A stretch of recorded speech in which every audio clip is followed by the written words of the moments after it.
Ladies and gentlemen. Hello, everybody. Hello, welcome. Welcome back to the Devil's latest gaming special. That's what we called this show, probably. Last year, maybe. It's Watch the Devils play games badly, or how not meant to be played in general. Yeah, something along. I don't fucking know anymore. Something along those lines. We got too many shows. The Devils do shit. It's a Sunday. It's a video game. Welcome back to it. I'm Vegas. Watch us play video games and chat about pitch. Pretty much. As you usually do. Well, this time it's going to be Warzone. Yay. And we're both shit at. You know, like, if it was normal COD, low-key fucking cracked, but it's Warzone, so I'm shit at it. Yes, that's because we don't have, like, an amphetamine addiction or meth addiction. Speak for yourself. Would you have a meth addiction? Yeah, I like the giggity go! Just, you know, like it's... I don't have a fucking problem, you have a fucking problem, I mean, everything's fine over here, I'm perfectly normal, you're the one that's fucking fast, you know, like, it's not all wrong with me, We also live in North Korea, where no one sleeps, and we just play games all day. No, that's the Chinese players. Yeah, but see, a player in Call of Duty with the Chinese characters in their name, that's how you know you're up against a real fucking professional. Right, do you hear about this stupid thing in China? Right, it's funny as fuck, and tragic at the same time. Right, for streaming in China, right, your views are based on your location. Yes. Right, so a lot of the Chinese streamers, right, you see massive groups of them sitting on the street with, like, chairs and their camera phones going. Yes. Right, around certain locations, because the locations are better to stream from for the IP address than it is where they actually live. Yes. So China now has an epidemic of homeless streamers just hanging around streets streaming all the time. Yes. To make money. You can't imagine that in London. No, this is the thing, like that system, like, it somewhat works, like, everywhere. It does like, to some degree, yeah. It is a factor that, like, does play into effect, like, just on every streaming platform across the globe, just to a lesser extent. And my favorite example of it getting abused, like, in the Western world, is there was a guy that literally just streamed himself on Twitch playing like Halo. It was like Halo 5 or some shit from a McDonald's. Yes, I remember that one. Because he was on a McDonald's, like, IP address, even though it was a public IP, it was registered to a McDonald's. And because of that, like, I think it was streamed to Twitch, so because it was linked to, like, a major corporation that sponsored Twitch at the time, the Twitch algorithm assumed he was an employee of McDonald's, so pushed his stream harder. So he ended up, like, brand new account first day on Twitch with, like, fucking 2,000 people watching him play fucking, like, Halo 5 in McDonald's. I mean, for like every 20 minutes he was just ordering, like, a Big Mac so they couldn't kick him out. I mean, for us, right, the best location to stream from is, like, London, Edinburgh, and yeah, like, major cities. I mean, Birmingham as well. It's good for streaming as well. Birmingham's surprisingly good for streaming. There's a lot of, like, big British name streamers based out of Birmingham. Yeah, for telling you that's so shit, I'm amazed. Maybe it's because rent around there. It's the main reason for it is because, like, it was originally like pretty much anywhere else where it was shit for streaming from. Yeah. But I think it was Dan TDM back when he was big. He still is big, but you know what I mean, when he was, like, everyone knew him. Like, he moved to Birmingham for a brief while. And then Syndicate moved there, and a bunch of other British streamers and YouTubers ended up just living in that area to be, like, nearby each other. And that, like, because so many streams were suddenly coming from Birmingham, basically upped its streamer value as a location, which meant smaller streamers from that area now had a much easier time getting big. It's something you'll notice, like, a lot online, is, like, a lot of, like, big streamers, like, every couple of years are all usually from a similar area of a country. Like, every couple of years, like, Texas will get big all of a sudden. You know, or, like, fucking, you'll get a bunch of people from, like, Durham, like, get big for a little while, and, like, it happens every couple of years of just, like the same, like, 4 locations across, like, a handful of countries where people already just get big from streaming. It's, like, only the same 4 bits, like, for, like, a year or two where all the new streamers are coming from. and then it'll change in like 4 different locations in those same countries, but like happen. No, London's been pretty quite consistent. interesting. London and Edinburgh have been pretty consistent for the stream that's catalogue. That's just because there's like capital cities, so there's always people there who are streaming. I mean, if you go from America, like LA, New York, which you would expect. LA and New York are usually pretty big.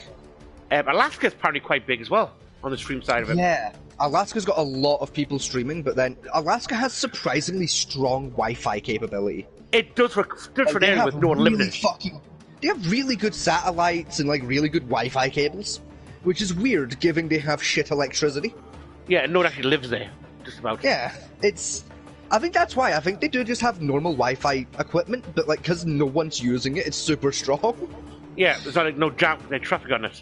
Yeah. Another surprise about America, right, is Alabama. Yes. Alabama is like I've got a couple of friends live out in Alabama, and like they stream on Twitch. Yeah, and like they're doing alright for themselves on that end, and like their base stuff, like their Wi-Fi signal, fucking kick-ass. Their fucking Lecky bill is fuck all. Like Alabama's a strong pick of a location if you want to get into streaming. I think again it's because like very low traffic there because it's the Bible Belt, literally the heart of the Bible Belt. Yeah, it's the heart of the Bible Belt. Yeah, like I mean, you would survive there very well. Oh no, this is the thing. Believe it or not, like I have actually been to Alabama before. And you went burnt a stick? No, I was not. Alabama's actually quite friendly. Like, it's like see, because like I was a foreigner. They were very chill. Like, it's kind of weird. Like, Alabama like to be chill if tourists are around. If they know you're not a local, they kind of calm the fuck down while you're around. Because they want you to think it's a nice place, so you'll come back. And I mean, imagine you lived there, you like 2 weeks, you'd be on the stake. I don't know, I reckon I could probably go a month before people kind of realise we've seen him around a lot. I don't think he's a tourist. I think he's new here. Yes, guess what, Mildred, though? I saw him out in a dress. A dress, Mildred. With frills. See, this is the thing though, Fat Man T. I don't cross-dress here in public. I do that shit in my house. For the same reason of I don't want to be shot. So, on this topic, right, I saw what can only be described as a fucking miracle recently, right? So, in like my local city, right, the city nearest where I live, right, it's a city called Dunfermline, right, it's a shithole. But I was up there about a week or two ago, right, I was up there, right, I was just doing a supply run, right, collecting some tobacco and stuff, right, and I saw a trans person in the wild. Now that's already quite fucking rare where I live, not a lot of them in the area, right, but I saw one in the wild, and to make it far more interesting, it wasn't a trans person of my generation or my age. No, fucking no, good sir. This one was, it would have been, conservative guesstimation, 45, 50-ish years old, I would say. Oh, an old age trans person. Unicorns. An older trans person, right? And they were going into a charity shop, and, you know, I was just coming out of the charity shop, and I didn't pry, I didn't ask questions, I was just like, hey, fucking, nice to see an LGB in the wild, you know, it's a delight. Thought nothing more of it, right? See, the other day, I think it might have been yesterday, I was on my way home, it was yesterday, I was on my way home from a different supply run, and I bumped into the same trans person again at the bus station. Oh god. I saw them getting on a bus to go home. I now know where they're from, because I heard them get their bus ticket. Needless to say, it's quite a surprising place that they live, given they're a trans person. Go ahead and guess. See if you can guess what small local village they live in. I have no idea. Trying to think. I don't know many places in Scotland, small villages. They live in Blair Hall. Now, for yourself and anyone else that doesn't know Blair Hall, which I'm assuming is everyone, Blair Hall is basically like, it's basically a junkie town. It's where your drug addicts live. It's on top of a hill. And it used to be a mining village. And that is quite the conservative. only, yeah, those are the only things of interest about it. It's a tiny little shithole with a bunch of like council flats and the occasional council house. It is trash. It is not a location you would expect anyone forward-thinking to come from. Like to say I was surprised to hear them go Blair Hall while like ordering a bus ticket would be an understatement. I was quite taken aback. You know, like I did a fucking double take. I was like, did they just ask for a ticket to fucking Blair Hall? To be fair though, right, it's because of Junkie Town. People are so high they probably don't recognise it. They probably think it's just a hallucination. Like, You know? it's just unusual. It's not what I would have guessed. Like Oakley, maybe. Oakley's a bit like Blair Hall. It's a bit of a shithole, but like it's somewhat all right. Like they don't mind if you're a bit out there. You know, they just assume you're mentally unwell or high, so like they're kind of chill. You know, like that reminds me of the topic we were talking about. I was going to try and bring up Friday night. That's weird. Friday night. Go for it. Last night I followed off. I found a video from Sunak again. Yes. Good old Sunak. Yes, try to get rid of the sick notes. Yes, he is. And that's which I'm impressed he has the balls to try that one. I mean, points to him. I mean, he won't come out in public anymore. You know. Really not. Nah, no one's even. He has gone. Alright, most prime ministers do like at least like 1 or 2 public meets a week. When they go around the country. He has not been seen in public since he made that fucking homeless bill. He made a homeless bill? I don't hear about that one. No, I've not been paying attention since they banned steak knives because I just kind of gave up on the planet. Oh, right. Here we go then. Richard Sunak, about a month back, put a bill in for Parliament, which is going through through Parliament about hit the House of Lords.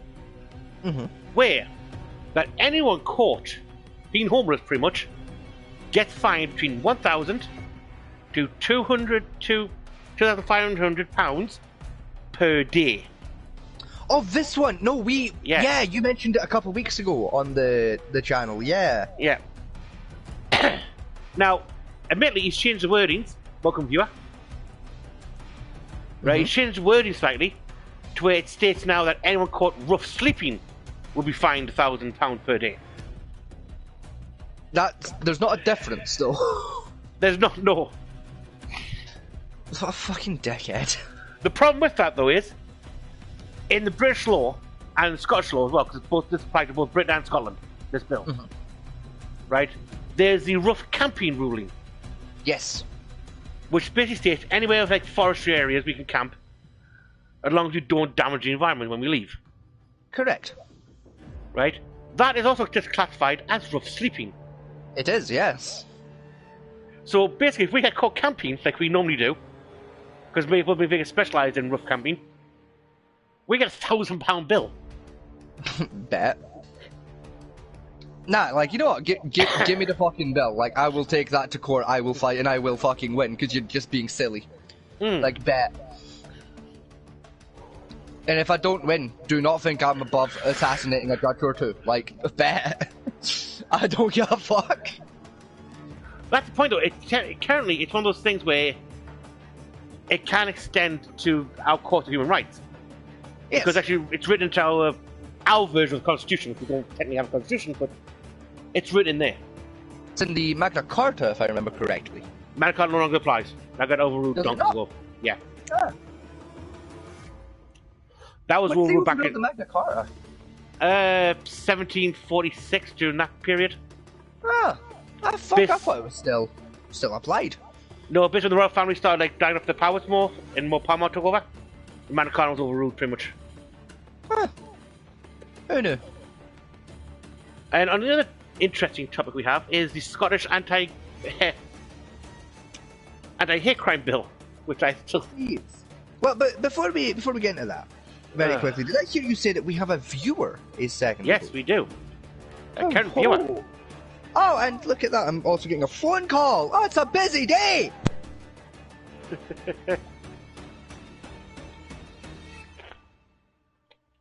Oh. Vegas will back with us momentarily as he deals with his phone call.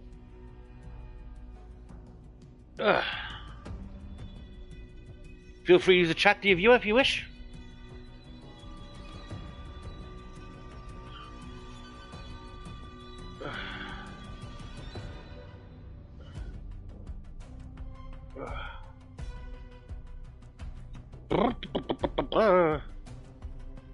I am no good at this game whatsoever. Why did Vegas talk me into doing this? I do not know.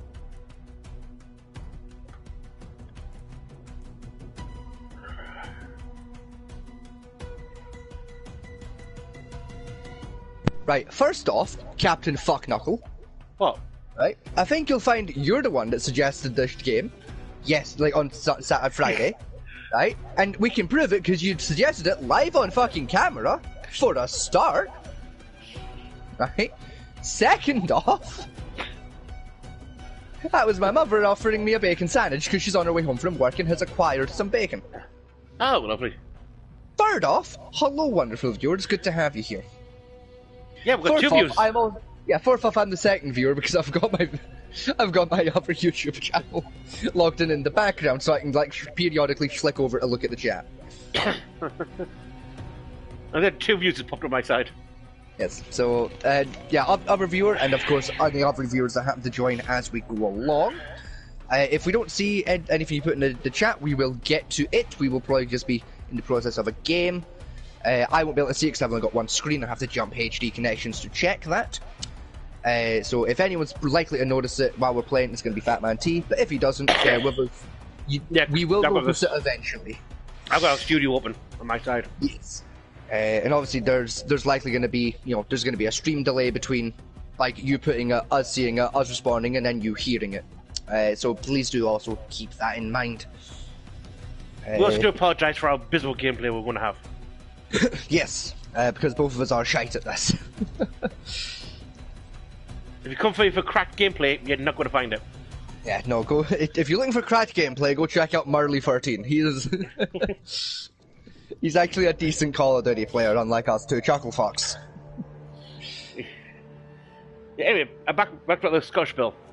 Yes, the Scottish hate crime bill. Yes. Yep, that's been passed in the Scottish Parliament. It went through somehow. It did. It was April, I believe, that went through. Now the British Parliament is trying to overrule it. Yes. They're putting a thing in to overrule it, which I think they've probably got a good chance of doing so. They've got a decent chance. Yeah. But at the moment, the police are refusing to enforce it. Good. Because of the way the bill's worded, there's so many slights they would have to arrest people for that the entire prison system would be overloaded within this matter of 2 days. Yeah. Yeah, literally. Especially here in Scotland, yeah. Mm-hmm. Frankly, I'm surprised it's not like the pedophile issue we've pointed out several times. That's their reasoning, but then that would require the police to have an IQ between them. Yeah. But I still don't understand why they don't think that's a problem, though. But they don't. Yeah. They don't seem to realise that's the issue we have with this. I mean, don't get me wrong, I'm all for, like, protecting people to some degree. Right? Don't force me to say shit, I'm fine. Yeah. Right? But legislation literally protects goddamn maps. Right? And you haven't realised this point yet. I mean, you need reevaluation of your life choices here. This is more my thing, like, when it comes to it. Because, like, yeah, like, the maps thing's a big issue, right? But my main problem with any bill along these lines is, like, if you as a person are so fucking fragile that, oh, he said something mean to me and it's ruined my day, is enough for you to say that person should go to jail. But frankly, you're just not built for this world. Like, frankly, you just need to sit down, look in a mirror, fucking figure your shit out and get on with it. What about that video we watched? I think it was, what, 2 weeks ago? Yeah. It wasn't when T was in the episode, it was one before that.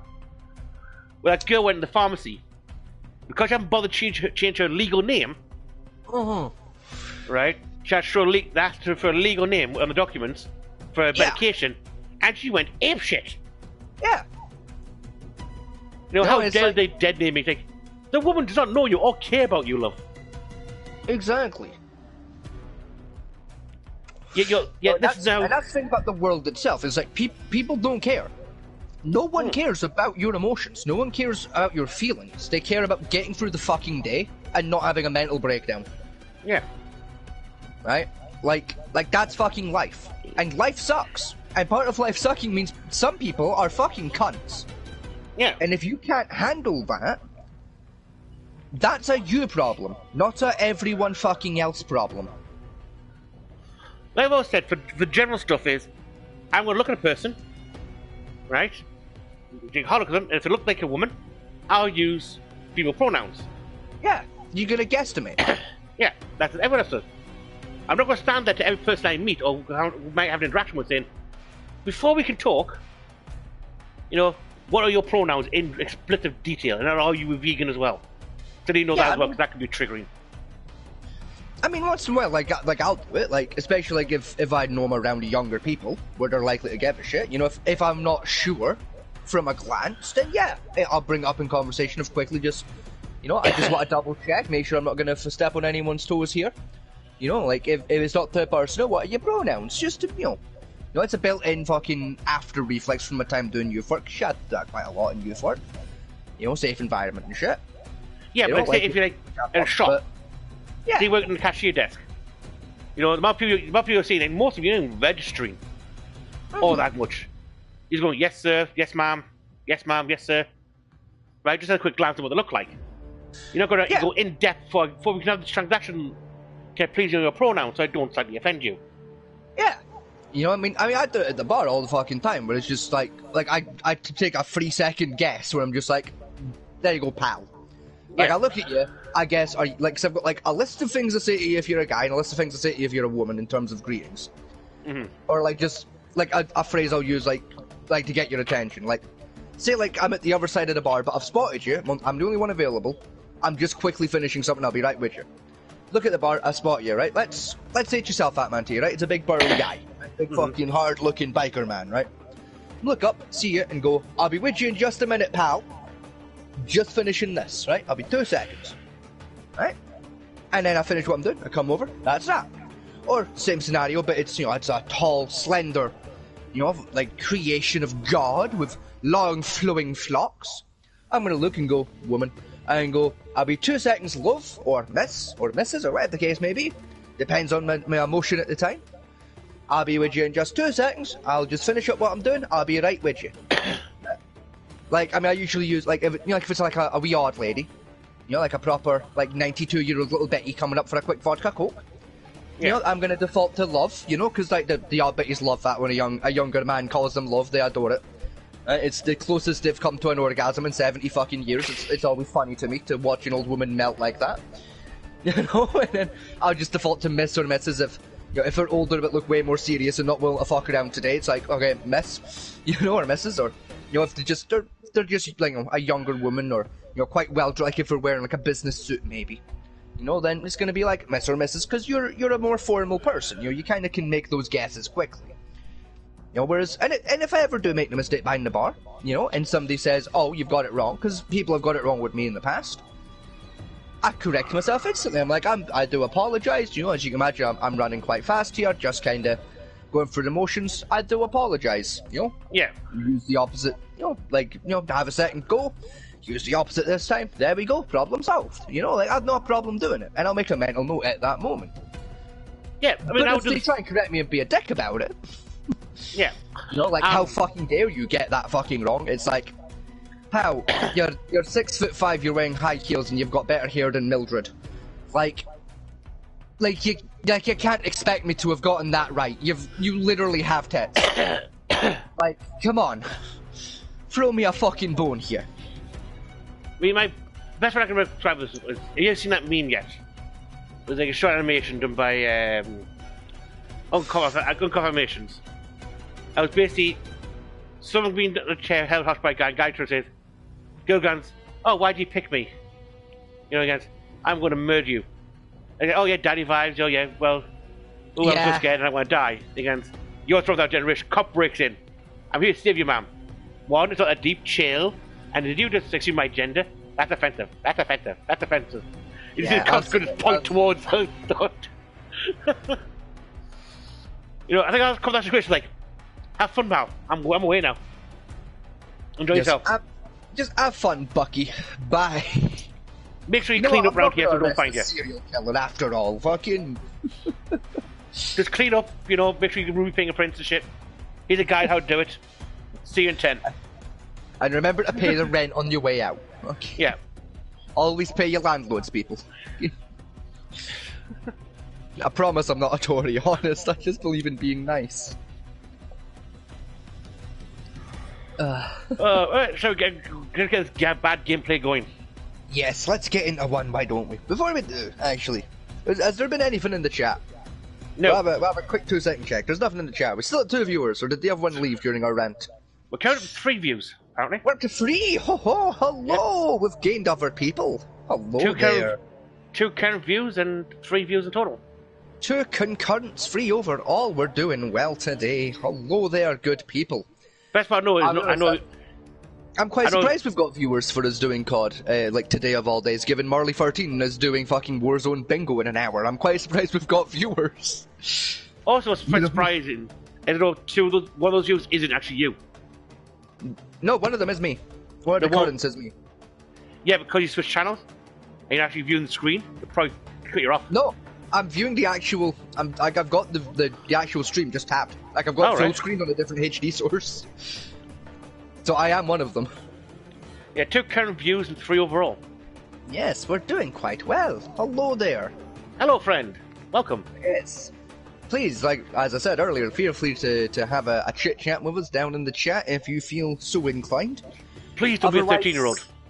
Yes, otherwise sit back, relax, and adjust your eyeballs fucking accordingly for the display. The display of utter shite that is going to be displayed before you. Yeah, because Lord knows this is not going to be good. We are not good at this game. Yeah, it's been a year since the last touch Call of Duty, so... Yeah, how long ago did MW3 actually release? About 7 months back, I think, total. That's probably how long it's been since I played COD.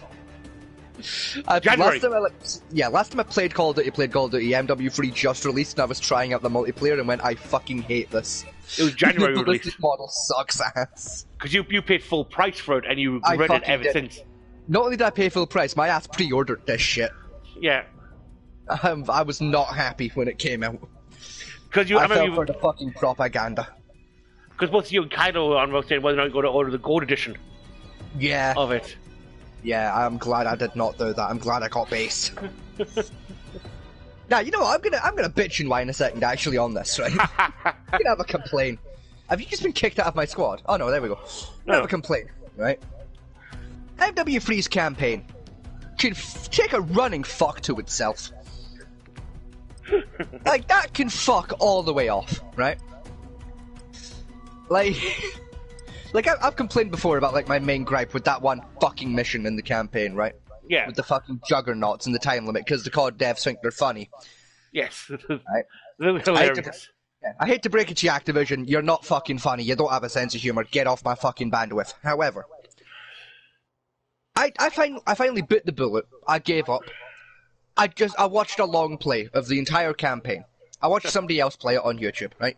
Just to get it out of the fucking way, because I was curious, right? I've finally seen what they've done to my boy Soap. We're headed to the war zone. Oh, did they kill him again? I mean, they killed him again, which we expected, but the way it's not about the fact they've killed him, it's how they've killed him. They did my man so fucking dirty. Like the disrespect. The disrespect on the kill is just unacceptable.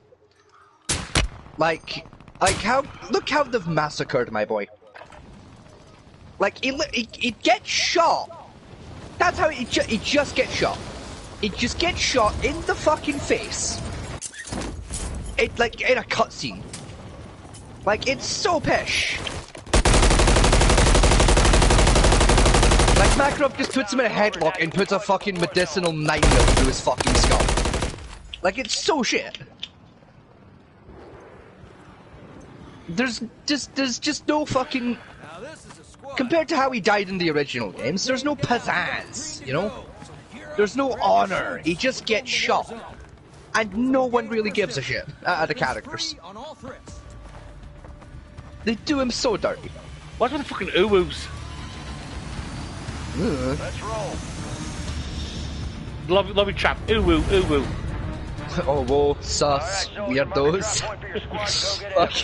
Go get Fucking... Just one guy hitting him with a shot. Okay. Keep clear of that gas. Get to the safe zone. Let's go for...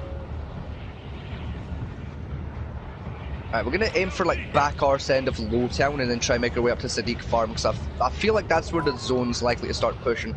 Good.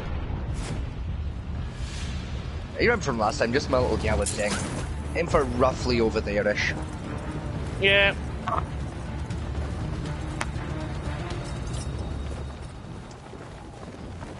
Were two people dropping early by the radio tower? Which radio tower? Oh, that One radio below me. tower. I don't below you. Yeah. Oh, that radio tower, yes, I see them. It's just over there. That's fine. If you see this this collection of buildings I'm at, like here, if we aim for these. Gas is closing in.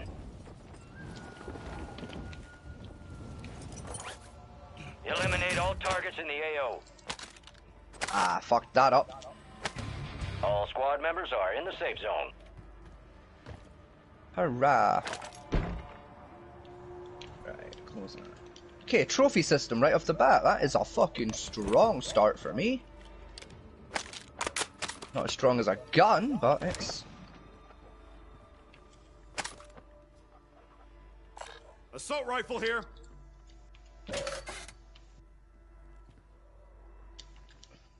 Survivor perk Medipack carrier. What the fuck that is? Not a clue. Pick it up and see what it does. That's usually my solution. Wearing plate carrier gives you a perk of other advantages like faster revive and immediate UAVs. Ho ho. Apparently. Got a Wasp 9 there if you need it. Ooh, precision airstrike. That's gonna come in helpful. Gas mask. What's that? SV8? No. M13? No. What's that? Actually, the SV8. Ooh, well, right, we want that. Right, stay there and protect my precision airstrike a second. What precision airstrike? The precision airstrike I put on the ground a second ago. Oh, That's yeah. a trophy system, rather. Never mind. Right, there's a gunfight right on top of us. Yeah. And there's a loadout drop just outside if you are in the market. I've got no loadouts to use it with. The game has some defaults you can use. I'm right for now. Right, we're car moving. Yeah, that's where that gunfight was a minute ago.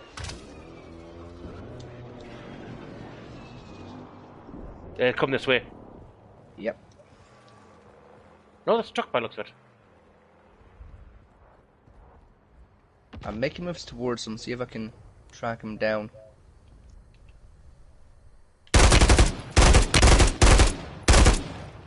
I Assuming didn't get that's him. you that's taking shots at them. It was. Yeah, there's a guy standing right at the top, so I thought they'd potch around. So you can pull him our way. Didn't work.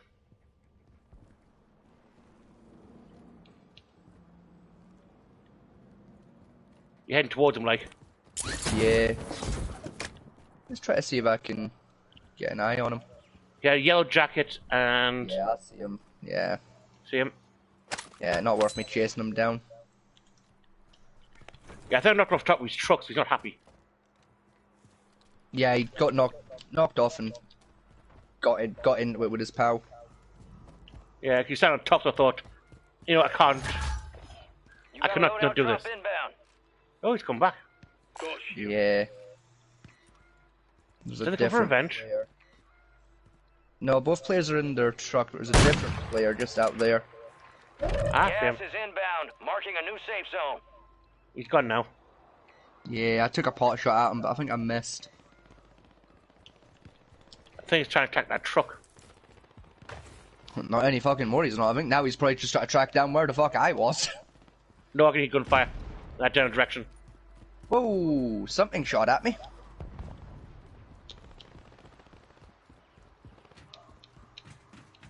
Yeah, they're popping off at the truck. Yeah. Let's go get involved, eh?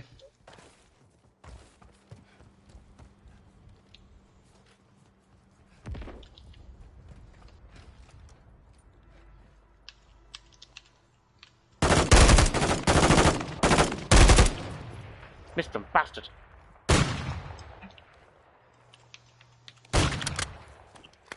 Downed one. Gas is inbound. Off. Broke him. Nice, where did he go? He went to the left of your aim. I see him. Your squad made it to the safe zone.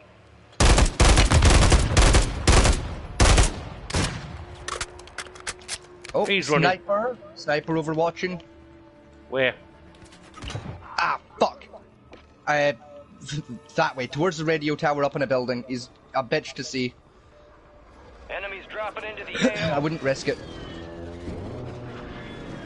Can you get to me? Possibly. No, I'm dead. The sniper got me. I came from a different direction, that one. No, it was the same sniper. It wasn't. It was. Was it? Uh-huh. Your squad mate was sent to the gulag. They'll fight for a chance to redeploy. 3, 2, 1. Oh, I'm in trouble. Down, Yeah, I've soldier. lost that. Bring home a win. Fuck. Your squad mate's Yeah. I got too ambitious.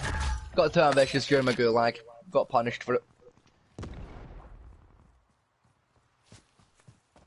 Oh man, you've not even got enough fucking cash to redeploy me yet. Ugh.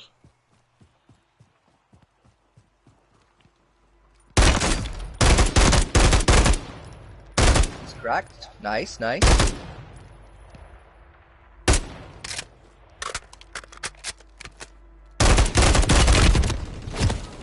Damn. Ah. Hard lines. I thought I might get both of them, but It was worth a try, but... That's right, you should still have a gulag left. yeah, I'm using gulag, yeah. You wear those upgrades well, soldier. What the fuck is this? Trash. But don't worry, he's got the exact same loadout, so... That's the upside with the gulag, is everyone gets the same shit. That's how it's done. Ready up for redeployment. Well played. Actually, no, I Good won call. that. Now you had a higher DPS gun than him. He just equaled out the sidearm for reasons. Safe zone relocated. I think easier of use. Yeah, like it is an easier gun to use and it fires better, but like it just doesn't do the damage to compete, so I don't know why you made that choice.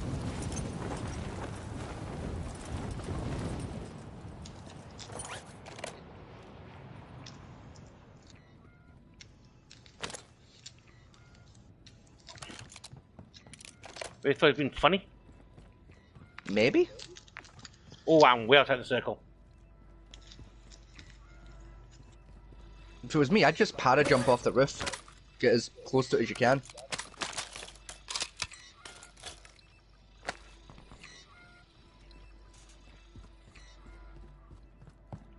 I'm trying to find cash so I can resurrect you.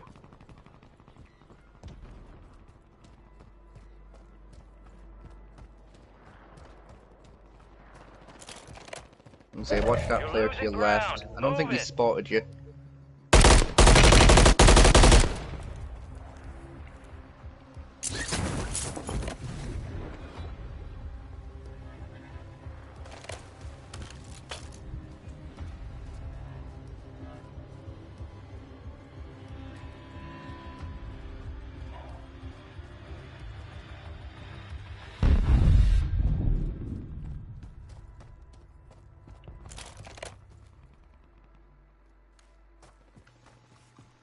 I'm surprised you saw that.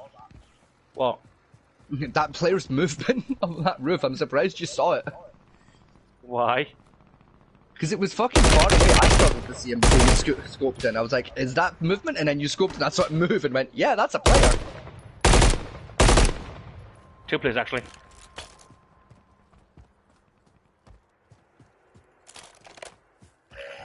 There's no one behind that red building. Yeah, you see him. There's 2. Well, yeah, it's duos. There's always fucking 2. Got me. Art lines. But we'll get I those just cracked his armor as well. Yeah, they're really trying to fuck you up there.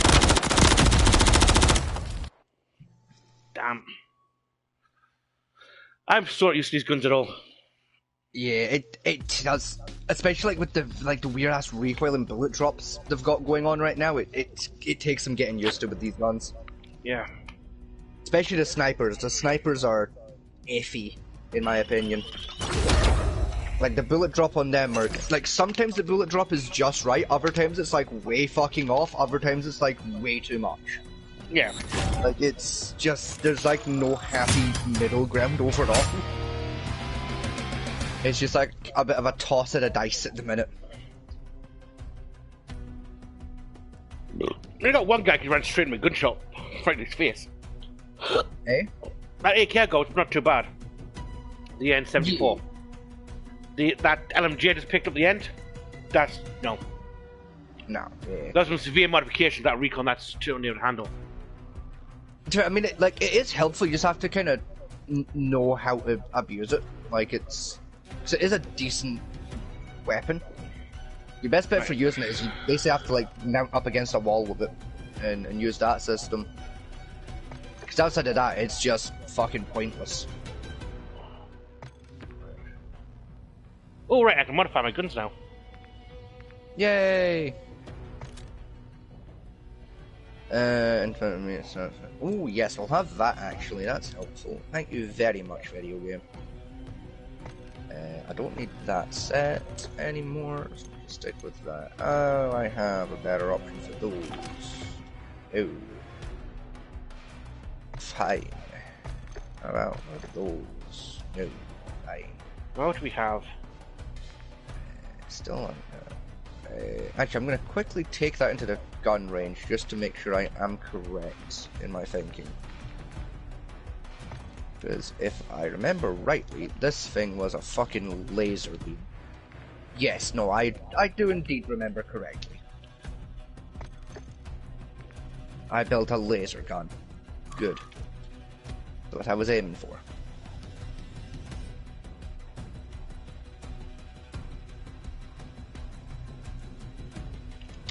Right.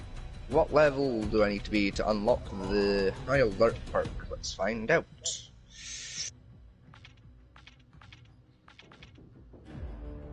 Level 47, I'm currently level 14, that's doable. Takes some work, but it's doable.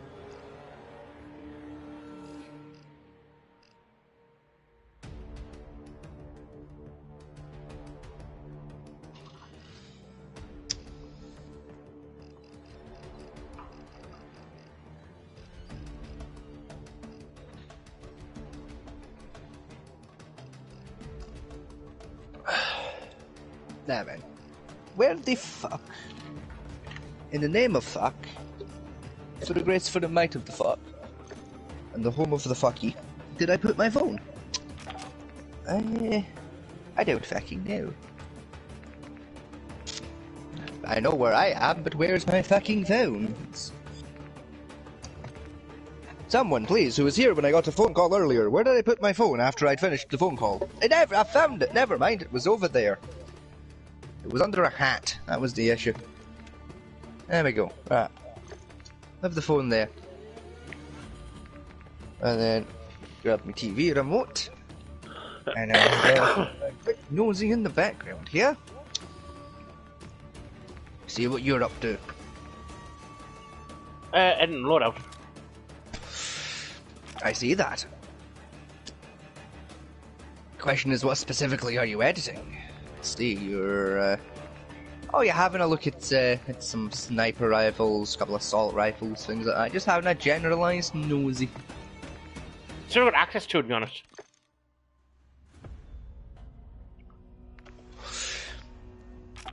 You know, because I don't know what I've got yet to actually be able to do anything with. That's fair. Because I say I've lost all my guns from the freaking. Yeah, MW1. Yeah. That's what I've just used. It's just 2 and 3 that that's like in anymore.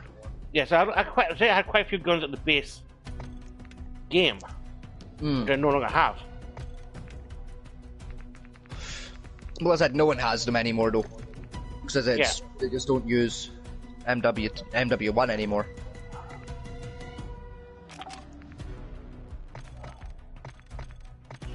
Because one of my favorite guns I had at the time was oh,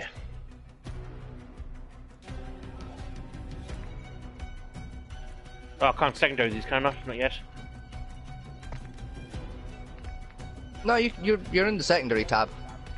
You can secondary them. You just don't have them unlocked yet. You can't have your primary and secondary be the same weapon. You can have both be SMGs, but you can't have them both be like an MP5 unless like you have one from your loadout and the other one like floor loot. There we go.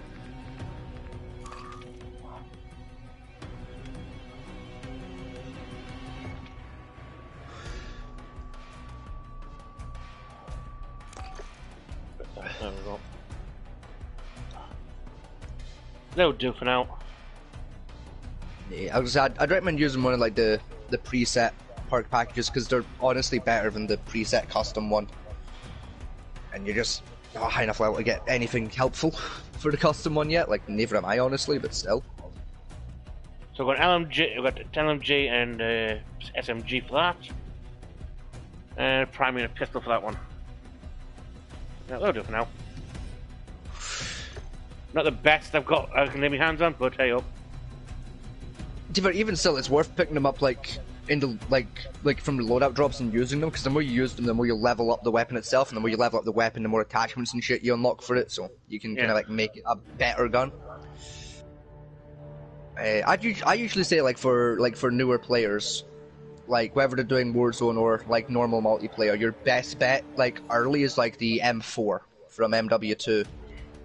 See, I find AK's best. Or yeah, like even I think it's the Kastov. Yeah, the Kastov 7.62 is pretty good to use as well as a starting assault rifle. The STB 5.56 as well is pretty good, but like it takes a little getting used to. It's a little temperamental. Once you get used to it and get it leveled up a bit, it's really strong. But to begin with, it's an uphill battle. Right, I have noticed one thing though. I noticed that COD's lost its licenses with gun manufacturers. Mm-hmm. It's kind of the crap, weird names for guns which don't exist. Oh, the licenses were getting really fucking expensive, so they just stopped paying them and just give the guns stupid fucking names. Because one of my prime weapons back in the day. MCW is supposed to be pretty good. That was in the meta a couple of weeks ago, so like that's worth picking up as well if you get access to it. What's generally good if you get the mag extender and FMGs for it was the AUG. Yeah. I mean, that's the STB 5.56, or the Stubbalubbagus, as I used to call it back in the day. That is an AUG model. Yeah. That's because it's a rear. It's a rear loading. Yeah, bullpup. Thank you.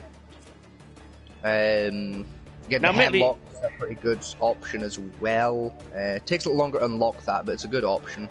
In real life, AUGs are, well, how to describe an AUG? How to use in real life? Not pleasant. My main issue with the AUG, right?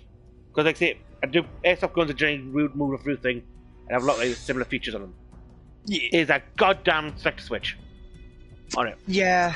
It doesn't have one. Annoying. Yeah. So what it does is what's called a half-cock trigger. So a light tap on it gives you a single shot. Then you got to release that and then ram it hard backwards to get full auto. Yeah. Which is a damn pain in the ass. Especially when you're in the middle of a firefight, because I used to use it for indoor fighting. where you're not allowed to use full auto. Yeah. And in the heat of the moment, half time went, you just like ram back fuck and it's like, oh shit. No, fuck, that's full auto. Whoops. Yeah. Look, I got away with it. I mean, it looks like it was an accident, so like you can excuse it. Also, my big problem with most of my guns is I like mechanical triggers on most of my SF guns. Yeah. Right? So they'll last longer. Yeah. But a lot of the new stuff use what's called electronic micro switches, especially on the M4s. Yeah. So you get people basically in the field, and they people kicking them out, go and just like rapid fire the damn thing off, which is very annoying. Oh, I haven't done that. Hang on, I'm going to do that quickly in the background. Bear with me. What are you doing? I haven't customized one of my loadouts properly. I didn't give the gun a skin yet, or a camo rather. Oh, by the way, there is a free skin going around at the moment. Oh, I know. I've picked up all the free stuff already. I did that yesterday. Yeah. Also, again, people who just do the COD, pick up the free skins. They're not great, but better than nothing. That's all free shit. Yeah, like free always shit. pick up the free shit. It's rare you get free shit in Call of Duty, so like always pick it up if it's available. Come on, video game, fucking load the fucking camouflages, please. Unless you decide to go like Call of Duty addictive, don't buy the battle pass. Not worth your time. Yeah. Like unless you're gonna be playing like every fucking day for several hours, you're not gonna like get enough out of it to make it worth the fucking 10 quid. Mm-hmm. Especially once you hit mid ranks, like level eyes in COD, you're like the like level graph goes way up the fucking stratosphere. Yeah. I think level 30. There's a question. Did I put that on my M4 laser build, or did I put the track and kill? I put the track and kill on it. I don't put know, my did battle you? buddy on it instead. There we go. Much better. Now my gun talks to me with a kawaii cat voice.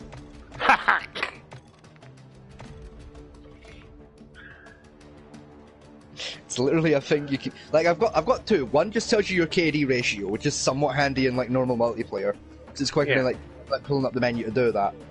And then another one you can like that I've got that it was in a battle pass, like back in MW2. It's a little thing, it's like a little screen with a cat on it, and it just says shit. Like while you're playing, it just like throws voice lines at you. Like it comments on how you're playing. It's like if you're playing shit, it bullies you. Yeah, if you're playing shit, it bullies you. If you start doing well, it just starts talking back. Like you headshot a guy and it's they're just like, it's got thick blood, like the milk I drink. And it's like, what the fuck is this? What have I equipped on my gun? Why am I like this? Why am I enjoying this shit? I've got a gun that bullies me for being bad at the game. Yeah. I just talk pish if I'm doing good at the game. Why it keeps me genuinely entertained. You are masochist at heart, aren't you? I'm what? You're a masochist at heart. Eh. Because it's weird it bullies me, because I'm normally like fucking cracked. You winning person that bullies you in game.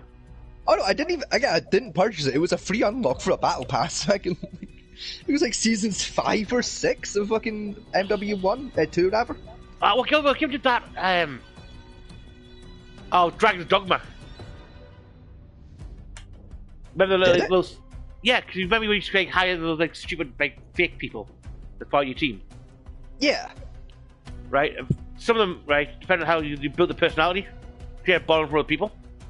Yeah. Right. If you start playing like don't kill things fast enough, something, they generally start bullying you. Yeah. No. That was a thing. Yeah. Because you could people made these characters that feel that other people can borrow. Can control their personalities. And some of them are just outright twats. Yeah, I do remember that. There's many times I've kicked one off a cliff just for being an arsehole. Nah, to be fair, Dragon's Dogma low-key was such a good fucking game, though. Like, Dragon's Dogma was so fucking fire. I miss that game with a passion. Dogma 2's out now? I know, and it's not as good. I got a little like trial shot like of Buddy Connor, Like he's got like a high-end gaming laptop, so he lets me like hook in like remotely once in a while to try out like high-end games, and like it's good, but it's not Dragon's Dogma 1 good. It's a solid game. It's just not. That good. A lot of people talk shit about Dragon's Dogma. A lot of people did when it came out back in the day. They shouldn't have, because it was fucking amazing. Those people were wrong. It was an amazing game. It's an amazing game for people like me and you. Yes. Who like nerds. Yeah, I mean, my general gameplay is exploration and like discovery on a game. I like to find out the laws and exploring the whole map. I mean, I won't lie to you. I spent most of my time playing Dragon's Dogma just in the character creator. Like I've probably sunk a solid 60 hours just using that fucking character creator, making my main character and then like companions. Yeah. Just like those hirelings, because like I refused to use like other people. I'd just sit and make one, and I'd spend like 6 hours just making a guy. Pro Dragon's Dogma, I think at the time they put a lot of crap in that game. They really did. Like, you know, it was like the PS3 version of The Witcher 3. Like it was just so over the top with everything, and then some. Every idea the devs has, like, we'll put that in this game as well. Shall I let them control the personality of their companions? Yes. Yeah, shove it in. It'll be funny. No, the thing to me that was like the funniest was the fact that straight up the game did not care about this at all. No, it did not. Like, do you want to be a child? Do you want to play this game as a 6-year-old? Play the game as a 6-year-old. We don't care. Here's a button to turn your character into a 6-year-old. Like, yeah, it's clearly supposed to be your character has dwarfism, but there's an option to give the character a childlike voice and full control over the facial features, meaning you can make them look like they're about 6. Yeah. Or goblins, which I thought was funny as hell. Yeah, you can make goblins, but like I did a run through of Dragon's Dogma 1 where like me and all of my companions were just like 7-year-olds. Like every character I made was just children. Just for a laugh, just to be like, does the game give a shit if I just run around with a party of unsupervised children wielding weaponry? No, the game does not give a shit at all. Oh, that reminds me. Speaking of Pokemon, right, and children, right? I know I'm sentence there, but hey, yo, right? The NSCPC and a couple of American child protection agencies, NSPCC, yeah, are trying to get Pokemon banned. Okay. Right? Again. Now, here's a reason for this time. Go for it. Are you ready? Because the game purposely portrays child endangerment, child running away, and child abandonment. Yeah. All in the same show. They're not wrong. They're not wrong. No, they're not. They're correct. Those things are present. Yeah. Yeah, because when you consider, I knew this when I first started watched back when it first came out. And you're thinking, Archer's 10 years old. Yeah. And his mother, she had him a backpack, a map, some coinage, and then had him a weapon, and said, "Fuck off." And no, she didn't give him a weapon. No, she handed him an electric mouse, which could kill you. Yes. Now go on, son, go out there and battle people with these dangerous animals, and see who comes out on top. Yep. Literally joined the underground fucking animal fighting rings. Yeah. All while being chased by 2 grown adults. Who are career criminals. And a schizophrenic cat. Yep.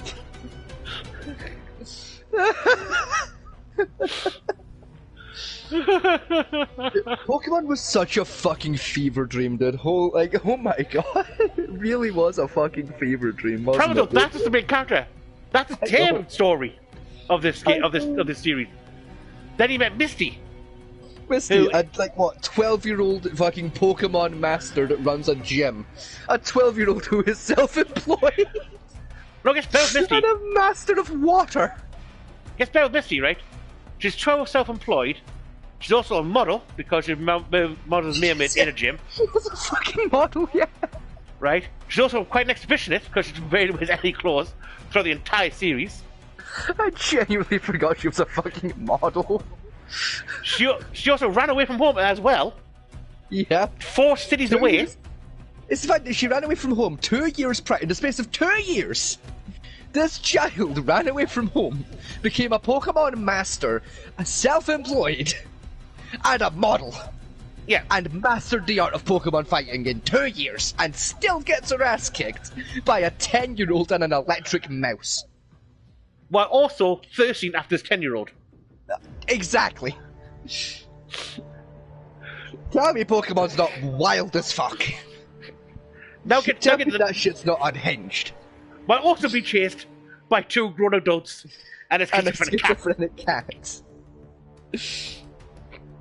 Then gets Brock, the 3rd member of this troop. Of early He's Pokemon. just a pervert. He's just a pervert. That's... Right, who's 16, by the way. Yeah, the 16-year-old sex fiend. Right. With a sentient rock friend. Right, whose father abandoned him and all of his siblings. Yep.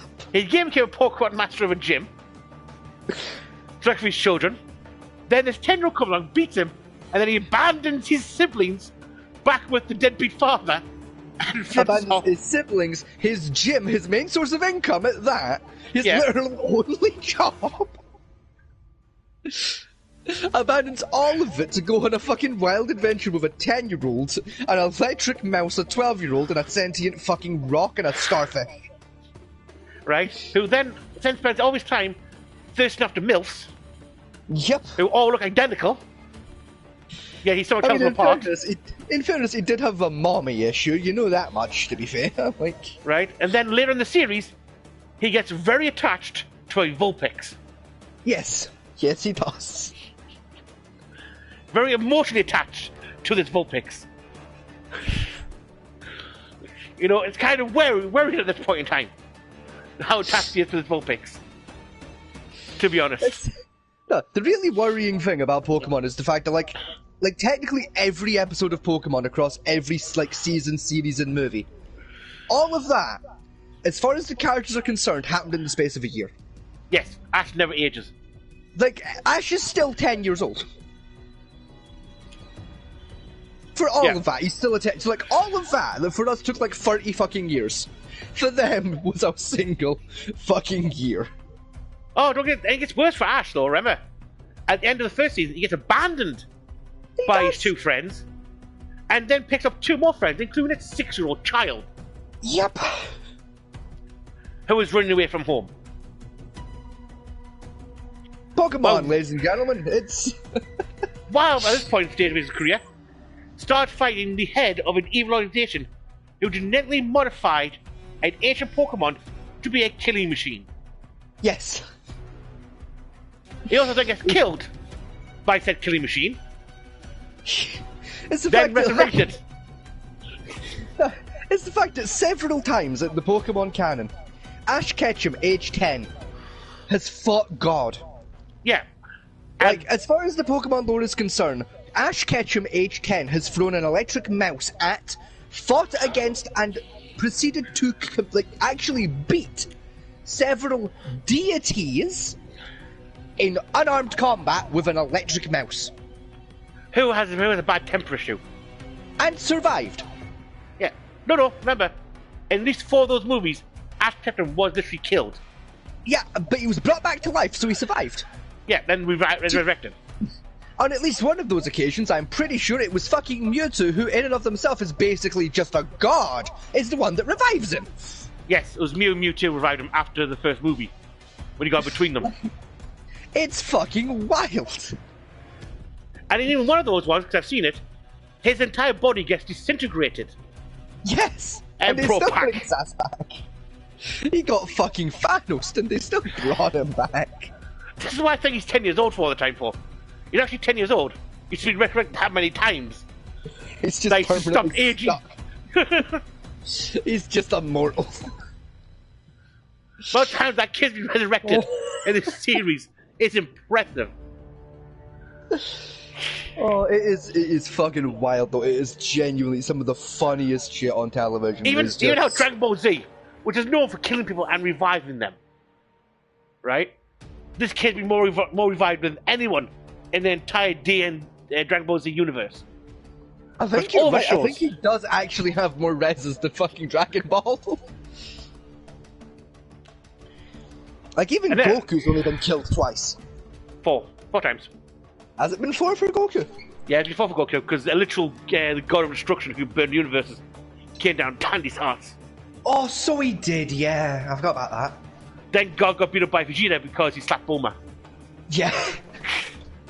The fact that Vegeta won that fight as well. Vegeta Remember- bitch slaps God and wins. Remember, right? God bitch slapped Bulma, and Vegeta was ready to give up the fight, ready to be killed. Bulma goes on saying, "How dare you ruin my birthday party?" God slaps his wife. He then goes into steroid rage and beats God. Vegeta bitch slaps God and wins. That's why Also- I love anime. Only in anime could, like, just an alien bitch slap God to death and win. Yeah. Also, if you really want a good laugh, watch Dragon Ball Z Abridged. It's much I've funnier. seen the first 3 episodes a few years ago and it was fucking amazingly funny. They're doing all the episodes now. It's just... I've got the same issue with, like, Dragon Ball as I do, like, One Piece, of, like, I don't have 4 fucking years to spend watching every fucking episode to know what's going on. Yeah. I mean, they try to do even, like- Airbridge. Even, like, Naruto or, like, Bleach, like, yeah, it's not quite as long, but it's still a case of, like, this is gonna take, like, a year to catch up on, and I cannot be fucked. The problem with Naruto on that is Naruto shoved a lot of filler crap in the middle of it It really did, yeah. to try and most catch of that up. show just isn't necessary. Actually, someone worked out about 30% of that show is filler from the actual manga, which is impressive, right? But he's the best part though. In One Piece, in this 25-year history of One Piece, do you know how much of that show is actually filler? Where there's nothing to do with the main story. I think isn't it like only like 10 episodes worth filler? 5%. Yeah, so like 10-ish episodes. I think it's about 22 now at the moment. And that, because there's a few flashbacks in order, because the problem One Piece has is they run so many shows, and at the moment, right, the actual manga itself is only about 5 chapters ahead of the show. Yeah. So they have to do some The filler shows had points. to slow down to let the fucking manga get ahead again. Yeah, because there's only about 20 chapters between the manga and the show. Yeah. Give that for the balance. But One Piece catched up to the show because Mariotti takes holidays every now and again. Good for him. And that. But apparently it finally has come to an end in 4 years' time. Good. It's about fucking time. Like, I've had this argument on this show before, and with several of my friends. There is one thing and they know where the fuck it is. Fuck you and the wind doesn't work bullshit. Go fucking get it. Well, Luffy's now God now, apparently. I don't care. Luffy's turned into God now. There's only one fucking piece, go get it. Ugh. Oh, I just rolled a cigarette. That's what I do love about anime, though. It's they can take a really good fever dream and make it a good show, or you get a very down-to-earth one, like How the Realists Build a Kingdom, based on No, a book fuck by a off. 15th century author. That is still a fever dream, though. It is, yes. Like, the guy fights a war against a tiger, dragon people, a mermaid, wins all 3 fucking wars, I might add. Like, Yeah. enslaves the daughter of the dragon guy after executing the dragon guy. No, he didn't get executed. He gets exiled. Close enough. Alright, fucking...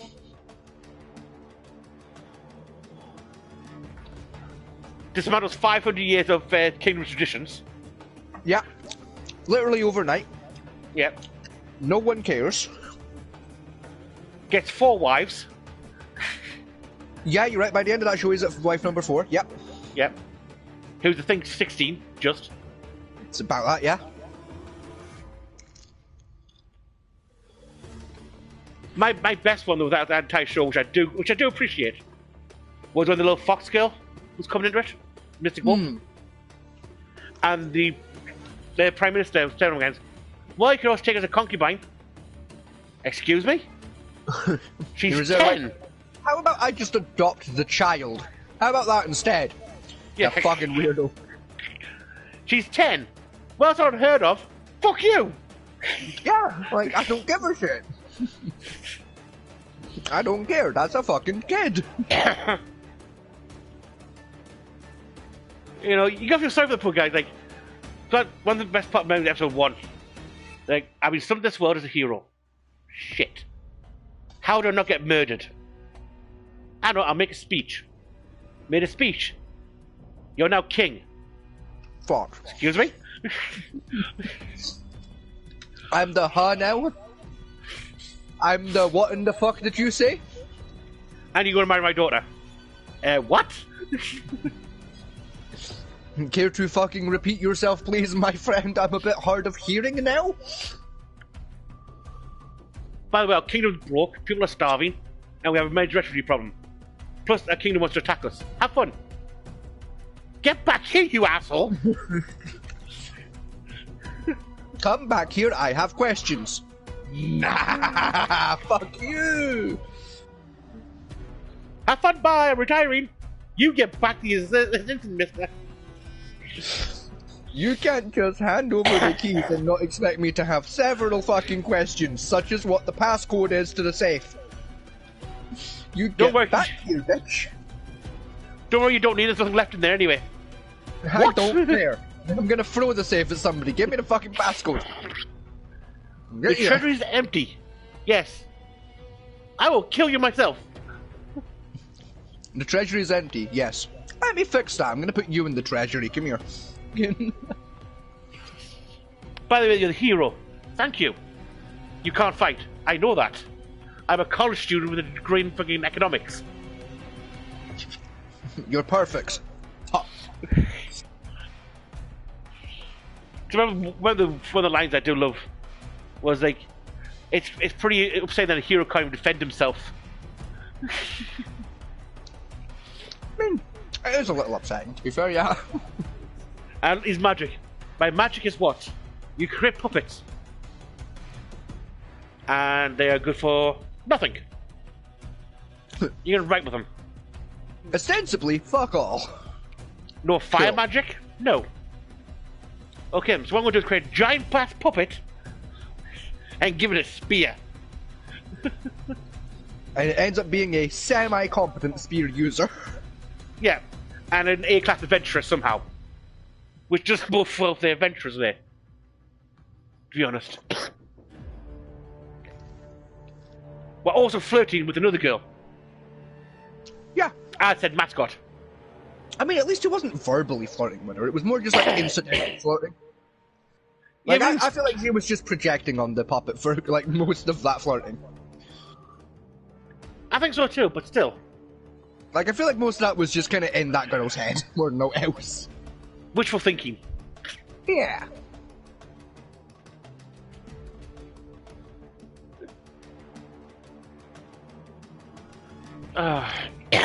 Machiavelli the Prince. Num num num num. What if Mind only me, 10? I'm scratching black pudding, don't mind me. What if only 10 books still banned by the Vatican to this day, believe it or not? Yes. That's why I want a copy. So damn, honestly, if you haven't read it, read it. I think our government needs to read it, to be honest, at some point. No. Let's not give the Conservatives any more ideas. Why, it's actually a good idea to that book for once. Yeah, but it's a Tory, so they'll find a way to fuck it up. Not true.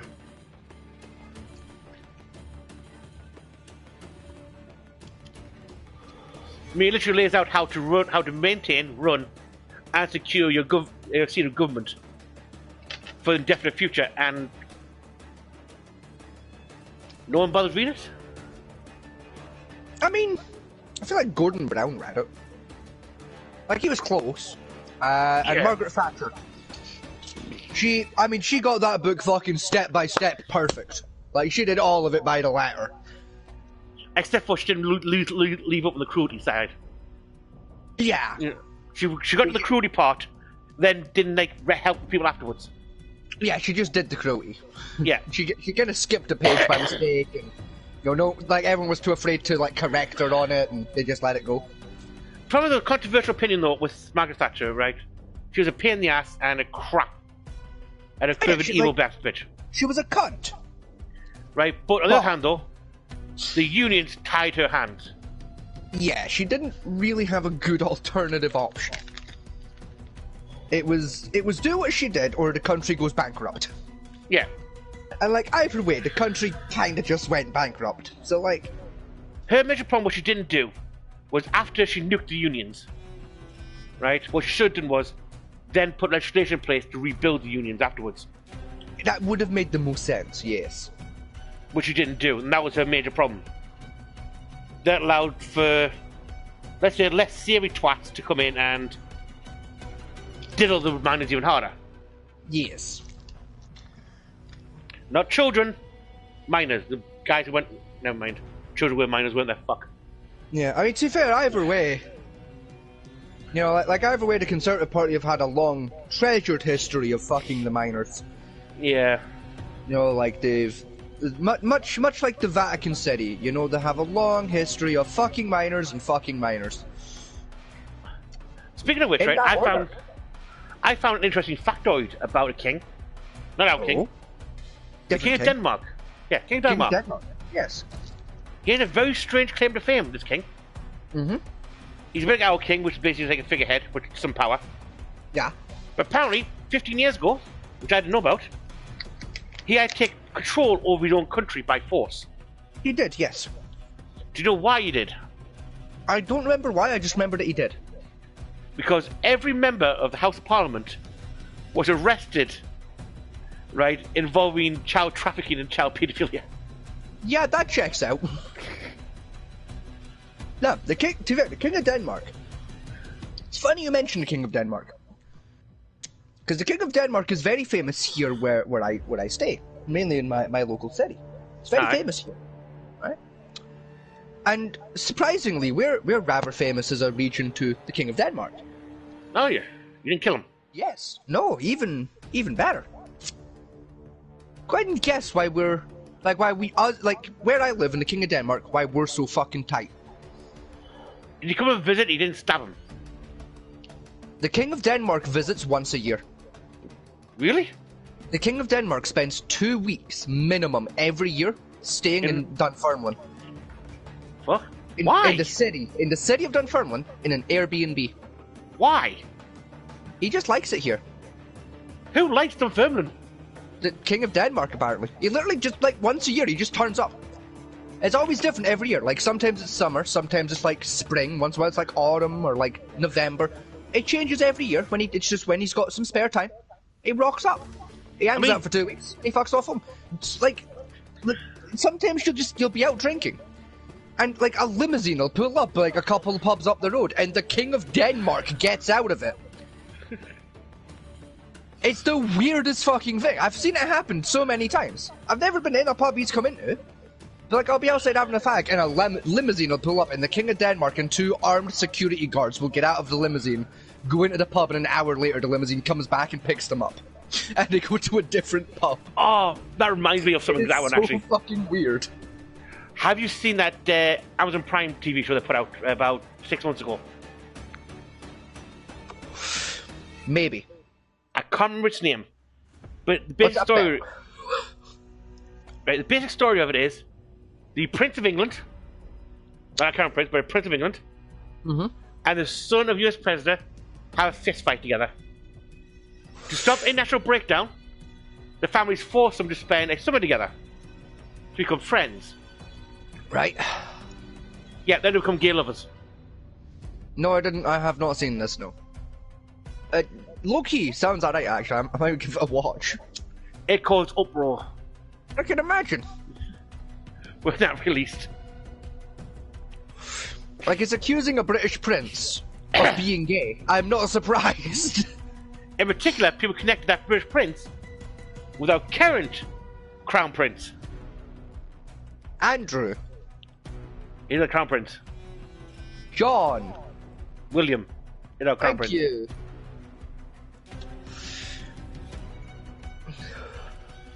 So people are now saying That one. People now insinuating that William had a summer gay fling with the son of Eve. I mean, I could believe it. Like, William's always struck me as being kind of, like a bit kind of. Yeah. What makes this terrible though, Frank, for where they're doing it is, this happened when William was in college. Mm-hmm. When he was supposedly dating his long-term girlfriend and current wife. Yeah. And?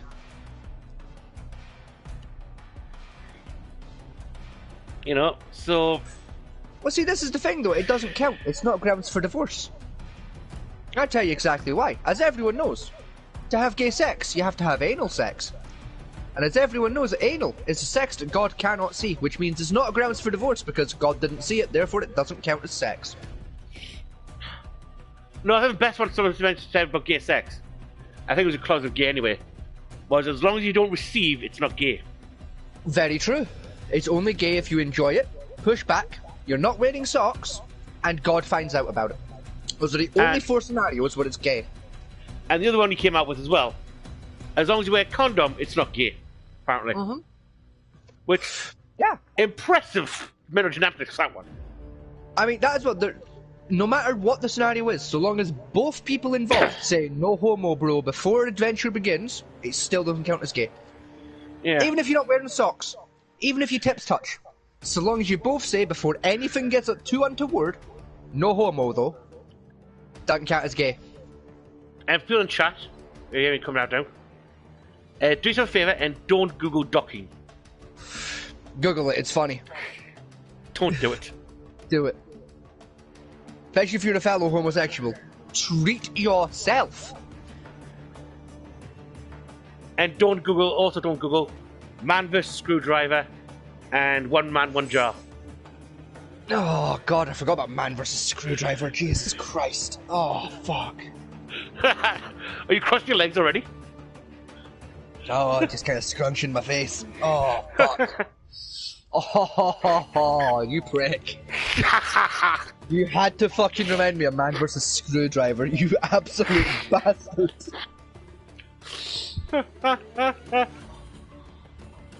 I've lived many happy years forgetting that happened. And you just have to come out here and just remind me. You fucker. Right, know how I know about these videos, technically? Because, The same reason I do, of like we both lived in weird circles of the internet for far too long. Another party was, me and my 2 sisters, right, the other partner were sitting in a pub I was like watching because it's shut down. So I had to stay there and make sure no one rubbed it. So instead of drinking leftover beer, that was left over. I should do. Yeah. And we started Googling random shit. And one thing that came up in the random Google search was the B&M Pain Olympics. Oh god. Right? So we thought Again, I forgot about the B&M Pain Olympics. They were a thing. So because we were drunk, we wanted to see how far this rabbit hole went. Fatty. You know, most people stop at like 2 girls, 1 cup. Yeah, it goes so much further. No, we delved into 1 man, 1 screwdriver. 1 man, 1 jar. 1 man, 1 light bulb. Yeah, that one was... That guy actually fucking died. Yeah. As did the guy in 1 man, 1 jar. Both of those guys genuinely fucking bled to death, but like... I think my worst one I saw was 1 guy, 1 jar, and 1 rat. Yeah. That one... Again, that guy literally died. Yeah, that one creeped me out quite badly. Yeah. You know, but yeah, that kind of rabbit hole we dug down into. Now, did you ever see the follow-up to one man, 1 jar, 1 rat? 1 man, 1 gerbil. That was the follow-up. 1 man, 1 jar, 1 rat originated, and then 1 man, 1 gerbil followed up, and everyone's familiar with the man in the gerbil story. Yes, which is quite impressive, to be honest. There was a shitpost. Literally, a shitpost. It wasn't just a shitpost, like, it actually happened. It was one of those Pain Olympic videos. Yeah. It was done as a response to the 1 man, 1 rat, 1 jar video. It was the follow-up. It was a different guy that did it, but still. I think the quote-unquote homage to their sacrifice, and boy. I think the worst one though for that one was man versus their, the big Shire horses, one of the massive hooves. Yeah. One man versus male one of those. That. Yeah. Yeah, he didn't survive that one either. Weirdly, there's a lot of videos like that out there, of especially like women just getting railed by stallions. There's a lot of those videos out there. They're not hard to find, and it's quite odd. Yeah, it's wondering how they sit. I mean, it's just, I think women's organs move around more. Somehow, even the still, same like, the sheer amount of force and the size of a horse cock should rip you in two. Yeah. Lube, I think. Lots of lube. Oh no, I've seen plenty of videos where they raw dogged that shit and they were fine. Somehow. Yeah, I still can't understand how. It's like, my only like assumption is fucking slag. Like, yeah. Like, they've used dildos so large and farted out so many wains that their fucking fanny is so fucking malleable that it's less like fucking a woman and more like shoving your dick into a jar of fucking Play-Doh.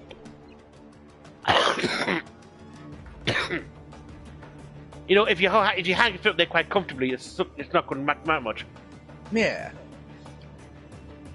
I mean, it makes you wonder though how any guy gets any pleasure sleeping with a woman like that, because in fact, no matter how big your cock is, it's not touching the sides.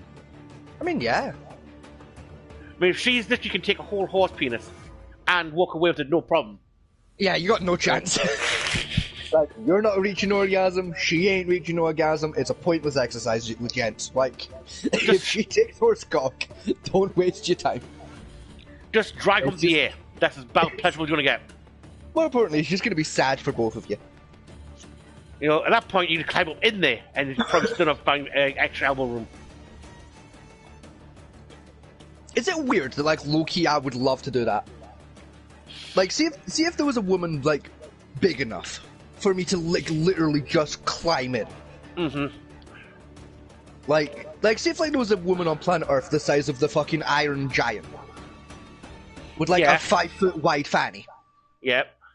Hear me out when I say it would be fun to just crawl up there and live inside a woman's fanny. You're a bit young for this one, but do you not remember when the O2 Arena was built? No.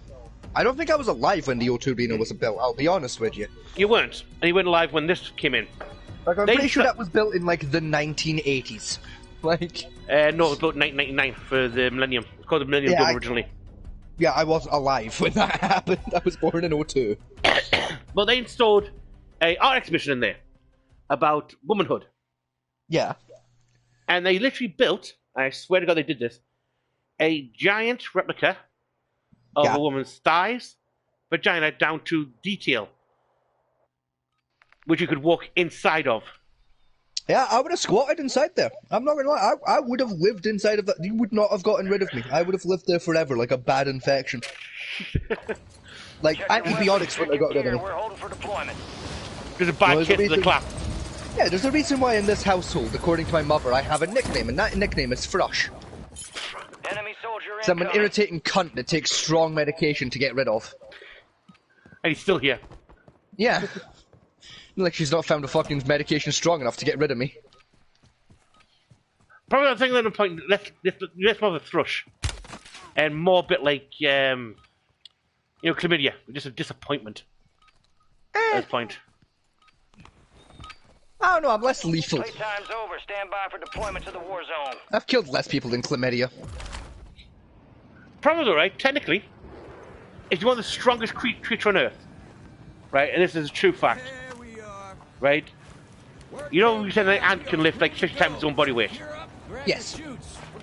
The chlamydia virus, right, can move 1,000 times its body weight. Correct.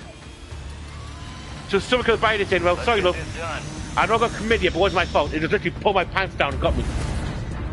Sure, what that means though is theoretically, if you got like a strong enough, like if you got like an infection of chlamydia with enough chlamydia bacteria involved, like your chlamydia could pick you up. Yes. Technically. Yes. Like it's a thing that can happen. Where are we going? Also, we're going over there. We're aiming roughly that way. Aim for buildings. I can't see a marker anywhere. The green one, it's to the right. Zadanan City or some shit. Zada Stab. Zada Z. We're aiming for City Z. It's over there. Aim for roughly that way. What it actually means, theoretically, right, is if a chlamydia virus was the size of a human, right, it could pick up the Empire State Building. Yeah. And throw it at somebody. Yeah, quite handily, actually, yeah. I don't think I'm going to make that rooftop. I was correct. I didn't make that rooftop.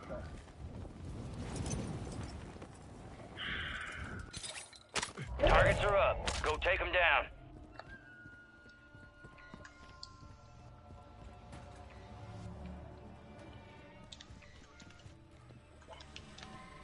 Alright. I mean, I'll take it, video game, but I'm not happy. What did he give you? A fucking weird-ass sniper rifle them up. I'll take that. What's this? Lethal breach drone. Yes, I'll have that, thank you. Oh, and I wanted them. A bit early for it, but that's better. Yes, I'll have the cat instead. Thank you very much, video game. You got a cat? It's a sniper rifle. It's better than the piece of shit sniper rifle it gave me. Mainly because I can actually fucking aim with the cat. Not well, but I can actually fucking aim it. Alright, I'm on my way. You came down, didn't you, you prick? Yes, I did. Dickhead.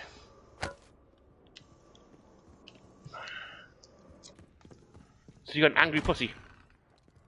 Essentially, yeah.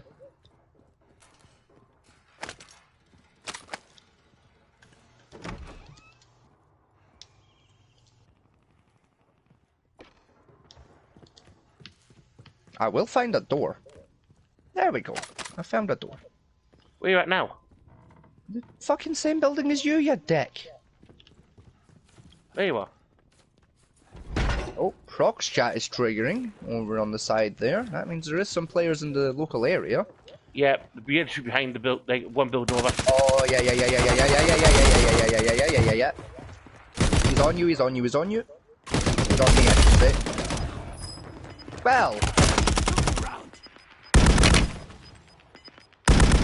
So I just mistimed my engagement with him. Like he fired on me first, so I got fucked. It's too busy looking at the fucking map. Trying to find him.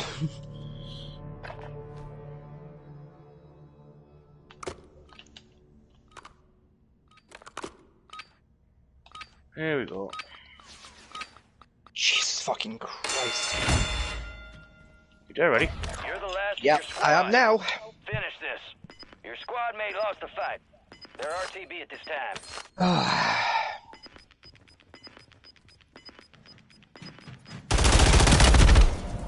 I'm out as well. Oh, got Chinese guy. Oh, great. The enemy took that one, but we'll get them back.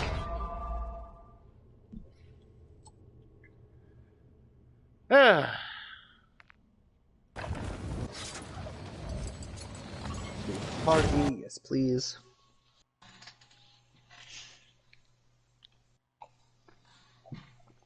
Well, that went fucking horribly. We just got raped on that one. He really did. No, no fetching data. There was no data to fetch. We turned up and died. Yeah, that's data. Yo, you spawned in, you got shot. You spawned in again, you got shot again, you died. That's the data it's collecting. The data of mission fucking failed. Do not pass go. Do not collect 215 spore bucks. Go straight to the grave. You fucking failed. You failure of human beings. Emotional damage.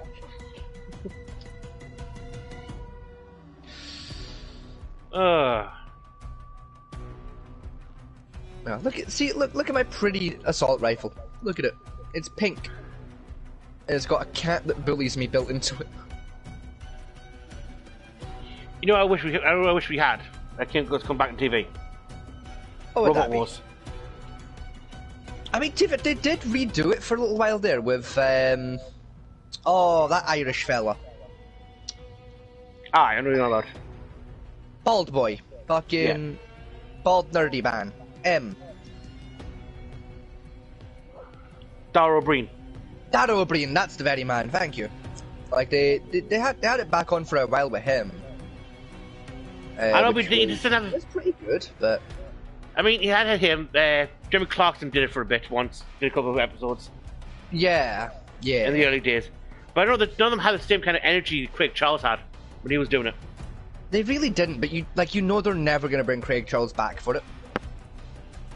Like, not since the, well, you were alive when it happened. You know what? You know why?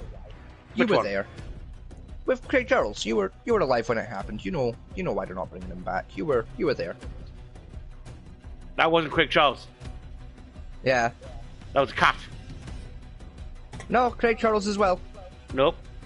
Yeah, Craig Charles got done for rape. He didn't. That's why he's not really been on television for a while.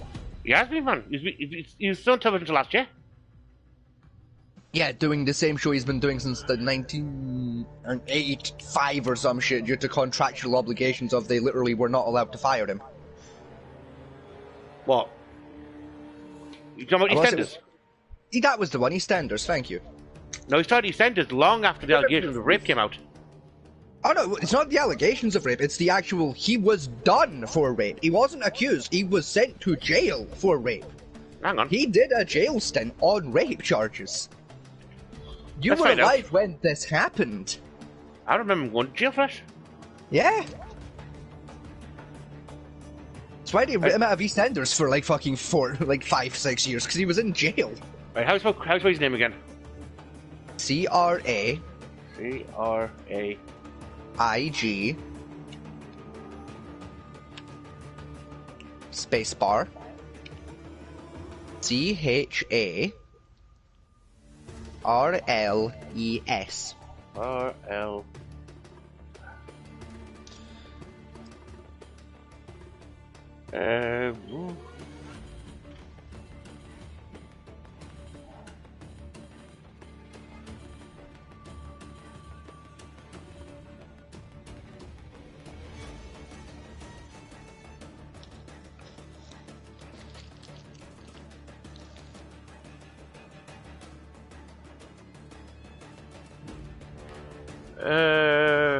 in 1995, Charles and his co-accused were acquitted of all charges at trial.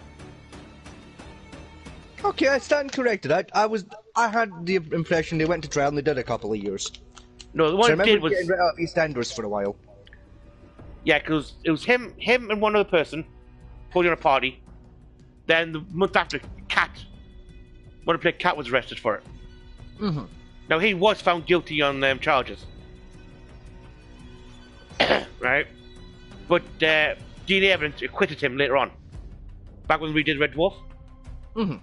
they got new DNA evidence in, and it found out the girl was lying. It wasn't him; it was someone else.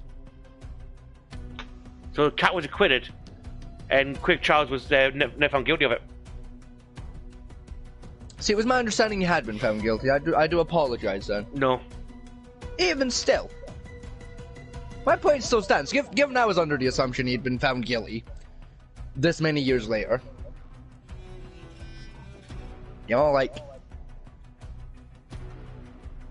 like I feel like Hollywood and the BBC aren't going to look into it that much. I feel like he's kind of a write-off to all of them. I think 1995 or no, 1998 was when Robot Wars ended with Craig Charles.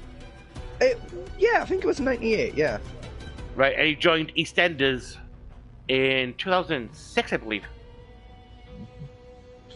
No, he was in it back when he was still doing Robot Wars. I say he did like a 6-year, I'm not in it anymore, stint.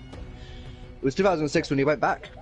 No, he wasn't in it. EastEnders for fucking years. No, he only started EastEnders in 2006. He was never in it beforehand. What's the one he wasn't?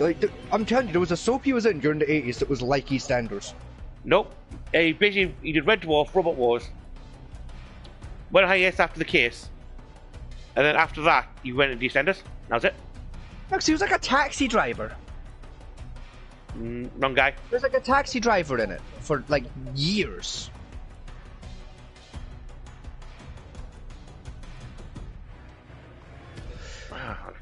Let's have a look. I'm sure that was Craig Charles. It was like a taxi driver in. Was it maybe Neighbours he was in, or? Craig Charles.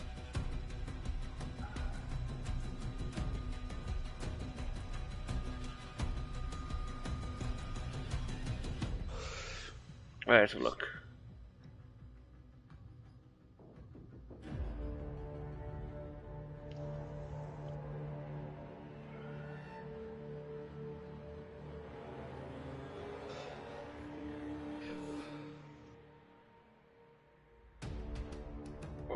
Right. According to this is what he was in.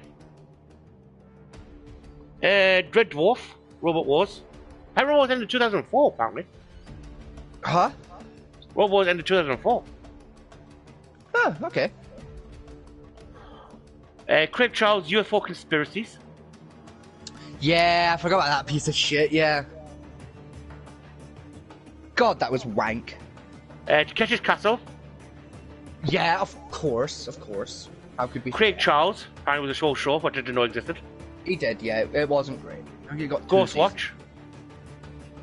Moneybags, which is recent. That's 2001, 2022, that one. Don't Rock the Boat in 2020. The Gadget Show up till last year. Yeah, he was in Don't Rock the Boat, yeah. Coronation Street. That's, yeah, Corey. That would be the one where he was a taxi driver. I think that's the one I'm thinking of. Yeah, it wasn't Stand, it was Corey he was in. What else? We've got Captain Butter, whatever that is. Don't remember that at all. The Cyber Zone. Not a clue. It's black and white. Space Cadets. Yeah, I like vaguely remembered that. The Craig Charles and the Craig Charles Funk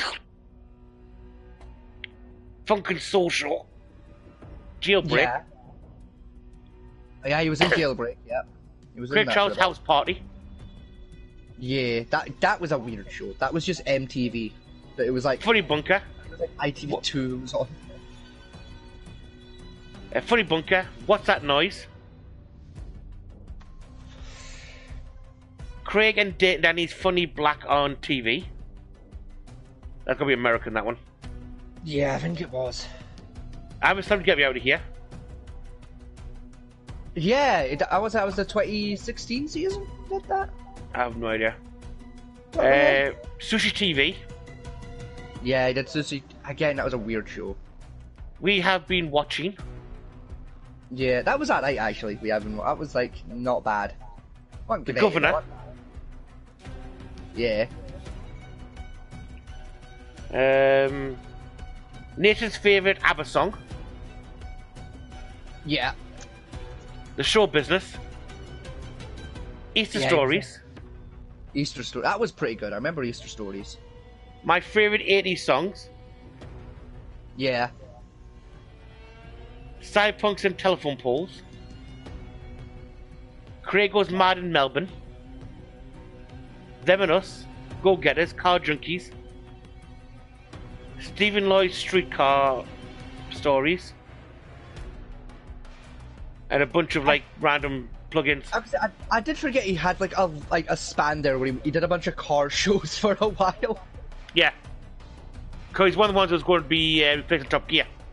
Yeah, he was slated to jump into Top Gear for a while there, and then he didn't. Joey. Was when Matt LeBlanc and the Football Man. Yeah, which to be honest, he would be a better co-host for Matt LeBlanc than any of the ones they picked. Yeah.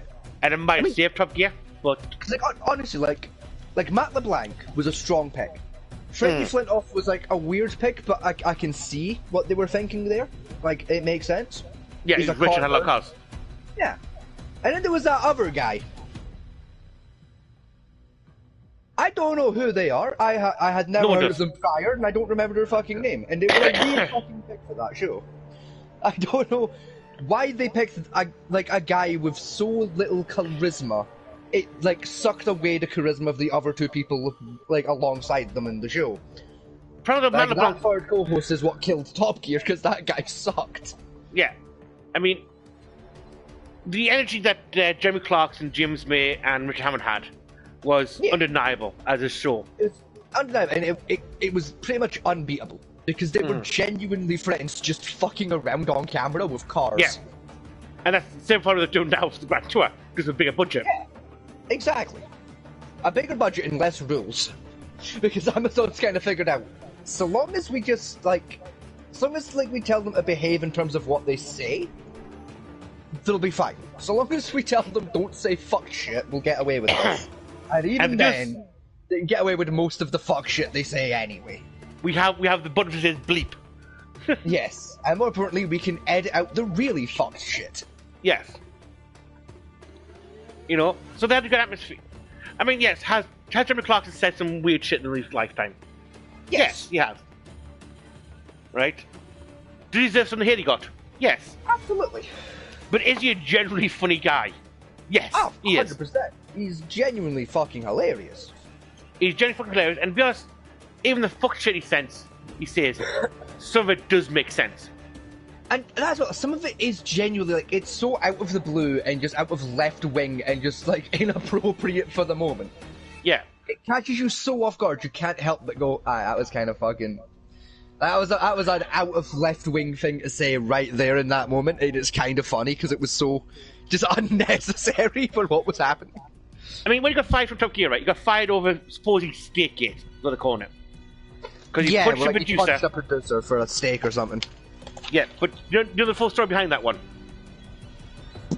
Right? No, because I don't care about Hollywood politics enough to fucking... Oh, we've got 3 viewers apparently. Now. Hooray! Hello, viewers.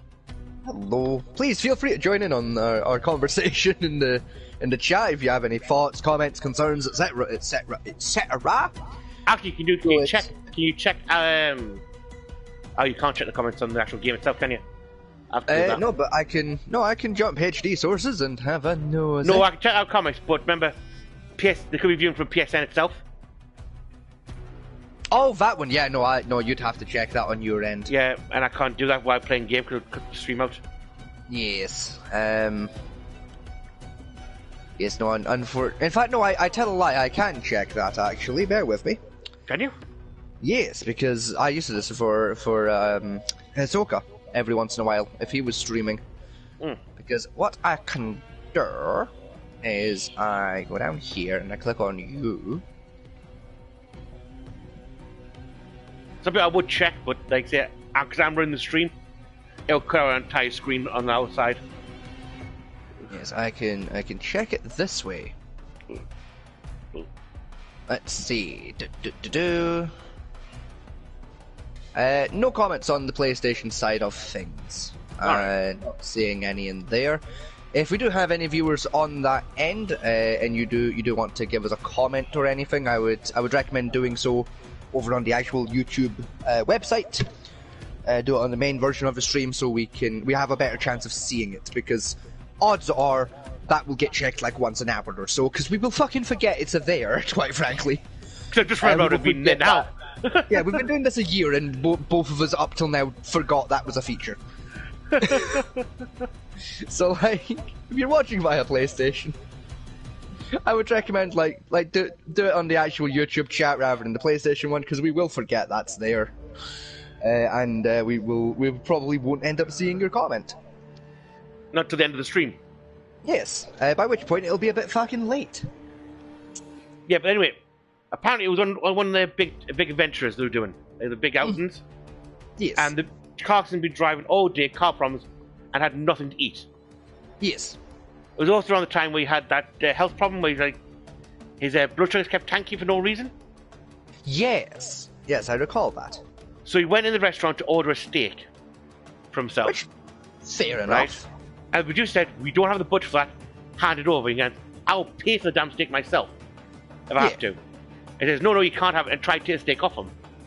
So the guy Clarkson bopped him in the face. Understandable. Only problem with that is because the said producer at the time was the son of one of the BBC board executives, it took a bit higher. Different. How? Riddle me this one, right? How can Top Gear have the budget for 3 fucking Lamborghinis and backup cars, but not a steak? because Top Gear didn't actually, what happened with the Lamborghinis and stuff, is they didn't pay anything for that. What they done was, the companies rented the cars out to Top Gear. Oh yeah, like they were getting it on loan and shit. Like I get that, but like still. Yeah, what the Top Gear said was, we'll showcase your cars, but you have to insure them yourself in case something goes wrong. Yeah. Whereas with the Grand Tour pay covers insurance costs now. Which That's why they're getting better cars. Which does make sense. Because back in the day, the Top Gear got away with that because Clarkson, Hammond, and May were one of the best boys for car shows, and Top Gear was shown worldwide. Yeah. So they got away with that kind of bullshit.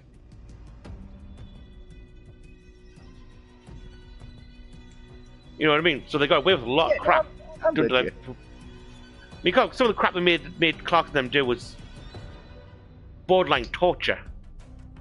I mean, yeah. I mean, the Vietnam special, I loved it, but poor Clarkson. I mean, it was a mean special to, like, get them to do. Especially for a non-biker. Yeah. 1,000 miles on a Vespa. On, let's be honest, bad roads. What was the one where fucking Hammond just picked up, like, a random fucking, like... it was like a caffeine racer or, like, a dirt bike. And, like, dropped it every, like, 5 miles. Do you know what I mean? That was Vietnam special, you bought a Minsk. Yeah, that was it. Yeah, I think it was the Vietnam special. Because Clarkson kept dropping... Because May bought a fucking Honda Super Cub. Which, like, fair. Fair, a little cheap. Not very powerful for, like, long distance riding, but, you know. Yeah, a decent enough idea. Hammond managed his hands on a Russian Minsk, brand new. Yeah. And Clarkson bought that bloody, very dodgy Vespa. And he kept falling over on it. I do reckon he only picked up the Vespa just as, like, a shitpost. He wasn't there trying to say the Vespa's a good idea, he was there like, the Vespa's a funny idea. No. Honest to God, right? He only got the Vespa. Because the producers told him it was the best bike for him to get. Because he had no idea on bikes. And he listened to him, he had no idea on bikes. Fucking moron. See, if it was me, I would have taken the advice of literally anyone else. Like, I would have asked Hammond. Mm-hmm. Hammond's well known to be a bike nerd. The problem is they're half right, because Clarkson's got a riding experience. The Vespa was technically the better pick for him. I mean, yeah, but like... Because it's a relatively stable bike. It's a regularly stable bike. You know, when it works, it works. Unlike the Minsk, which takes a bit more skill to ride. Yeah. And given Clarkson's weight, that Super Cub would not move anyway. I mean, yeah, the Super Cub was never going to told him, but... I feel like he would have had, like, an easier time on, like a second-hand cruiser. See if he'd picked up, like, a Harley Cruiser on the cheap. Well, no, because the main problem with it is, Euro bike, you know how the controls work on a bike. Yeah. Vespa's is slightly different. Like, for the clutch, for the Vespa, it's actually a foot pedal. Yeah, no, I know. Then you twist the handlebars to change the gear around. Yeah. For a clumsy style like him, can you imagine trying to do a synchronic gearbox on a bike? See, I'd have hooked him up with an automatic. Do like a cheap automatic one. Because the automatic bikes tend to be cheaper anyway. I think that's what the death of the Vespa was technically supposed to be automatic. You know, like I'd have hooked him up with, like, so you can get like a second-hand Harley Cruiser set, like, fucking automatic set, fairly cheap. Yeah, but that's the reason why they're cheap. Yeah, they're shit, but like, Yeah. it's still gonna be better than a fucking Vespa. You spend 9% of that Harley will spend 9% of its life on a bike bench in your garage, and you're trying to figure out what broke this time. I mean, yeah. That's just true for a lot of automatic bikes, though. Yeah, they're not good. Like, automatic bikes have a nasty habit of just going, and I've died. For no fucking reason. I mean, to be honest, Harley outdid themselves with their latest automatic one they did. They did a belt-changing automatic bike with a chain drive. That's like a spectacular work of art. That sounds pretty good, actually. It's not. Sounds alright. Like, that sounds like I can't from hearing the brief description, I can't see any obvious flaws. Right. The way the That gears, sounds like a decent idea. yeah, the way the belt drive works with the gears is you have a large belt on 2 rollers, which move down the rollers, changing the gear ratio. That then creates a torque variant in that gear ratio. Yeah. Right? They're then pulling that gear ratio on a chain a sprocket to the rear wheel. Yeah. Right? Which means that torque ratio, which is almost no lag time on that torque vector, is going to apply a lot of torque to that sprocket and chain. Yeah. Which is going to tear apart your sprocket and chain every 5 minutes. Get stronger sprockets and chains. You can't. Watch me.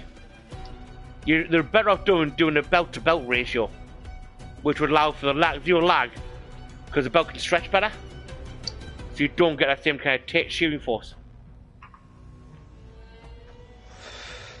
Or, and hear me out here, make the sprocket and chain out of something that won't snap as easily. Or, smart idea was put prop trap there instead. Or, just make the sprocket and chain out of, like, tungsten. Then it's too expensive.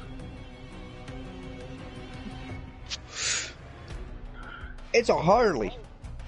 It's already too expensive by default. Yeah. And not Like, good the either. point is moot, you dickhead. People are already willing to pay silly money for a Harley. Do you think they're gonna give a shit for the sake of a fucking...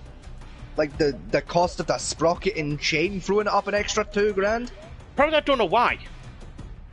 They're not very good bikes. They're genuinely, like, most of them are, like, especially like cruisers.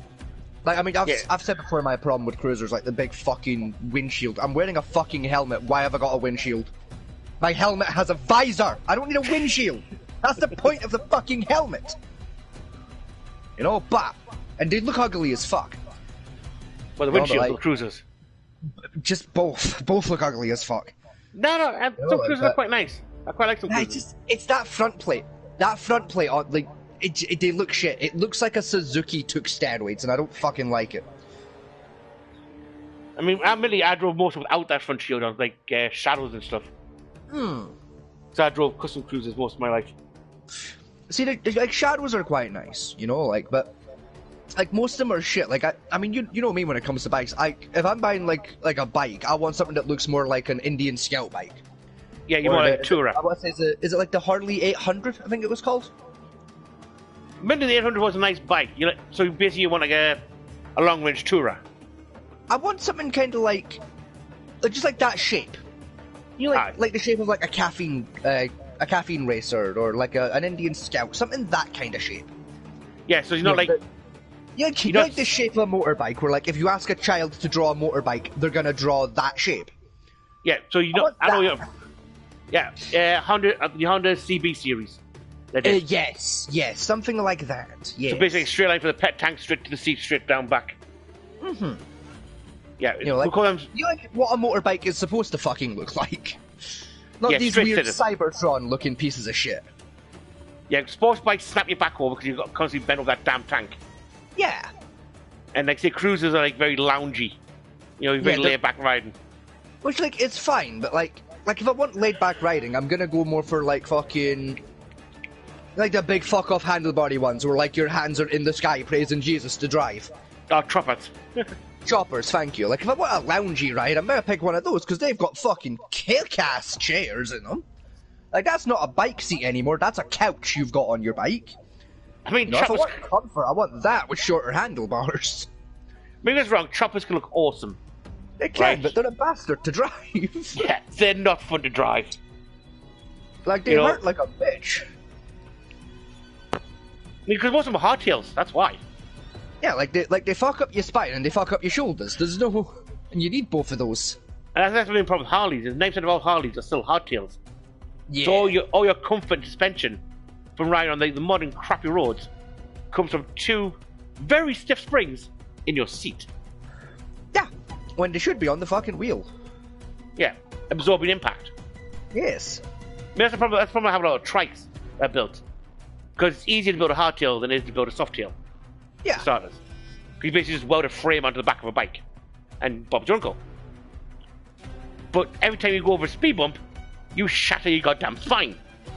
To be fair, though, that's not a big deal if you're on like a normal two-wheel bike, because you just go around the fucking speed bump. Yeah, then you hit a pothole and British roads. Yeah, no, I had that a couple, especially at night, like in the dark. Yeah. Oh, I did that, like, back when I was riding, like, on my 50cc, I did that so many times. I'd be going down, like, a main road, pitch black, like, on the way to or from work, and just, there'd be a pothole I forgot about. Yeah. And just, poof, poof, and, like, I'd shatter my ribcage every fucking time.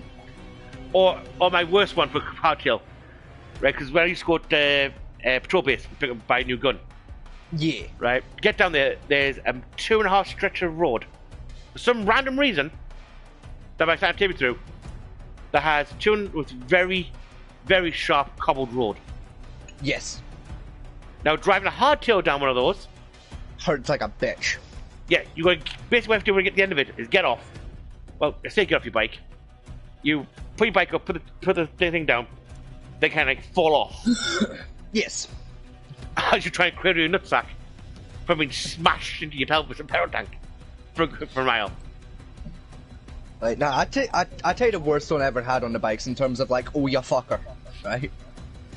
It was one of those nights. I was going to Recife. I was working in Recife at the time. I was going like along the main road into Recife.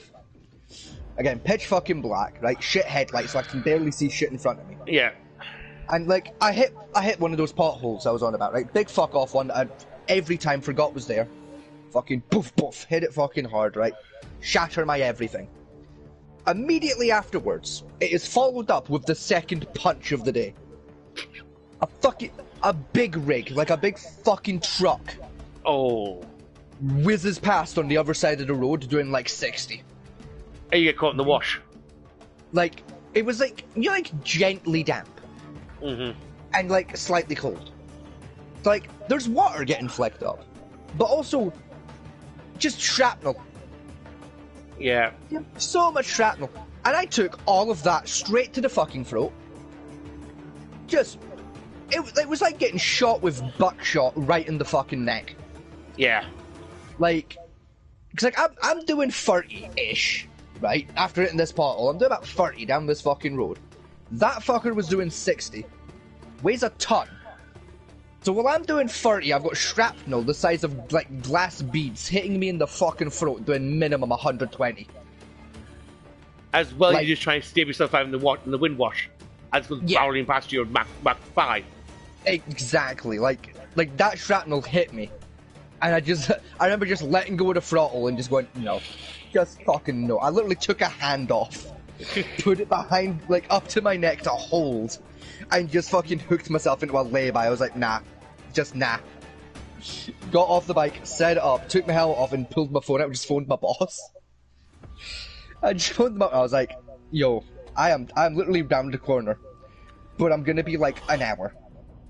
And they were like, why? What's happened? Like, they were worried if I'd crashed. I, like, told them what happened and went, so I'm gonna get on my bike in a minute. I'm gonna drive up to the petrol station, I'm gonna have a coffee and a fag, and I'll phone you when I'm on my way. And then hung up the phone. Next thing they couldn't say, no, get here. I just fucking hung up, got on my bike, and just drove to the petrol station. My worst one was I was doing a motorway run. I was doing long distance runs. And I was on my shadow.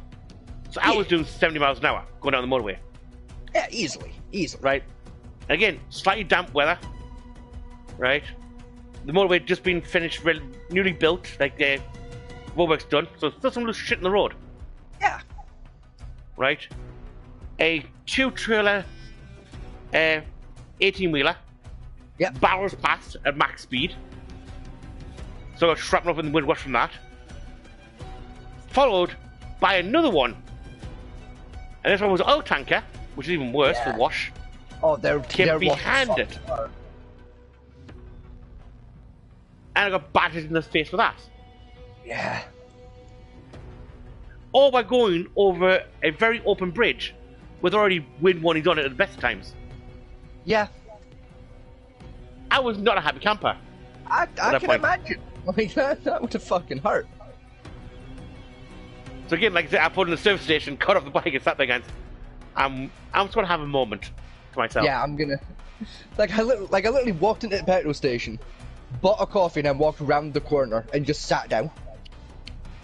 Like I was sat at the back of a petrol station, like helmet in front of me, right, on road. A fucking cup of coffee in one hand, a cigarette in my mouth, and like fucking like some sachets of sugar in the other hand, trying to fucking open them and put them in the coffee. Well, like I looked like a fucking hobo. Just. While your hands are shaking from the vibrations on the cord, you're trying to control your fucking digits. See, I have shaky hands anyway, so like I'm used to it. Because what people say, you can never find the gloves, right? Especially like during autumn, that are fucking warm. See, I did. The ones you find are like mittens. I had two sets of gloves. I had like my summer gloves, which was a pair of like welder's gloves, just like really thin, weldy, mechanic-y gloves. Like they were my summer gloves, and then I had like a pair of like, you know, like the ones that you'd use on like a super bike if you were a super bike racer, like a fireproof, fucking bulletproof, knife-proof, fuck you-proof, fucking gloves. My dad bought them at an auction for like a $5, and just those were my winter gloves because they were the most well-insulated things I fucking owned, like across any type of clothing. Jackets, gloves, hats didn't matter. They weren't beating those fuckers for insulation.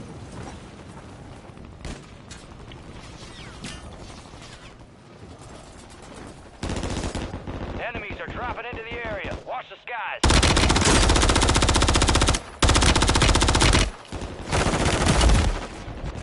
Oh fuck me! I got zeroed. Jesus Christ!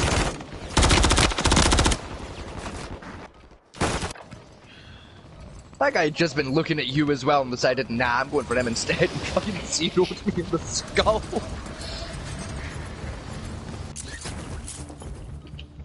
Go live forever! I landed in the river. All stations, You didn't want to do that. Shadow 01. Deployment to the war zone has been authorized. I forgot I fucking put the talking cat on that gun. Are you getting bullied, bud? No, I was shooting a guy and I just heard ah really quietly in the background and went, what the fuck is that? And remembered the cat mod. Weapons free on all threats. I actually fucking forgot about the fucking. I'll see you on the other side. Speaking of interesting things, recently in war zones, Battle Royale. did you hear what Israel did to Iran? I did not know. Oh fuck it, let's go over there. We'll risk it. That wasn't the right button. Got gas Let's go over closing there, in fuck fast. it, we'll risk it. Yourself to the safe Wait. zone. Oh fuck's sake, piece of shit game. Do my ping. There you go, over there. It's green this time.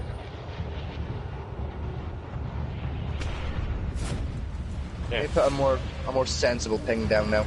There you Found go. it. For a more accurate location. Gives you a better idea of where I'm actually aiming to land. Yeah, well. Oh, great. Right, there's Thanks, another up there. player just gone in the back of that building. Yeah, I'm about to land on the roof. Fun. Primary objective is to eliminate all targets.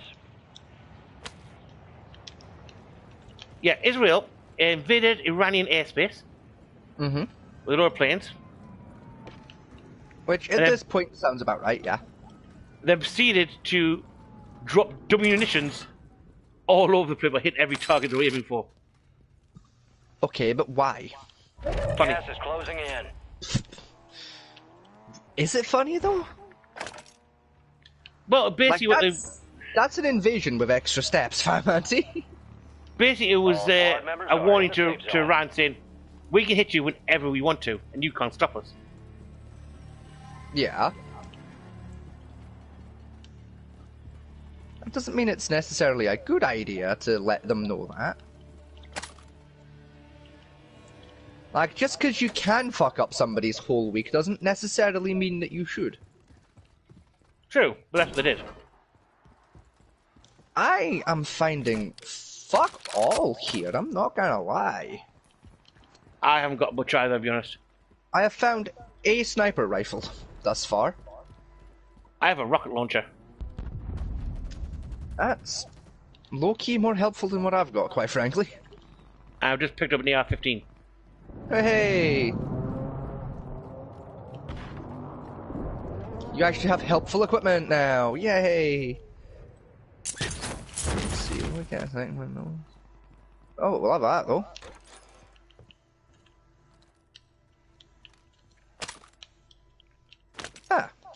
That's not helpful, but oh well. Oh, Alright, come on in. It's just me. It's just me. Alright, come here. You've not been looting the first aid boxes. There you go, there's the last fucking self-revive. I don't know the first aid boxes there, to be honest. Yeah, they're on the walls in most of the bathrooms.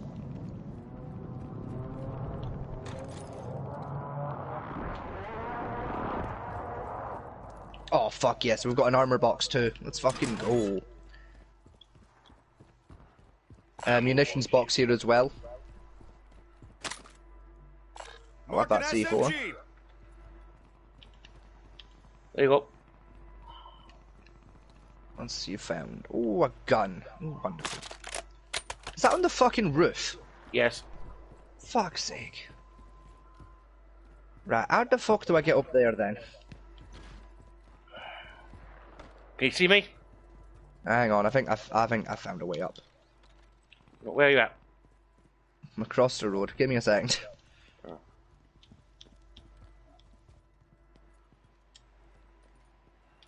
Yeah, there we go. Right, where was it? It's on the roof. There. Ah, there we go. Thank you very much. That better? Yes. No, I mean it's a start at least. We're going to have to move sort of eastwards. Eastward. That's never eat that way. This way, roughly. Friendly loadout drops on the way. It's weird. I thought. Huh. Give me Sorry, where I thought I saw a player there, but give me where the circle's at and where it's coming in. Gas is closing in. Get to the Behind new us. safe zone. yeah, up top of the building. I'm hit! Enemy in the air. Council lost. He's up there. Where? Where I've pinged at the top of the blue building. Alright. I don't know where exactly, but that's where he was. I took a pot shot at him when he moved. You got any armor plates? Yeah, hang on. Armored here.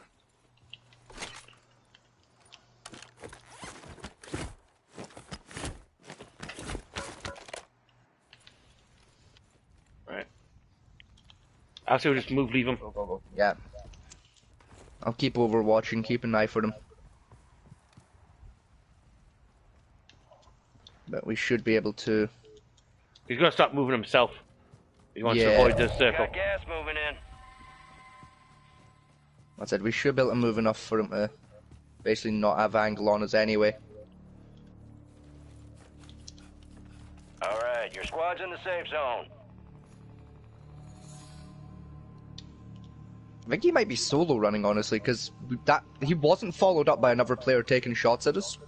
So I think his teammate might already be dead. He's up there. He's not anymore.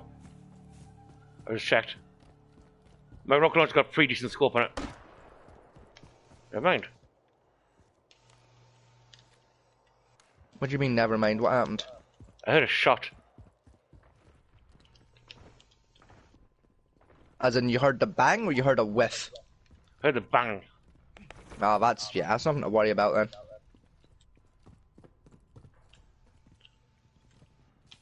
Yeah, no, he's not up there. We're good. Because if he was up there and took a shot and it went unanswered, he'd still be peeking up, waiting for a follow-up. There is shots just around the corner, though, to the bearing of 171, give or take, just around the corner from where I am, with this van.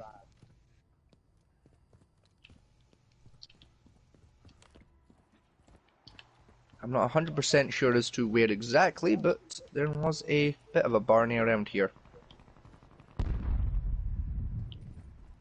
One behind us.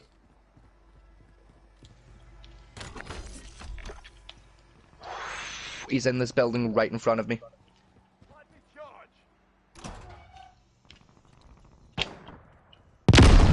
Oh, fuck, what's that? Is that That you? was me picking up a satchel charge, yeah.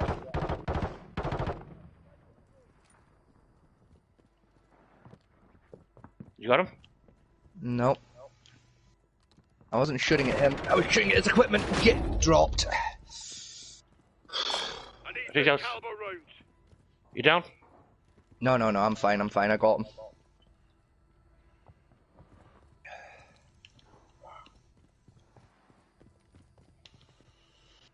I was inside, but looking for him. Yeah, no, he was in here with me. Ah. That's you. Oh, I nearly had a fucking heart attack.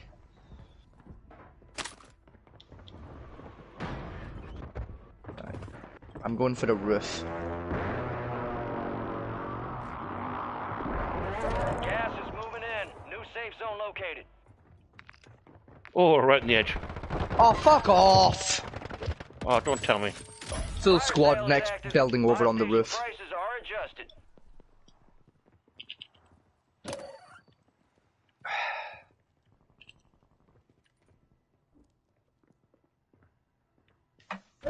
Well, I got a kill at Your least. squad mate is in the gulag. If It's they better than I've been survive, doing thus they far. redeploy.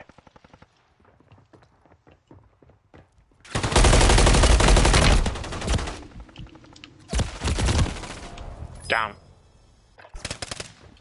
You get dropped to take it, aye? Oh, yeah, I've lost my fucking gulag.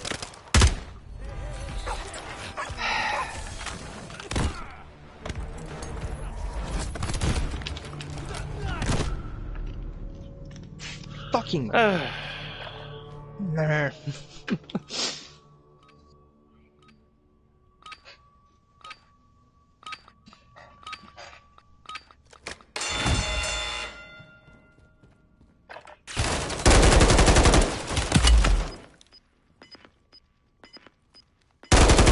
I'd need it.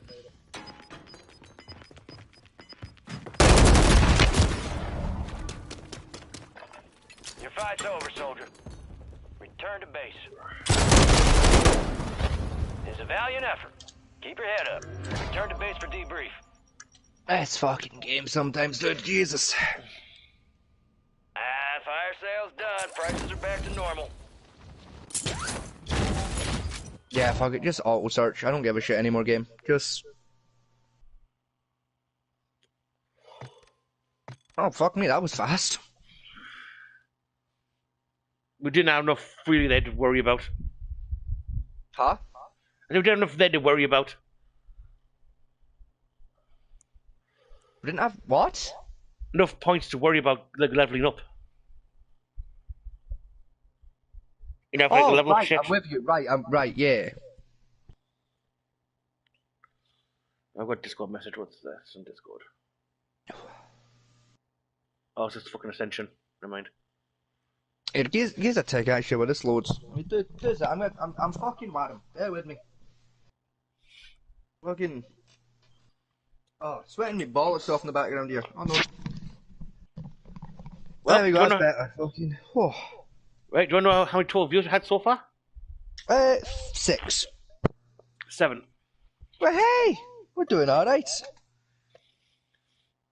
People probably keep leaving because we're shite, but fucking, Yes. we're doing all right. We're not actually playing the game, we're just talking about pish most of the time. I mean, yeah. See, when we actually find a game we actually enjoy playing half the time, we actually play the game. And Yeah. talk about pish.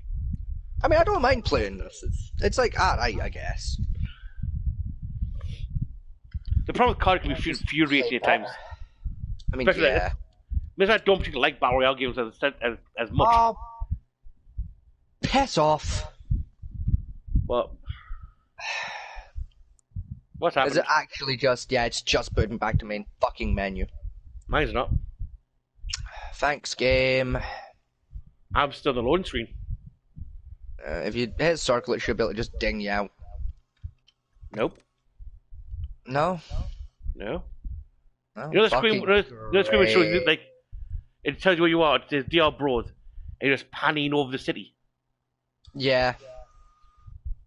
Yeah, I was That's on there, and then it just went, and fuck you, and booted me to lobby. That's currently where I'm still at the moment. Fucking great.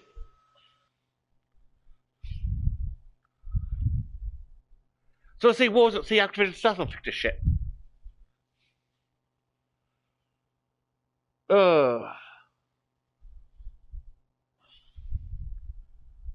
How long is it going to take to fix, I wonder? The problem is if I do anything to like back out, it kills the stream. Yeah, let's try just like spamming circle or something for a minute. See if that dings it back. I can show and hide objectives. Oh no, like I'm not saying it'll tell you. Just just fucking hit circle and see what it does. Don't look for an input saying will it work. Just fucking try it. You silly fucker. It's an Activision game. They're not going to tell you the secret. Dumb fuck. Come on now. I'm now doing Nintendo like cheat code sequence. Up, down, left, right. To me, to you, to me, to you. Right, I'm gonna go for a pish. Pressing start a few times. Fucking, I'm going for a piss myself, then I'll come back and fix that.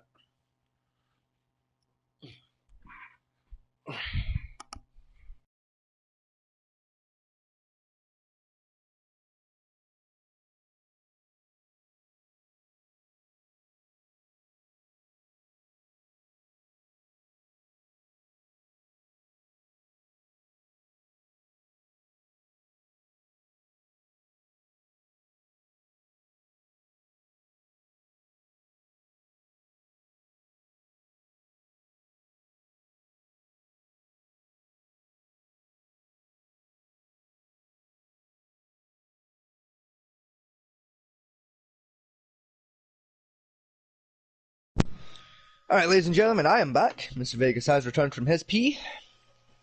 Luckily, my office and my bathroom are basically right fucking next to each other. Whereas, I believe Fat Man D has to go upstairs to piss, which is not very fortunate for him. But it is perfectly fortunate for me. Oh, so while he's away, excuse me, beg yawn. While he's away, I'm going to jump my HDMI source, check the stream, make sure everything is running hunkety-dunkety, which it is. Things are running well on our end, which is always good to see. Always good.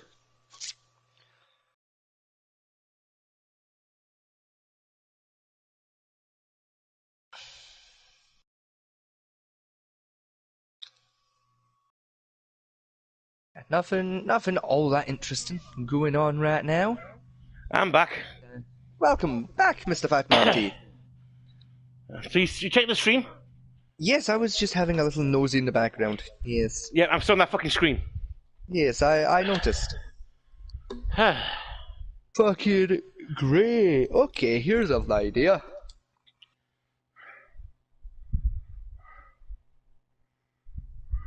I know this used to work, I don't know if it still will.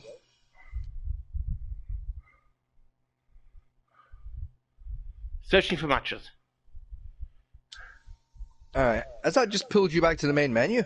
Nope. Oh, right, they've patched that. It was kill the corner, searching for matches, and I'm still on this stream.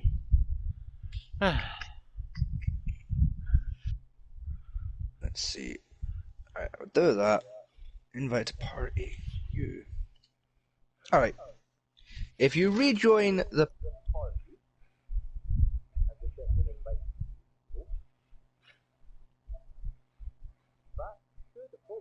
we're lucky. Force you back to the main menu. It has. Hooray. Joining game session.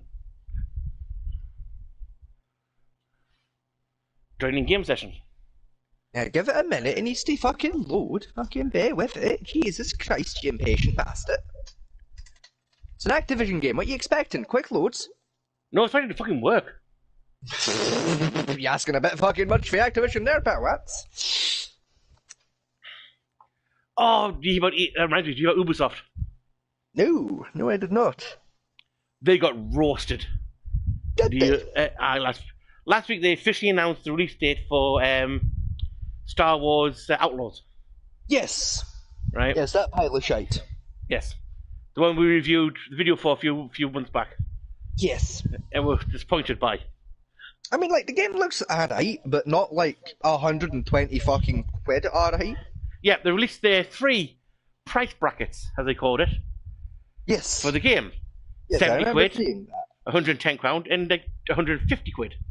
Yes. And they got roasted by the gaming community for this. Yeah, they said, well, I'd still just join and get, wow. yeah. I've just checked the stream, it's like, see what's going, Jesus fucking Christ. What happened? What's happened? Update me, what happened? It's crashed, hasn't it? The game fucking crashed, didn't it? Just go back to the stream. It's back to the fucking...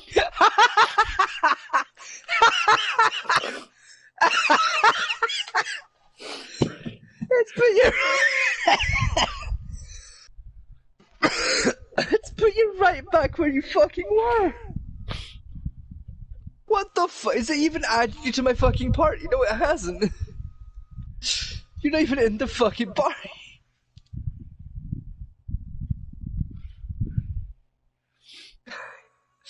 I'll send you another party invite, see if that fucking works. Oh, well, we're on Booth Island, are we? We're on Booth Island, are we? No, we're not.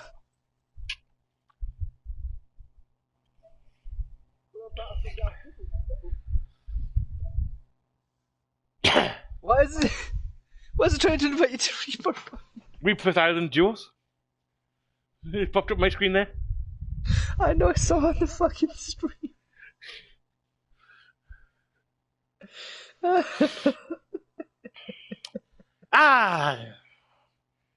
Activision. The life of a content creator.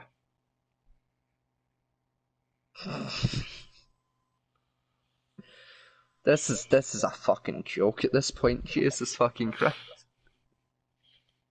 So if you're at home, just Google Activision memes and insert anyone you want in this situation. It'll probably work.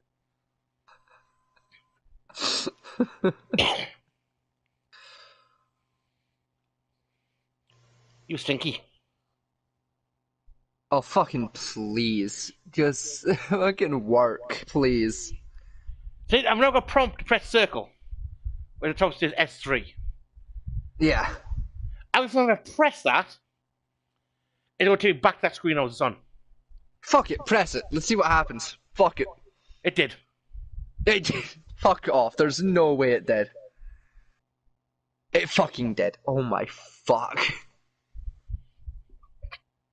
Right. New plan. New idea. Let's see what happens. You have a plan? I do. Let's see what happens if I press this button. Because either this will fix it, or this will make it 10 times worse. Oh, I've got a new screen. Let's see what the scroll. Drum roll. Waiting on playlist. Oh. Setting player order info. Oh, what the fuck? What do you do? Is it a main menu? Yes, it's main menu. Fuck yes! What did you do? I joined your party instead of trying to invite you to mine.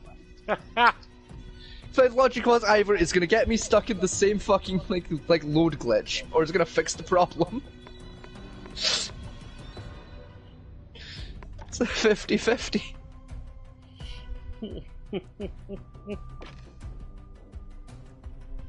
Oh god.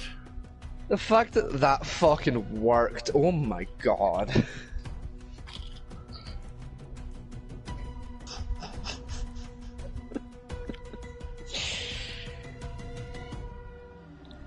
That was how much of the show was just spent trying to fucking fix the game? That was 10 what, minutes. 20? Fucking... If you're at home and think this is rare for Activision, it's No. not. Really not. It's just so fucking not. Only difference is, if we play it on PC, I could kept the stream going and shut the game down. Yeah, you could have just alt F4 that shit and it wouldn't have mattered. Yeah. Because we're doing the stream through the PlayStation, I can't. Which reminds me, to fix this problem in the future, buy a new capture card. Yeah. Buy a new capture card. That's on your to-do list. Yeah. Or like, get your dickhead brother-in-law to find the one you lent him. That works too. That's gone somewhere in the ether by now. I don't give a fuck. Threaten him till he finds it. Everyone He knows won't. he's scared of you. He won't be able to find it. Literally just tell him, either you find it or I'm taking your kneecaps. He'll fucking locate it quick enough. He won't. He fucking will. I've asked him for a year for my toolbox out of his loft and I still haven't got it back yet. Yeah. Well, tell him if he doesn't find both your toolbox and your capture card by, like, April, you're having his knees. We're in April now. June, then. You know how long it is before I come up yours? Like a month? Just about 6 weeks, Yeah. give or take. Plenty of time. That reminds me, should we buy a second camera or should we just use our phone cameras? Just use phone cameras, fuck it. Phone cameras and GoPro would be grand. Because now I'm getting a tripod mount, and I'm getting the boom mic for the camera. Yeah, we just use the GoPro. Shotgun mount. Yeah, I don't think we'll need out else.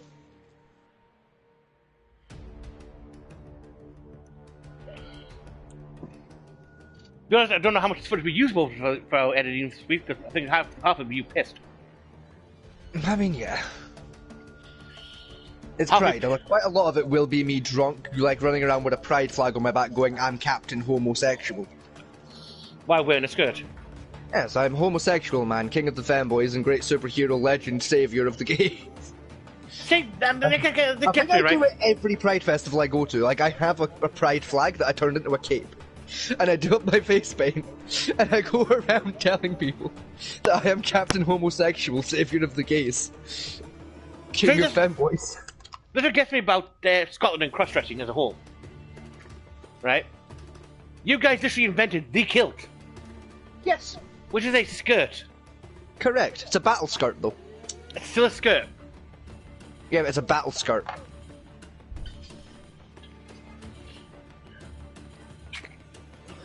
It's more than just a kilt. It's a war skirt. It's a battle kilt. I think with the Italians, they're getting very narky of the gay stuff lately. Right? Yeah, Which is weird, given they invented it. Yeah, and given their entire fashion for most of their history was a dress. And again, more importantly, like the Romans and the Greeks simultaneously invented like homosexuality around the same time. They also both invented the fanboy. So Yeah, the eunuch. no, the fanboy. Yeah, they call them eunuchs. There's a difference. No, eunuchs were just homosexuals with extra steps.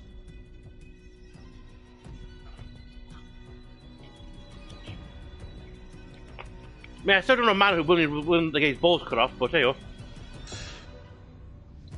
I mean, if you pay me enough. You're a man, yes. You like women, yes. We get to work with all these beautiful virgins. Oh, brilliant! Catch. What's that? You gotta cut your balls off. No thanks. I mean, how much are we getting paid? Back then, for the unit that's virtual virgins, it was the equivalent of half the salary of a nobleman at the time. Yeah, I'd do that. You tell me I'd be rich. Like, I could afford a house, food, and a horse. Yes. I could afford a horsey and a sword. Those are the only things I need to be happy in life. I'll cut my dick off for that. Thank you very much. No, you cock your balls. No, you cock. You cock. Oh, fuck you. Hey, you give me 2 swords and a horsey, I'll cut off both. Your average pay would be about the same. Would be enough for the average peasantry family, the plebeian. Right, your yearly salary will let them live for about 10 years. Yep. With their current thing. I'd cut my dick off for that kind of money happily. Yep. You do that now, and then. Yeah, that's what I'm saying. You give me that kind of money today. You give me, like, the average person's 10 years worth of salary, I'll cut my dick off. Happily. That's not even that's a couple million. That's not a couple million. What, 10 years worth of salary? Yeah, Yeah. it's not. The average person's on what, about 20k annual? But 20k annual, you're talking about just shy So Of 10 years about- of 20k, that's 200 grand, give or take. Yeah, that's $2 million. Yeah, it's still just short of a fucking like that's just shy of a $250,000 like quid. Yeah. $250,000's 250, so you're just shy of $250,000. Like, do you know the things I could do with $250,000? If you believe the government says the poverty line where classify you can live is about $6 grand in the country. Well, annual? Annual, yeah. No. Yeah. The average rent is $1,000 a month. Yeah, if you believe that's not counting your rent, it's counting your basic. Because if you go for like what the UC tell you is they'll pay your rent, so that can count. Just to eat, power your house, have heating, and internet, because internet's important now. Yeah, and travel to and from appointments with universal credit as well. It's $6 grand. Just above $6 grand. About Hang on, 300, let me do some math. about 330 a month. Oh, I'm getting nowhere near that. Because you're not 25 yet. Yeah, I'm at like 290, I think mine is. You won't get a full amount to your 25. Yeah, I'm pulling 3,480 a month. A year, rather. 3,480 annual is what I'm getting in universal credit, and that's to like pay bills, pay rent, pay Wi-Fi, get food, travel to and from appointments, travel to and from work. Yeah. According to the government, that's the minimum amount you need to live in this country. I mean, I am alive, but I'm certainly not fucking living. Now, on the other hand, though, right? Let's say I want to, if I'm allowed to work, right? To live the lifestyle I'm living now, Yep. right? With you may see me sick money I get in, Yes. right? I would have to make at work 25k a year Yeah. by time pay for taxes and national insurance.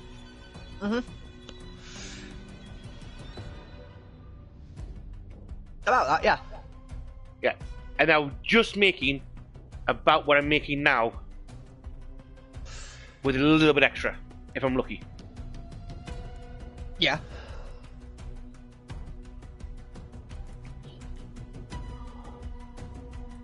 Now, consider most jobs out there aren't paying 25k a year.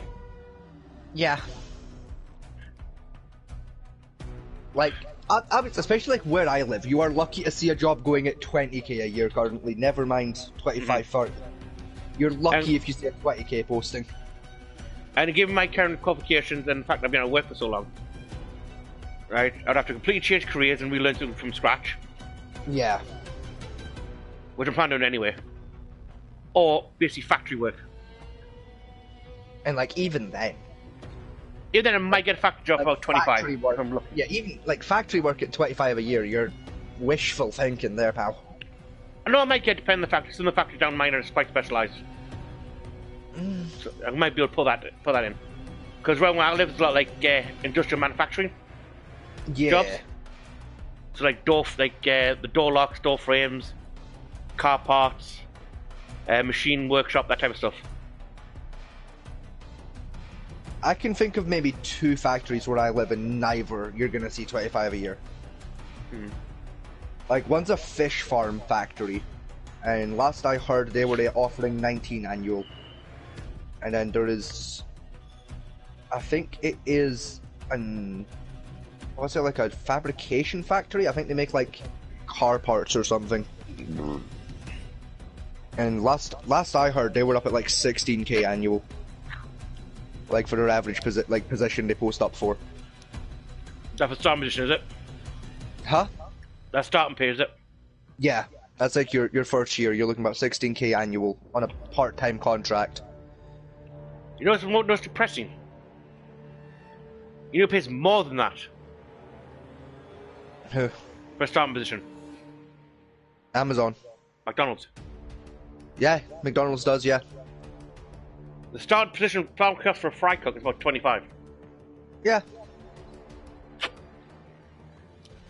With if you wanted to, the managerial position within 5 years. Yeah. And that includes a 3-month trip to America. I mean, this is the thing, Training. right? 'Cause this is how I knew I was fucked when I was younger, right? Mm-hmm. When I left high school and I was going into college, right? I applied to a McDonald's for a part-time position, age 16, to work as a cleaner. Mm-hmm. Right, to work as a cleaner at McDonald's. Guess what I got told when I was like as the reason when I was rejected? One. I was overqualified to be a cleaner at age 16, just leaving high school. Well, you know what that happened to me when I for my chefing jobs. No, you don't understand. This is before I had any chef-based qualification. Like, I was literally just leaving high school, having like left with the bare minimum qualifications. Oh yeah. The bare minimum to legally be allowed to leave school. I was told I was overqualified for the position of cleaning. Yeah. I left my first long-term jobs. I was looking for a new one. Right. I went to apply. Mm-hmm. It was for a factory warehouse job of organising and moving things around the factory. Yeah. Warehouse. Basic job. Yeah. They rejected me because my grades, my qualifications were too high, and they couldn't afford to pay me. See, and that makes sense, because you had a job previous, so I can understand how they got to the conclusion of he's too qualified. No, that was just based on my GCSE grades. Yeah, even then though, I'd just left high school. I had nothing. I had a nat 3 in math. Probably right. If you apply to the McDonald's now, they'll snap you up. Because desperate people at the moment. I literally applied to McDonald's like every couple of months when a position opens. There's 3 in my local area. Every single time I get told that it's either just a flat no for no reason or no, you're too qualified to work here. That's every impressive. single fucking time. You tried KFC? Yeah. I just get told no. I got an actual interview once with KFC. Mm-hmm. I got told no with no reason why. Just no. B&M Bargains tells me no every single time I apply to them, and again with no reason behind it, just a no, straight off the bat. Literally, I'll do the application, put my CV in, do the questionnaire, instantly get told no. Like 12 seconds after I've done like the little mini questionnaire online, get told no, with no reason for why, just no. No idea. Maybe because they're old enough. My best one I used to like. I'm 21. What do you mean I'm not old enough? I'm 21. There's not a country on the planet that I can't smoke, drink, and work in. Yes, but under certain insurance rules, it costs more to insure a young person than to insure someone 25 and over. It's a B&M Bargains. I've seen 16-year-olds working there. Maybe you may be too old and too young at the same time. It's stupid. You know, you're too old to catch the manager's fancy, but you're too young for the insurance. It's still stupid. It doesn't make fucking sense. Trust me. At this point in time, I think I'm just getting an IT degree. I would, but I'm too shit at fucking programming to get an IT degree. I'll go back to university and get a degree in archaeology. Bet. I've been considering it myself, to be fair, like going back to college and just getting something, fucking something that'll give me a boost, To be honest, right, I tell you what a job you could apply for, but it depends on how strong your stomach is. Yeah. Is get your offshore certification. My what, sorry? Your offshore certification. Offshore certification, right, okay. It consists of a medical and a training session. Okay, piece of piss. And the training session is you've seen the helicopter crash simulators. Oh, yeah, no, I know, yeah, like go work on like the rigs and that. Yeah. I mean, like, I could, but like, I can't swim, so... You don't have to swim, you have to be able to get out the helicopter into the surface. Dive jacket. Yeah, I can't swim. I'm not getting to the surface, I'll drown. Because they'll take anybody on long to get them. Because where the oil industry works, like the rigs and that stuff, is if you get their qualification first, it shows willingness to work. Yeah. You pay for yourself, and they'll snap you right up for that. Because, like I said, them qualifications aren't cheap. Yeah. I mean, the medical loans are like 100 quid. See, but that's the problem, is like, I already, like, barely make rent. How am I affording the fucking... I know. Like, you've not thought this through very well, have you, dickhead? I got the door pay for mine. Still. Then I was too fat. That's the thing, my work coach fucking hates me. I've got no chance. Only thing I suggest you do is go back and get a welding degree. Welding qualification. I mean, yeah, I mean, I'm not... I've never welded it before, but, like, how hard could it be? Depends on the rig. Like, you're just melting some metal together. How fucking complicated could it possibly be? Arc welding? Very complicated. Nah, you just fucking shoot some It metal is. with a hot thing. MIG welding? Fairly easy. Ah, fucking, it's welding. How hard could it be? Fucking... TIG welding is an art form. Nah, welding's probably a piece of piss. I mean, fuck, my dad can weld, so how hard could it possibly be? About my dad taught me how to weld with an arc welder. Yeah, my dad never taught me, but I know my dad can weld, because I've seen him do it. And, like, how hard could it be? Like, my dad was in the Navy. It can't be that fucking hard. With arc welders, the trick with that is you've got to get the right distance between the rod and the piece of metal to create the arc. Yeah. Then you've got to maintain that distance as the long rod you start using starts disappearing on you as you create a line. Yeah. And to be honest, if you master an arc welder, right, then to be honest, you get a job in any shipyard or Navy shipyard. Still, how hard could it be? I mean, technically, you're still young enough to join the Navy. To be fair, I have been considering, like, Army, maybe Navy, you know? Well, try the TAs first. Nah. Still get paid. The thing with the TA, right? Like, I've got the same problem with the TA as I do in the Navy, but on a bigger scale.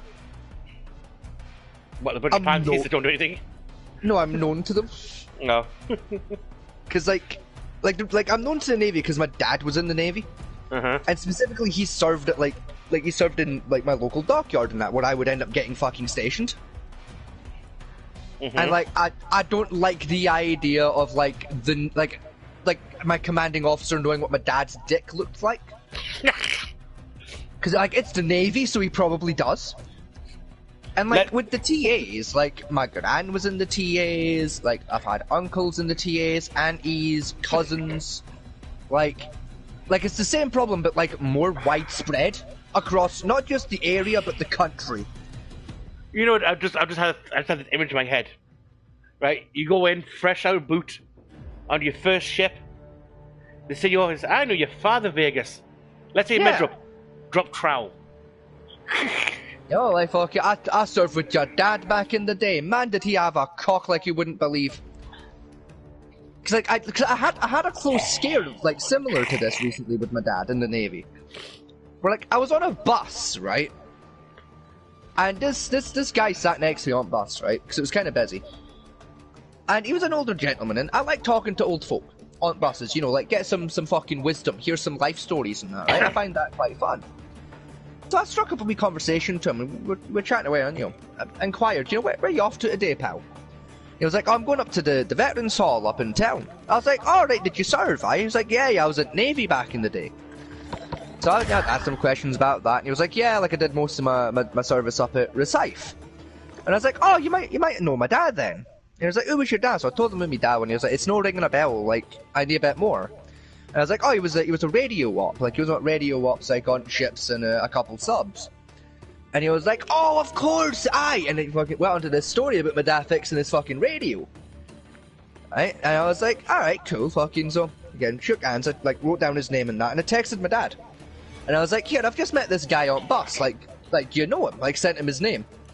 I mean, that's, like 10 minutes go by, my dad sends me a text back and just goes, yeah, I shagged his daughter a couple years ago. With no further context. Just, yeah, I shagged his daughter. I was like, okay, do you know him from the Navy though? Yeah, I fixed his radio once, and that was the end of that conversation. Forever. That was all the info that was given to me from there on was, yeah, I fucked his daughter and I fixed his radio back in 04. It's like, what the fuck? Oh, you know, we found it, yeah. Well, I know his arse cheeks. Like, what in the name of fuck? What do you mean all these Archies? Well, I came home one day from service and I saw these pair of Archies just flapping into my daughter. Ah. Fuck. Just think, the guy clearly didn't know that bit, because I feel like that would have been mentioned before the fixing of the radio. Just, your dad's a cunt, he shags me daughter. Oh, I do apologise, I promise I'm not as evil as him. Please don't hurt me. She got pregnant. Oh, fuck. That sounds about cocking right at this point. Not surprised. Frankly, at this point, I'm convinced I'm related to half of fucking Scotland. I am convinced I have siblings in the Isle of Wight. We're about to get evil. Mainly because I know my dad's shagged several, and these are his words, and I'm quoting them currently, quote-unquote, whales living in the Isle of Wight. Enemy soldier incoming. That's how he described these creatures, not me. Oh, it's like my friend who, I say he got through a lass out drinking. And we love and refer to it, well, I say lovely, refer to it as the whale. Yes. I mean, to give you an idea of the size of this person, remember those TV shows, My 600-Pound Life? All Yes. stations, green light. Bah. We are deploying to the war zone. Yeah. Right? And he took her to his friend's house around Boyat, took her upstairs, and decided they wanted to fool about. Yeah, as one does. You know, you had a couple drinks, it's a house party. You've been left unattended. We're up in 3. Yeah, the bed frame came through the ceiling. Yeah, well, yeah. Attack early and often. Now, calling him, he can't remember this. Sure. And I'm saying, A how? likely story. Your pelvis would have been dust by this point. Mark a drop point for your squad. I thought I was walking Lead 'em weird in. after that night out, yeah. Went Gas for is there, close I on your reckon. position. Suggest you hightail it out of there. Oh, back to Lowtown. Yeah, just over the river from it. We're doing great there so far. More Zaravan. The Zaravan suburbs. Give it a, mix it up a little bit, see what we can, see what trouble we can't find over that way instead. Death. It's Call of Duty, what else would we find in terms of trouble if not death? Prostitute and hookers. No, that's in Vegas, not Call of Duty. You want prostitute, blackjack and hookers, you play Fallout New Vegas. We're in Vegas, are they? What were you doing last weekend? Is that what you were doing last weekend, was it? No! What was I doing last weekend? You were drinking with tea. I know, we went to a nightclub, that's what we did. Hunt down Yeah. the enemy. It Prostitute was and very hookers. fun. No! Well, put it this way, we ended the night in a McDonald's and then got a taxi Gas back to is my moving. place. You basic Like, bitch. we literally had a couple of drinks, got bored, got sober, got a taxi to McDonald's, Your squad made it to the and then safe went zone. fucking home at like 4 in the morning.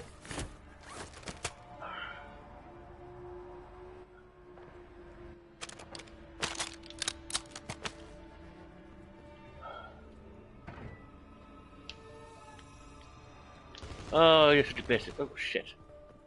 That was What? close. What was close? Someone shooting at somebody. Oh yeah.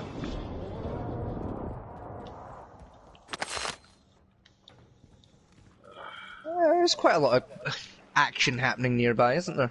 Yeah. Yeah, that's fun. I don't know why I keep following you to death. It's like I'm better at gunfights. Hello, that was movement. No, must have been dodgy render. Depending on the gunfight. Virtual, yes. Real life, I'm not too sure about. Well, yeah. Like, I've had less fucking practice. I hadn't fired a gun in real life in best part of a decade.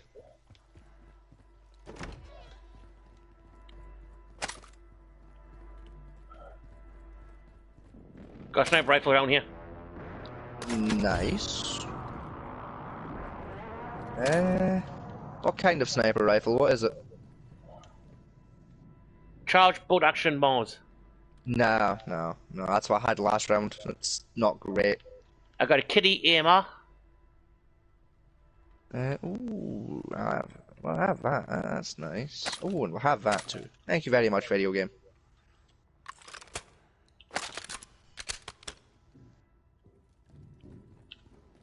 You want that one as well? Nah, Oh. you can have them. Oh, we have an XRK Stalker. Nah, I'm happy with the equipment I've located thus far. I've got a decent mid to long range weapon and a pretty good mid to short. I've managed to pick up an AUG, an MP40, and an M4. I'm a poacher. I've already got full stock of armor. Okay, what am I rocking? 3k, that should be enough to get me what I'm after. We're That's after, not like, a buy station. The buy station's over there. I'm a fucking idiot.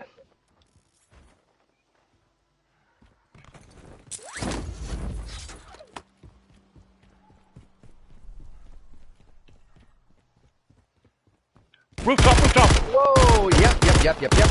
Yep. Fucking, he's cracked. He's like a two tap.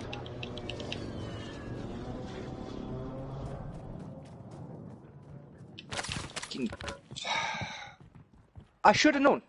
Every fucking time there's a buy station, there's a guy on the fucking roof. I should have known. I should have fucking known better than to go for a fucking buy station.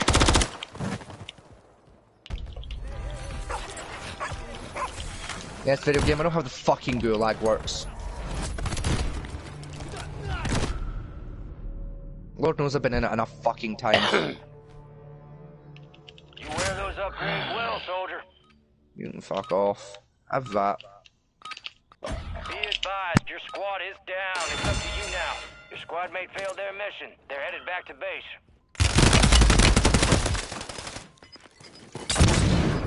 Shit. I set myself on fire.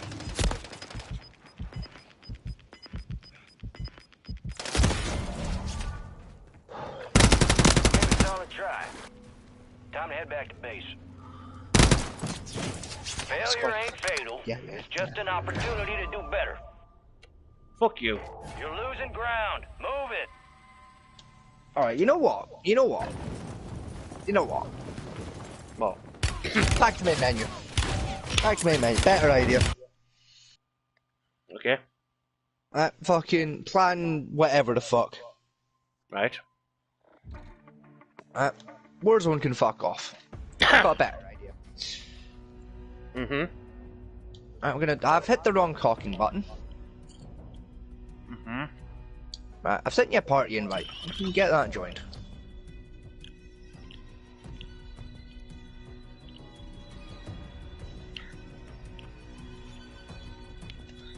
See if this works.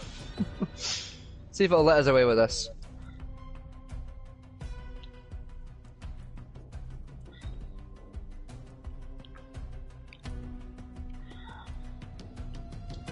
Oh fuck, hold on. I've got to do that first. Wait. I've got to go back to the other menu. Wait. Oh, you don't you haven't, yeah, you don't have MW free, do you? Nope. No, I wouldn't, great. We're after never- zombies, like.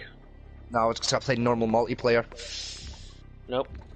I fucking hate you. Oh, me? Yeah. Why me? Because there's literally no alternative other than Warzone. Fucking cunt. There's plunder. It's literally the same thing. Yeah, but that's cunty. Is it though?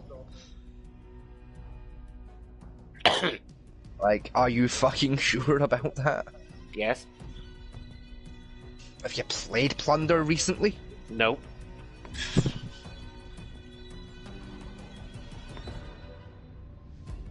Oh, have they changed it as well? Oh, I'd have to go for a different fucking menu to get Plunder now.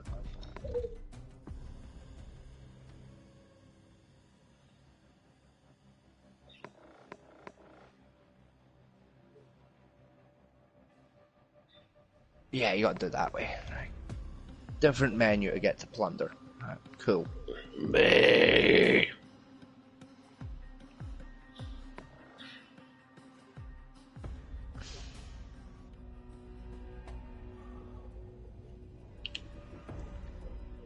Alfie, no. No. No. Oh, is it literally only quads for Plunder? Right, we're not doing Plunder, because it's quads only. Alright. Fucking fuck that. Resurgence sucks dick.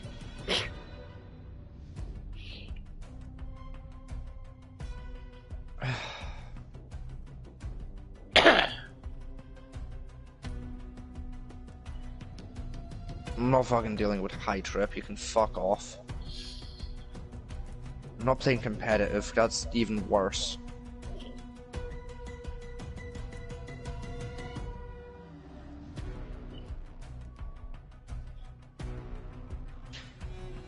Fine. Yes, normal battle royale it is then. I guess we'll just keep slamming our heads into a brick fucking wall then. Why not? It'll be fun. Are you having fun? Well... I rest my case. We've been at this, what, 3 hours and we've still not had the fun? What makes you think we're going to find it later? We'll look back on this as fond memories. I doubt it.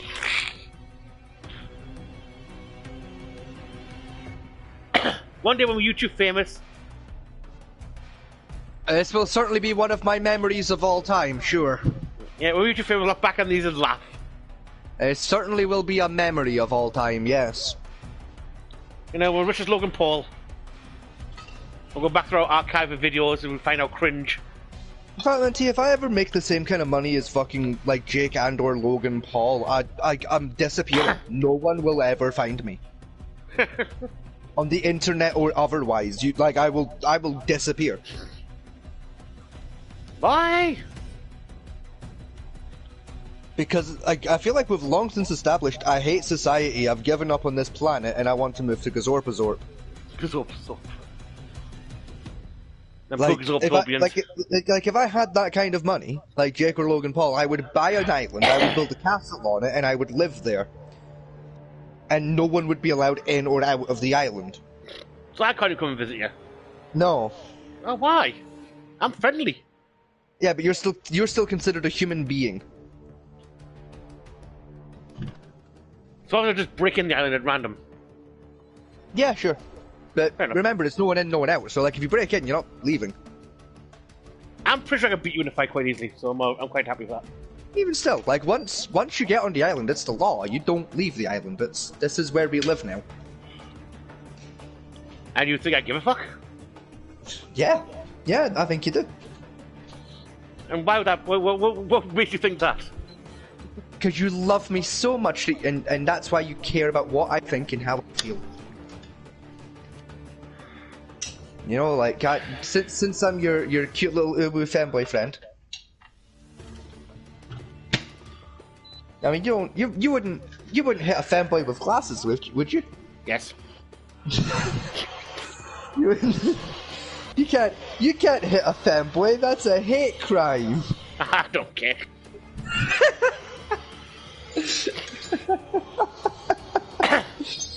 You can't hate me. That's misogyny. No, not misogyny. The other one. Homophobia. I got there in the end. That's homophobic. You can't hit me with glasses. That's not a deadly weapon. I'm not afraid of gay people. That's why I hit them. That's very clipped, isn't it? That's like so. That's a comment that we get famous. It's going to come back and haunt us. Yep. That's a clip right there. I'm not scared of the homosexuals. That's why I hit them.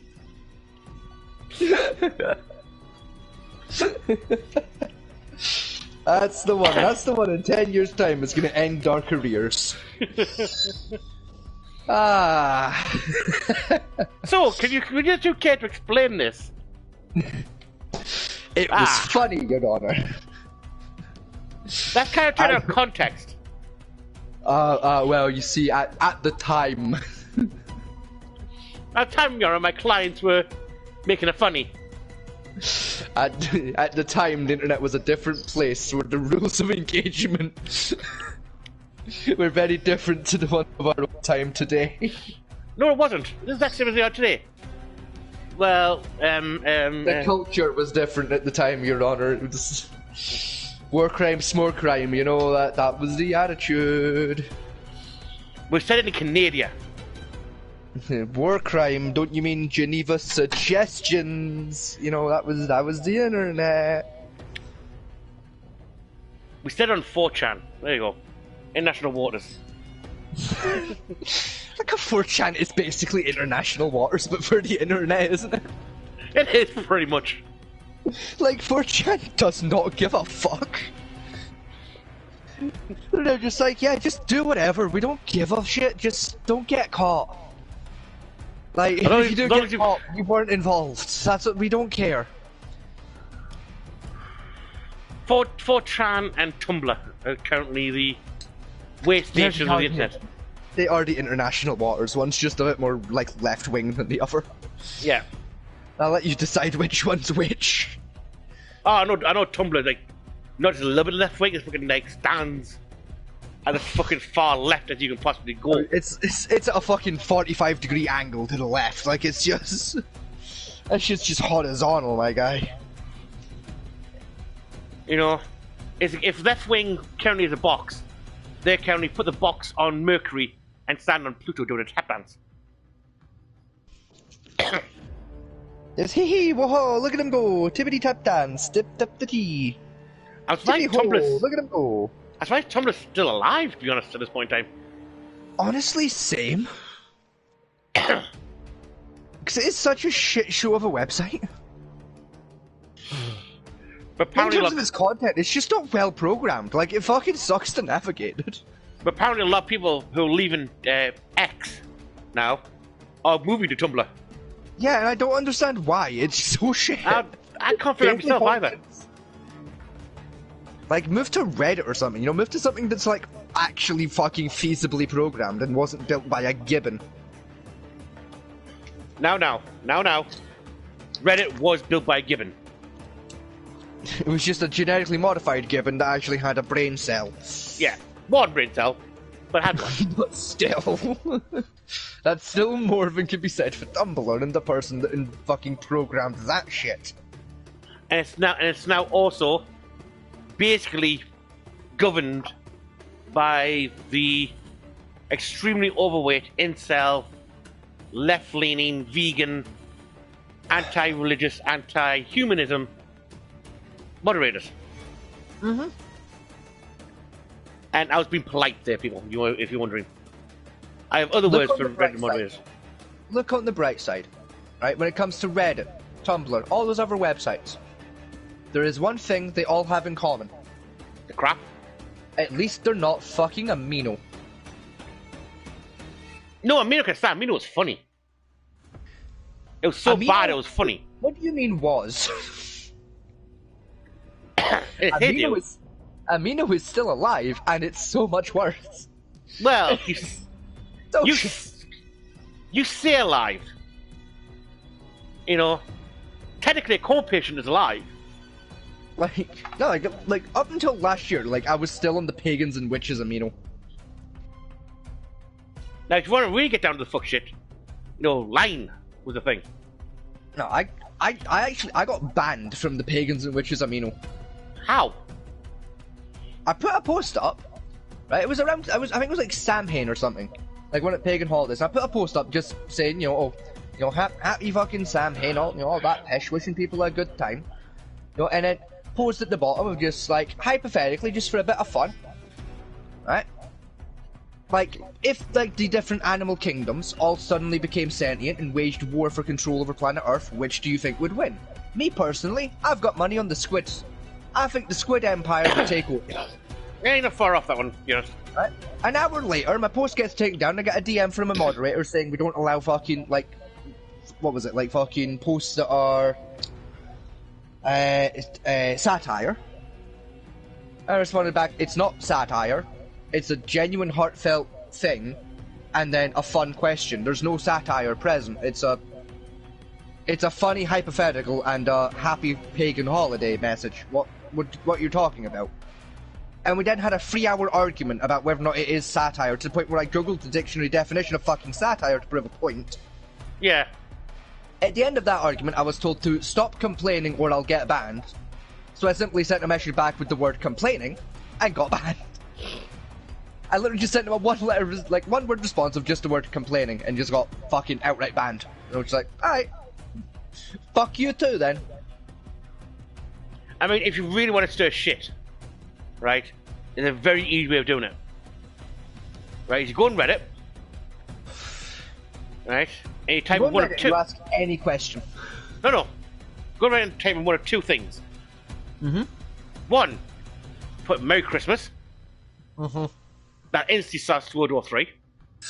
Yeah. Or second. Happy Right. holidays, that does it too. No. Is that Kim Kardashian's father / mother should not have got the Best Woman of the Year award.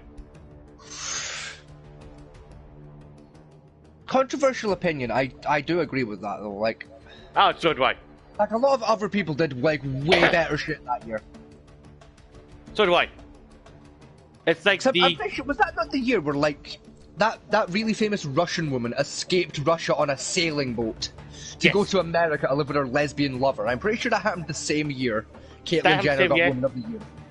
there were several women who managed to break world records in the Olympics. Mm-hmm. That wasn't a trans person. You know, like if you ask me, the Russian lesbian lover escapee should have gotten the Woman of the Year award, because that's just a fucking awesome story, and the fact they've not made it into a movie yet is a genuine fucking disgrace. Yeah, but the That thing should be a movie.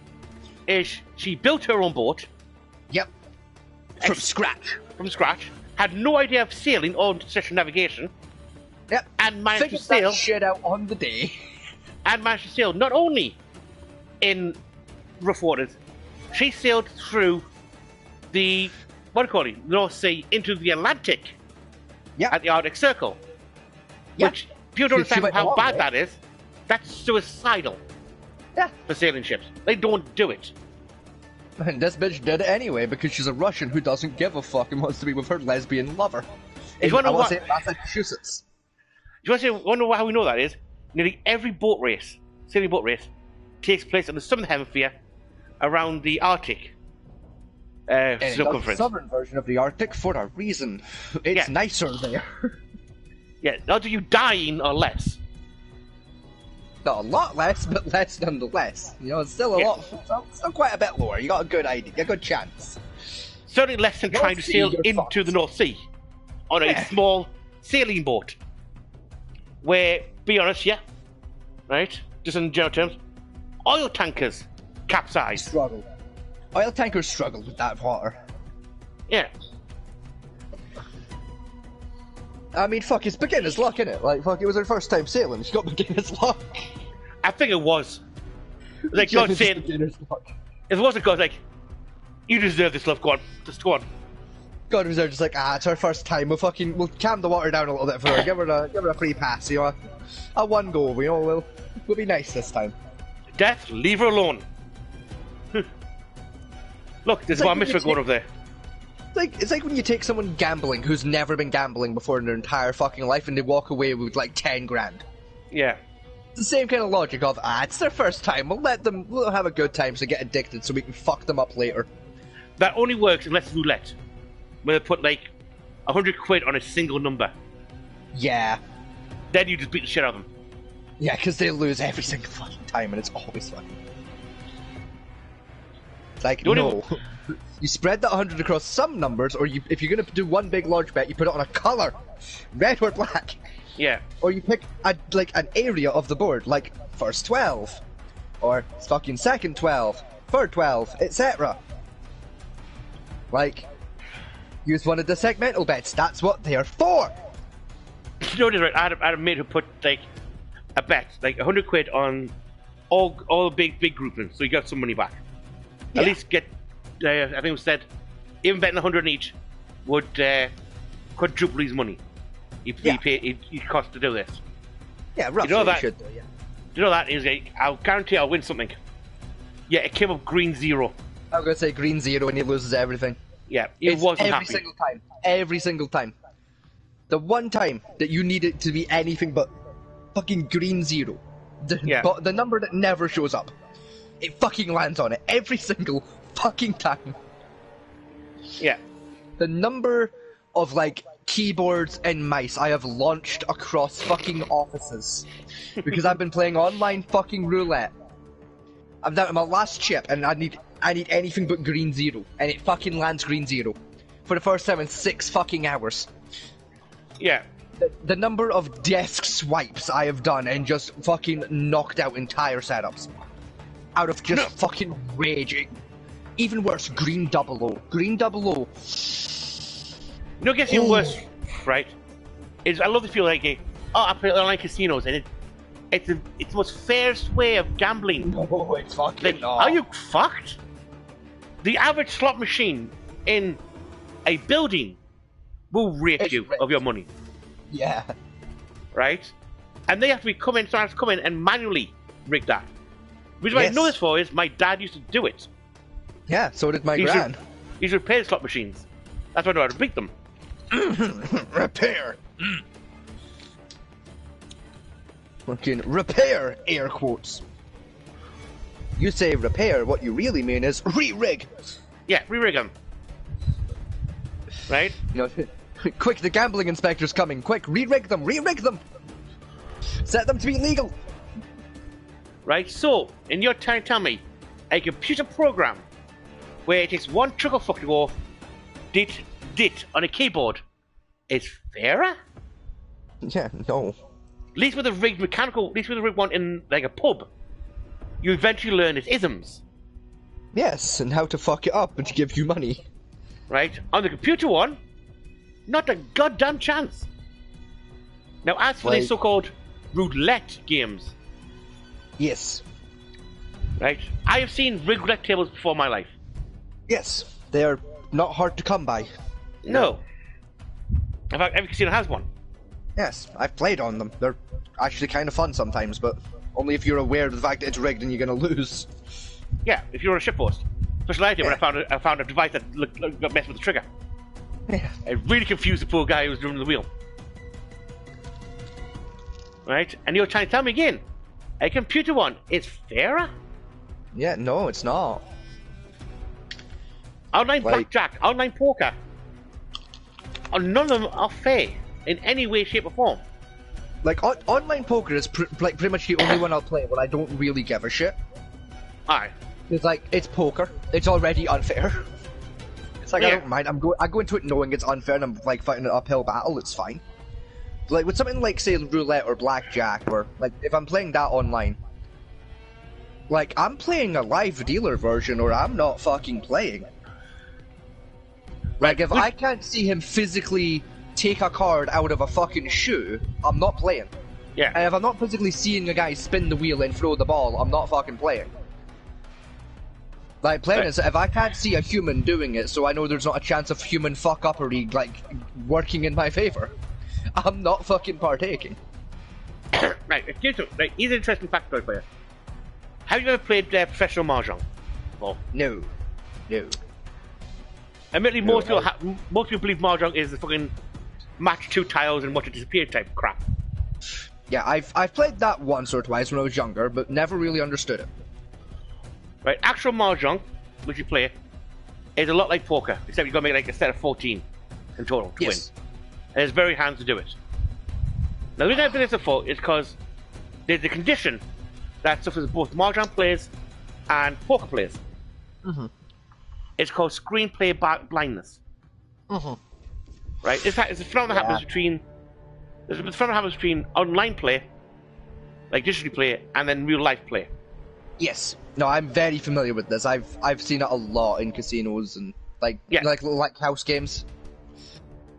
Mm-hmm. It's like growing up, I was taught to play poker in person. That's where I learned poker. So like I don't suffer with it because I moved from in person to online, and then I still play in person a couple times a year. So I basically keep those instincts sharp. Even when I'm playing online, I keep those instincts sharp of like play it like you're in person because that's just how I got taught it anyway. Now the reason why this That's like games I've played, like little house games, like at a house party or something, where it's like we get a little drunk and a deck of cards get brought out. Yes. And like one of my friends that I play online with is there, and like that's all they've ever fucking played. Yeah. And it's just like I can see every single one of your fucking tells that you don't realize you have because you've never experienced being fucking abused like this before. Yeah, that's the problem. Is I can see them from the other side of the fucking building, Dave. Like, Jesus Christ, dude.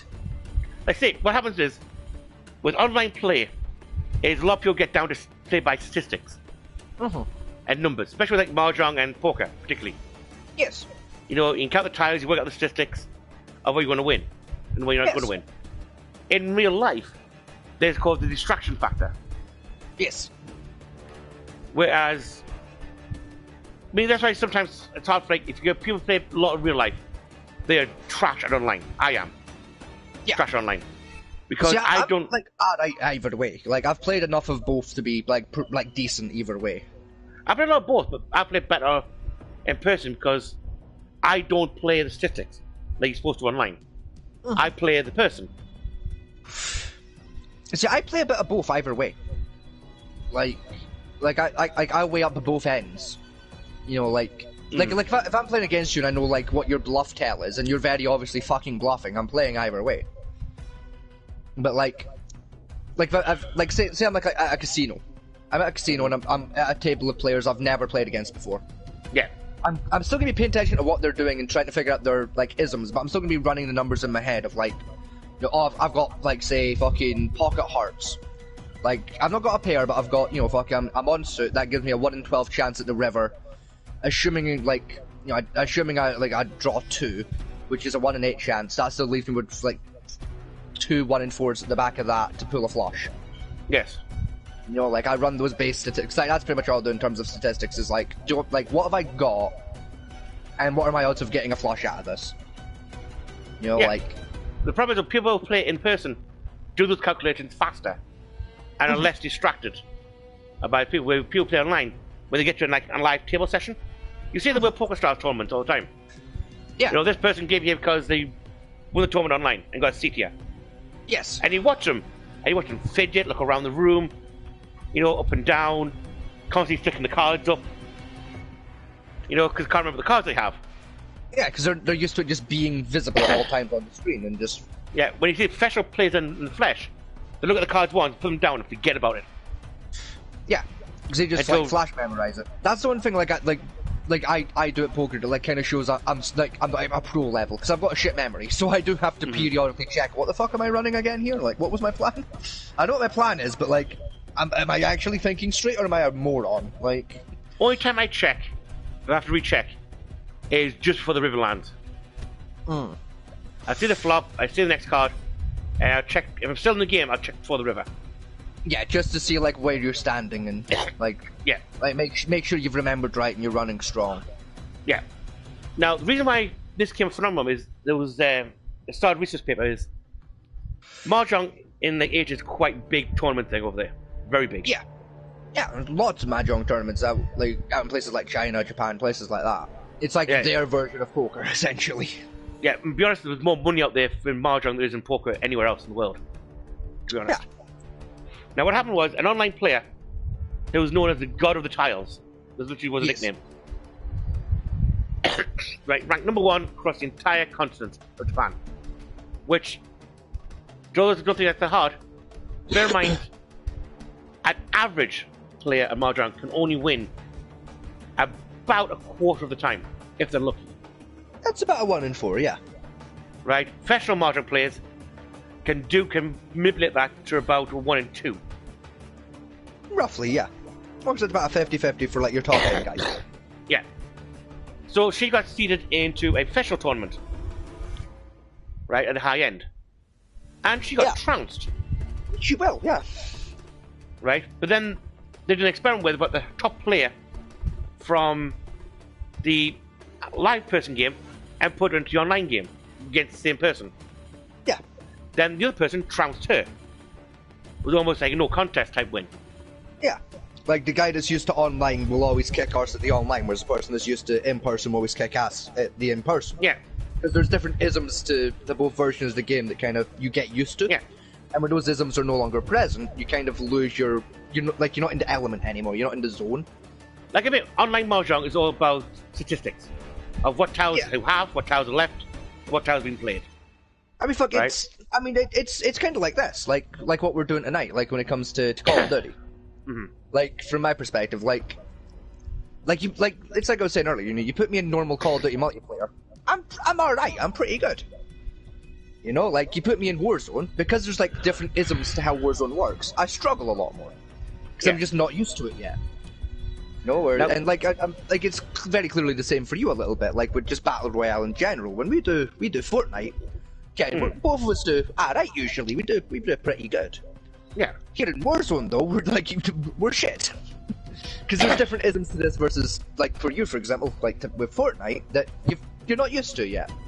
And say for myself, I'm not used to the different isms with Warzone versus other games. You know, it takes a while to kind of get into the swing of those and get comfortable and, you know, fucking zone in, find your weapon you want, really. Your brain. Yeah, find your weapons, you know, figure out how everything works, just the vibe, you know, just kind of find that bit of your brain that like works with this game. Well, the main reason I would say it is when I first learned playing Mahjong in real life, one of the cool someone told me, because I always played it like in person, was that Mahjong has a flow to the game. It does, yeah. Right? And a lot of slow players learn how to find that flow and disrupt it. Yes. Now I thought, oh, it's bollocks, you know, it's probably down to luck and what you have in your hand. No. But no, there is a weird, as you play the game, there is a weird flow to the game. It's like which can be disrupted. Kind of like, yeah, it's like a part of your soul saying, "This is Mahjong." It's literally just a vibe, and you can fuck up that vibe by just kind of playing weird. Yeah, I mean, like, flow of the game, like, everyone picks tile, moves around the table. Yeah. Now, one of the rules is, if I put a tile down and say you're across from me, yes. So your turn was next, right? You can need that tile, you can take it, use it for your hand, and then that resets the game order back to this person who went before me did. Yeah. And that can keep happening, thus screwing up Mr. number 4 on the line from actually having a turn for quite a while. Yes. And that's the thing. Or he could do it on the tile and take it instead of you, and then that resets back to you, which you didn't want. Yes. You know, it's that kind of thing, and it really messes up the flow of the whole game. And it's quite good watching people do it in real life, because it's such a weird. I don't know. It is a bit superstition and a bit not. If you understand what I mean. Yeah. You know, there's many people have superstitions around Mahjong, like, you know, some people won't play with the shoes on, or, you know, it's definitely a weird vibe around the whole thing. I mean, poker has a similar thing though. There's lots of little like isms and like superstitions with poker, like aces and eights. The number of players that like just instinct fold aces and eights. Yeah. You know, like because like one cowboy was shot in the head while playing aces and eights. Weirdly enough, it's like the same cowboy in the exact same story that caused the "don't sit with your back to a door" while playing poker fucking superstition. Both were Wild Bill Hickok and both happened on the same day. Yeah, it's why all aces and eights had his back to a door and got shot in the fucking head. I said all poker was a moved away from doorways and windows. Yeah. Because of that. It's really fucking weird. It's such a strange superstition, but like the history behind it makes it almost make sense. It's like one of the superstitions around poker is you can't use a machine deck for shuffler. It's got to be done by hand. It's got to be a hand shuffle. Yeah. You know, the cards, because basically cards have changed size all the time in history. But when poker became popular, cards had to be standardized for a specific size because the players wouldn't play with any other specific size card. Yes. You know, same with the back of cards. They were changed because blank card back we have on cards was done on purpose because of poker. Yes. Same with the red and blue backs as well for both cards. To be fair, the thing I always like I watch out for if I'm in a casino, right? Like, or I'm just playing cards in general, like in person.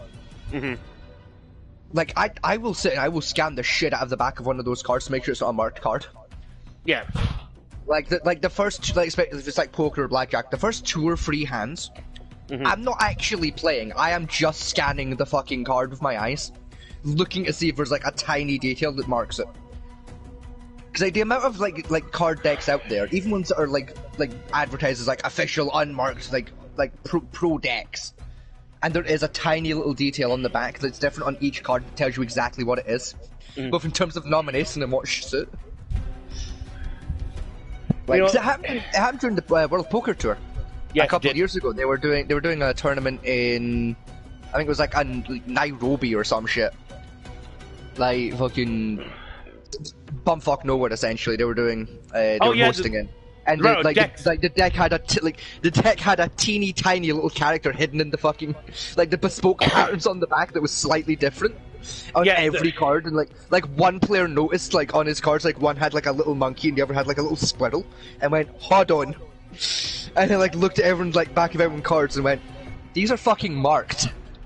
Yeah, I remember that one. Cause... They were like 6 hours into this tournament. He went, these are fucking marked. Yeah, because the whole tournament had to stop for like 2 hours while they funded for a different deck of fucking cards. Yeah, because if I remember correctly, they ran out of official PokerStars decks. They'd run out of the official PokerStars, so like one of the dealers had a deck in his bag and just used that, like absent-mindedly not realizing it was a fucking mark set. Yeah, because and that was on the main table. That's why it was such a big deal, because it was the where like all the big players were with the big pots. She had pots for like 2 million and it was marked fucking cards. And no one had noticed for like 6 fucking hours. Because that source cards locally and they didn't realise they were marked on it. That's it. It wasn't even a case of like, somebody like made a quick run to shop. No, it was one of the dealers just had a deck of cards like in his work bag. Like he brought from home just in case. Here's a question for you for poker. How often should a code deck be introduced into a game? See, this is the thing, right?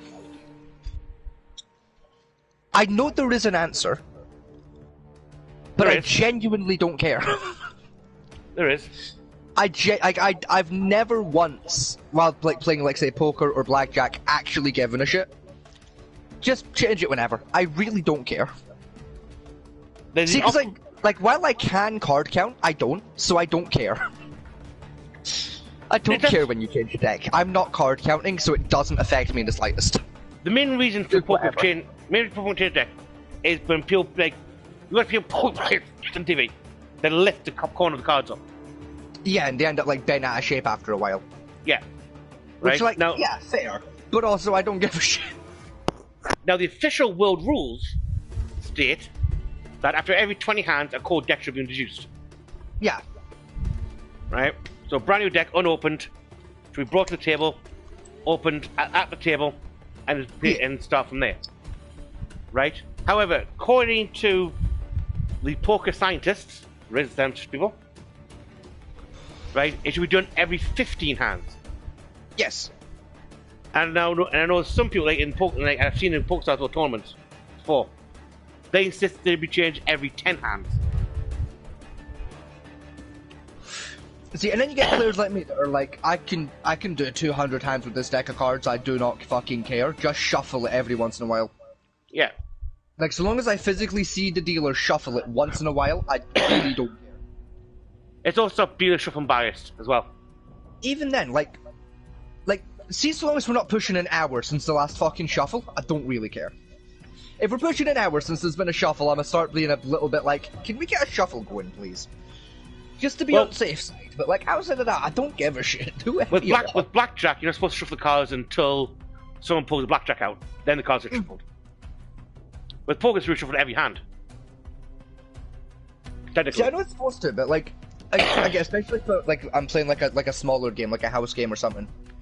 Like if it's like me and my dad or like me and my friends, sometimes we'll go for like 10, 15, 20 hands without shuffling, just because like you can't be fucked. Like you sat there, like you're just playing, and she's like, I just cannot be fucked picking up the deck, fucking around, shuffle it, fucking all this pish. Just fucking have some cards. I don't fucking care. Like, I'm already gonna burn some cards. There's enough left since the last shuffle to get this hand done. Like, it's your turn to shuffle. I don't give a fuck.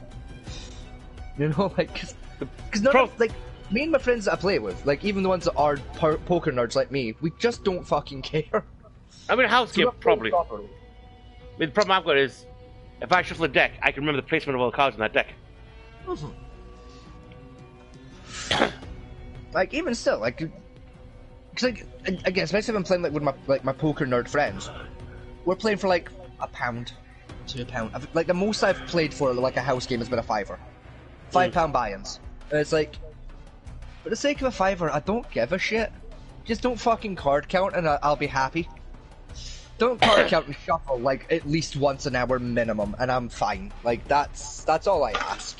The problem is I don't mean to, but it's just the way my Kinect Vision works. I can do it. Which, like, that's fair, you know. And I don't view that as card count. That's just good eyesight to me. Which is why when I generally play poker, I'm made to be the dealer. Yeah. So I can't do that. Normally, like when I play poker, like 9 times out of 10, again, like house games, and like we just do like round table. And like, the deck gets passed around to each person. Yeah, like each player gets a shot at like being the dealer, unless it's like a newer player. If it's like a newer player who's like, especially like a newer player who's not that great at shuffling. Mm. Like we'll essentially have like an unofficial rule of like they deal, but the last dealer shuffles first. You know, because like well, yeah, we should let them shuffle so they can learn how to shuffle. It's like, yeah, but we'll be here for 20 fucking minutes while they shuffle, and none of us are about that fucking life. So yeah. She's like, whoever was dealing last, like you'll shuffle, you'll do it hand, and then you'll shuffle and then hand it to the newer player so they don't have to. Yeah, I was made the dealer all the time in my friend group. A, because I can shuffle fast, and B, is because I can remember the card placements there very easily, so it's like unfair. They said. Yeah. See, for us, like the dealer still plays. Like with us, like if you're the dealer, it just means it basically just changes the fucking what do you call it now? Lines. It just changes who's on big blind, who's on small blind. Oh, we still do that as standard. Yeah, like the person that's dealing still plays, but like no, what they do with me, basically I'm the dealer, and what I do is when they do that, I say fair enough, they'll play casino rules where the dealer gets cut of the pot. I mean, that's fair. Since I can't play.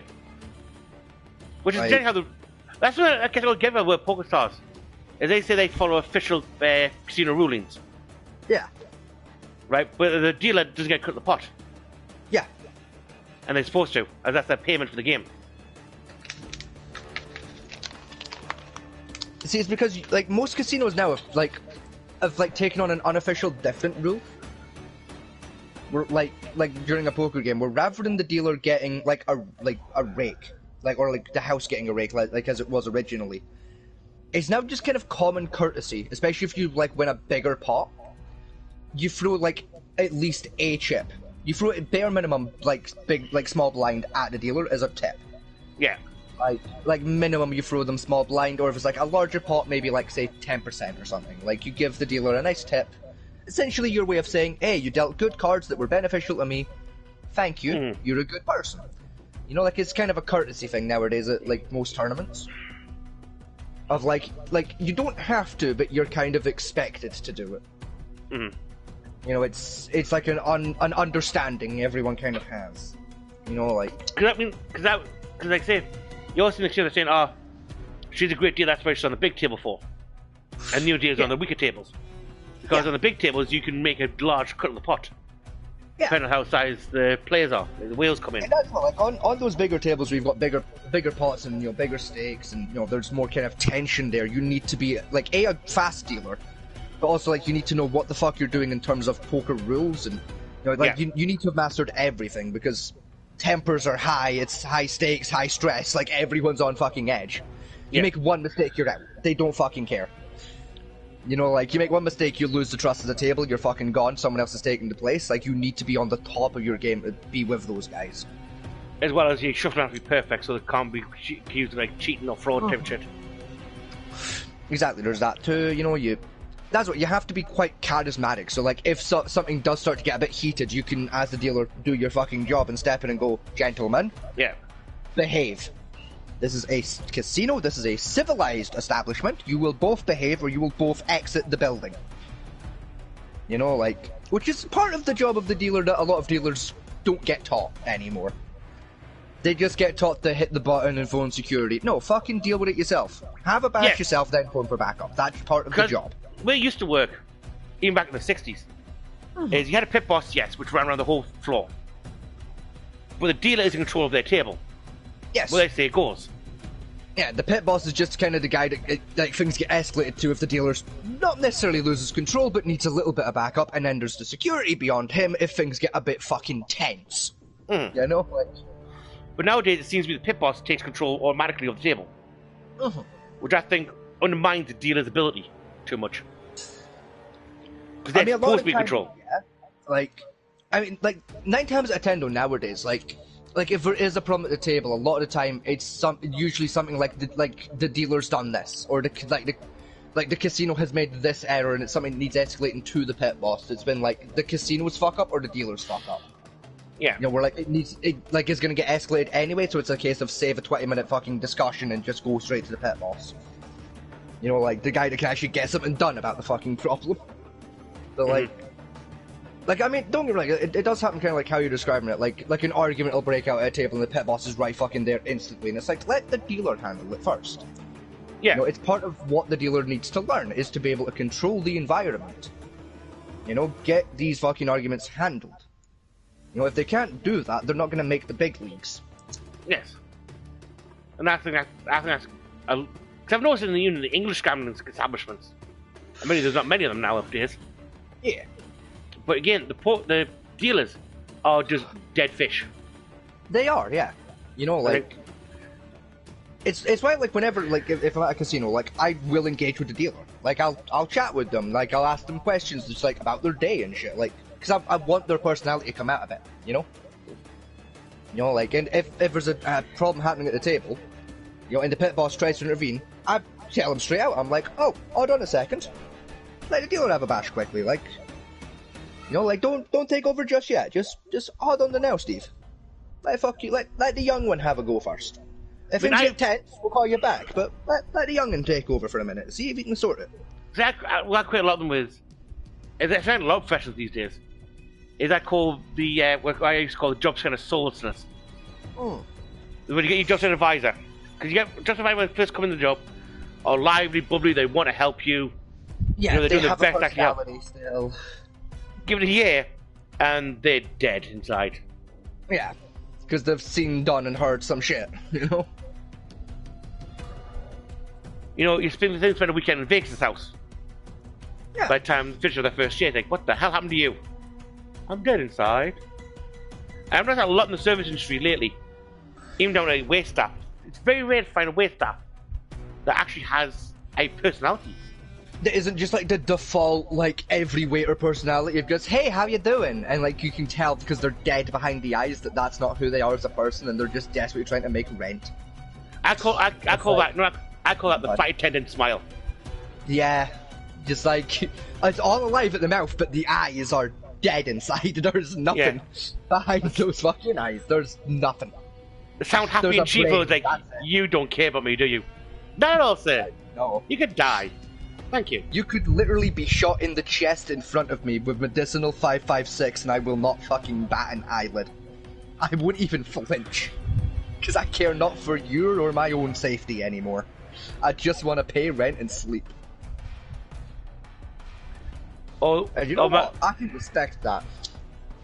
Especially because I think flight attendants get really a bad stick because you get some of the most entitled bastards flying. Oh yeah. Especially in business class. Yeah, business class is a fucking nightmare. You don't know who I am? I couldn't give two shits who you are, sir. No, sir, because if you were important, you'd be in first class, not business. Because I've had it before, when I used to work in a restaurant, I had like a group businessman come in, and they literally fed me that line. Do you not know who we are? No. Bear in mind, I was a chef at the time, that speak to me, which is a mistake already.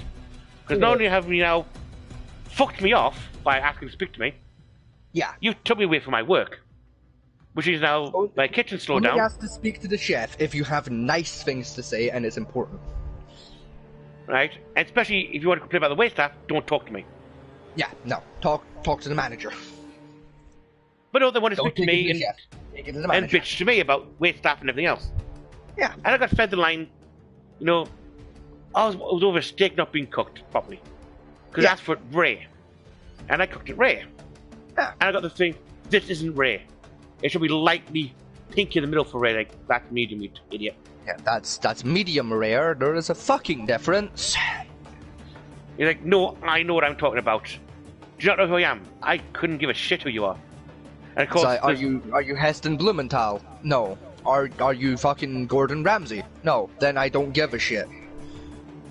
And of course, there's my manager, like the actual owner of the business. Are you the health inspector? No, I double don't give a shit. Fuck off out of my restaurant. Like, leave. That's the thing, like the owner of the actual business was standing just off the side when I had to go for talk to the chef, and even she went, Just oh no. Just oh fuck, they're gonna die. I was already in bad mood as it is. I must admit, at this day. Owner came through just like, please, for the love of God, I can't hide any more bodies. Just don't hurt these ones. It was case like, leave the knife there. Because You my know, apron like, I at the time, can't make any promises, knife or not. because my apron at the time, I had like 2 sheaths on my apron for like Yeah. the 2 knives I commonly used, which I've always put in to make sure where they are, in case some twat stole them. Which the fucking underlings always did, little shits. Yeah, they always do. So I was going out, she's like, nope, give me those knives. Yeah, and honest to God, I had no time to talk to me and berate me. Right? My man just sat in the corner, just pissing to herself, laughing at this Because point, she the owner. knows what's going to follow it, you know, just... Yeah. You know, the waitress didn't have a smile on her face. Which waitress? That one over there. Right? Why didn't she have a smile on her face? Well, first, the water she brought me wasn't 100% ice cold. So you started being a dick already. Good start to the day. Started being a prick over water. Good start. You know, she brought me an ale and it wasn't the right ale. Did it give you this ale we had? Yes. And we didn't have the one you wanted? Yes. So you got an alternative? Yes. Not my problem. Try again. Yeah. Then they Don't brought the care. steak in. Then they brought the steak issue up. And I was like, that's rare. No, it's not. This is blue. Like, no, I'll No. show you fucking blue. That's not blue. Sims blue. And- It's, and it's that- what? It's a half second each side for blue at a sear temperature? Basically, it's still like cold in the middle. Yeah. Right? And it was a case of like, you also said, do you not care about your job? And I was standing and I do care about my job, hence why I cooked your steak rare and not just stabbed you in the face at this point. Yes. And you get a case of like, how dare you don't know who I am? How dare you speak to me like that? Are you the queen? Member of the royal family? No, I don't give 2 shits then. Nah, I've had it once at the bar. Once at the bar, a guy came in and like was being a dick. And I called him out. I was like, "You're being a cunt." And he went, "Do you know who I am? How fucking dare you?" And I just went, "Do you know who I am?" And he went, "No." And I went, "Exactly." I've got to the point Like, where you get that's plain and simple. Do you know who I am? No. Then why the fuck would I know who you are? no, you can't. Shut up and sit down. The other good line for that one was like, so if I was the queen, you'd treat me better. I was like, nope, you get the same answer from me as it is. I've been in since 5 o'clock this morning, doing breakfast, and it's currently 8 at night. I want to go home. And you're giving me shit. Or the fact you don't know what a steak cooked like is. Eat the steak and fuck off. And don't forget to tip the waitress. Listen, every single time, like I've made a vow to myself. Every time I get someone being like, "Do you know who I am?" I'm responding with, "No, do you know who I am?" Just to fucking see how they react with that. All of the Karens like, how dare you? Yes, I dare. Yeah, how dare I? I dare much like this. Quite fucking easily, actually. It's impressive how easily I dare. Here, let's make sure it's not a fluke. Let's make sure it's not a lock. Let me dare again. Yeah. You're a cunt. Oh, look at that! It was so fucking easy. That's how I dare. Fuck off. Oh, my favourite one is, don't you know the customer's always right? No, they're not. Yeah, in matters of taste, leave. No, that's good. No, they're not. They're not always right. Blatantly not. The customer's always right in matters of taste. That is it. Stop misquoting a famous quote to excuse you being a prick. The customer's not always right in every situation. They are right in matters of taste. If you're going to quote literature, quote it fucking correctly around me. I have a higher qualification in English and reading than you do in fucking breathing. Leave my presence. Do not quote to me again, or I will hit you. See, I use the one. What's that one? The one I always use again. Yes, and you know who said that? No. The guy who founded Walmart. Alright then, and? Well, a week later after he said that, he recanted Yes. and said customers are cunts. Again, more importantly, that's not the quote. He said the customer is always right in matters of taste and preference. That is it. He did not say in every situation. He said in those two very specific areas, the customer is always correct. Stop misquoting people to excuse your fucked up personality. The problem is what I get, where I was people in the restaurant industry is, Narky right? wankers. Because they're always right. I point against, you walked into an establishment to pay someone to cook your food. Yes. Yes. So that means you have no ability to cook this dish. Well, I like, do. if you knew how to make it yourself, you wouldn't be here, would you? Exactly. You'd be at home cooking it yourself the way you want it. No, you came to me to do it for you. Precisely. So which one of us actually knows what the fuck we're doing? Because if you ask a chef, do they go out to eat in a restaurant? The 9 out of 10 they say, no. Once in a blue moon, maybe. On a special occasion. And that's usually to a high-end restaurant than the one they're working at. Yes. Because they can afford better ingredients. Or in my case, what I generally do is I find one of them very old dives that's been there for like 1,000 years. Yeah. And go and eat there. Because they clearly know something about cooking the rest of the world doesn't. They've been around longer than everywhere else. They know something the rest of us don't. That's the thing though. If you find a little calf that's been around for like nearly 100 years. Yeah, like the building's older than like you and your like immediate family combined. And it's still run by the same family. Go there, eat there, because they've got something on their menu that kept them in business for 100 years. And odds are you've never fucking heard of it in your life, and it will be the best thing you've had in a while. And I guarantee, even if it's down like how they do their mince and dumplings. Right?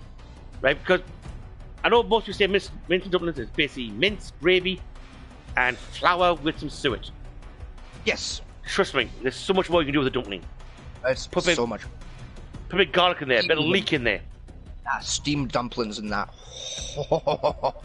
Make some fucking bapows out of that shit. Fucking yes. Sign me up. Doughboys, we boil it instead of rubbing baking it. You know, you end up with a very gooey but very satisfying doughboy. Yes. You know? But find those calves. Honest people watching this show, please do this. Go on your local community, find that one calf that's been there since time immemorial.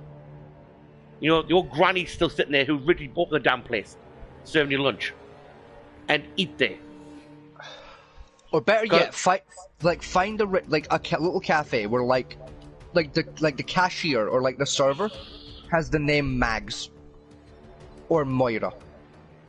If there is a Mags or a Moira working there, you are going to eat some of the best fucking food you've ever had, and I don't know why.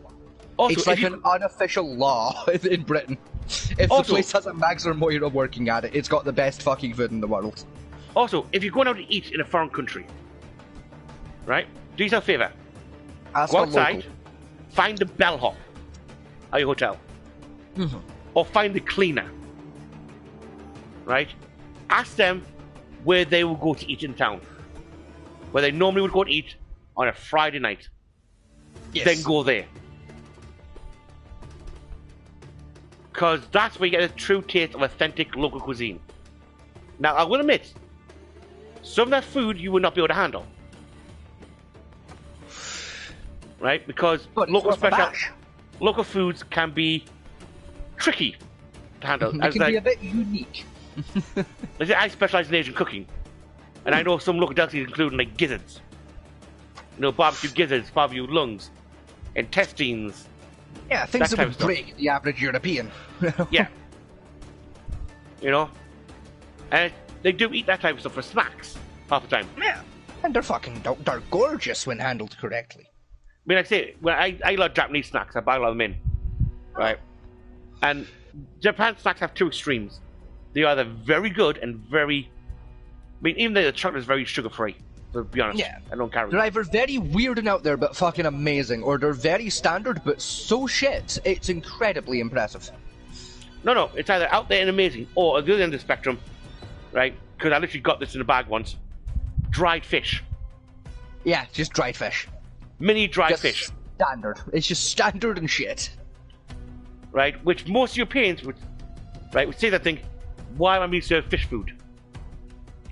Unless they're from like Sweden, in which case they'll just go, ah! I know It these. is the sprat. It's lovely. Yes, he's alright. And then they eat it and go, oh, they fucked that up somehow. Oh, Yeah. how? You know, but honest God, go to the local go to the local little hole in the walls. In Asia, go to the local ramen shop. If you're ever in Hong Kong, go to the night market. Don't eat during the day. Yeah, Right? go to the Sleep to about 4 in the afternoon. Get up, do some sightseeing, then hit the night market. Yeah, the night markets are where it's fucking at. That's where you find the friendliest people there, compared to the ones who just hit you because you exist, Yeah.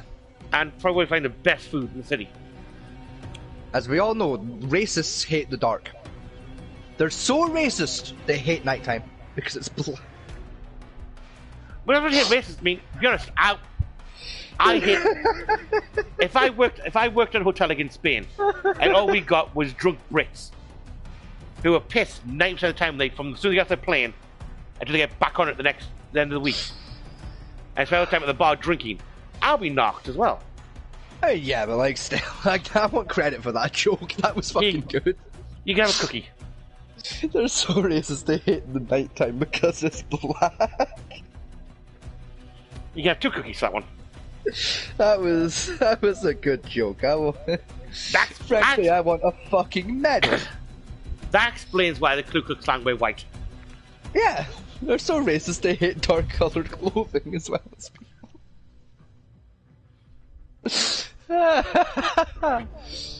There's the second joke from tonight's show that's going to come back in a decade to end our careers. That's one each. No, the joke's about our careers. Two people go to an art gallery. Oh god. And see a painting of 3 black men and one with a pink cock sitting there. Mm-hmm. Right? Oh, Staring no, trying to figure it out. you've told me this one before. I know. Still good though. It is good. The art dealer comes over and like, oh, this expressions of the trials of the black slave. And the pink penis represents the over-sexualization of the black man. And all their pish. They say they're all very thoughtful. A drunk Irish guy walks over. He goes, do you wonder what the painting's really about? And the posh guy goes, well, what do you know better than the art critic and the owner of the gallery? He goes, I painted that. And what it's really about is, there's 3 coal miners and the guy in the middle went home for lunch.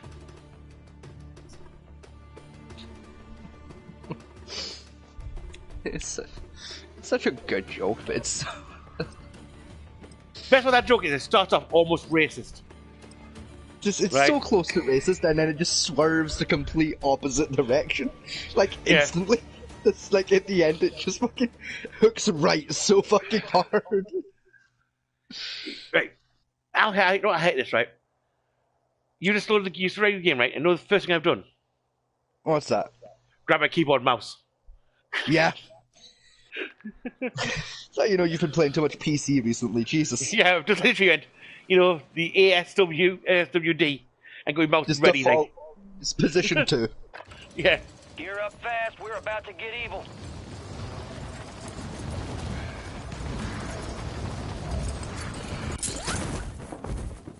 I even my keyboard to an angle to get a bad angle for the gameplay.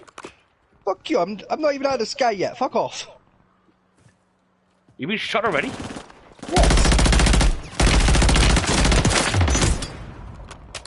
Like, fuck you, I'm still in the sky, leave me alone. That's 2 dead in one go. Stations, we are green to go. Stand by for Hey. deployment. The only 2 kills we're going to get in this game. Actually, alright. Eh?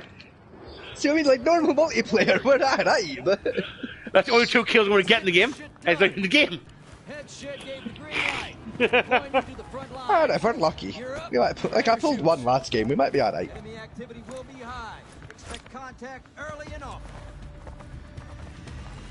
I don't want contact. I don't consent. I don't consent. I'll see you on the other side. Bad touch, bad touch, bad touch. Oh, that's a deep circle. Battle Royale. Let's do... Fuck it. Let's do the power station. That'll be a laugh. Get to the safe zone. Cash drop is en route. No, don't touch me there. This is my no-no square. Fucking forgot about those adverts. I fucking forgot about the no square adverts, dude. Fucking. Those were so fucking shit. I'm already being shot at. Leave me alone. How? I don't know. I didn't stop to ask questions. I was a bit preoccupied with getting the fuck out of range. Primary objective is to eliminate all targets. Here, let me go back and fucking inquire and ask him. Do that. Dickhead. Gas is inbound. Oh, I've landed in a bad place. Oh, where the fuck have you landed? The reactor. Oh, why? Your squad made it to the safe zone. Because I was aiming for the roof and missed. You fucking dickhead. And fell into the hole, which was the reactor, apparently. It's okay, I think I found a way out. Or more accurately for me, a way in. Oh, that's good.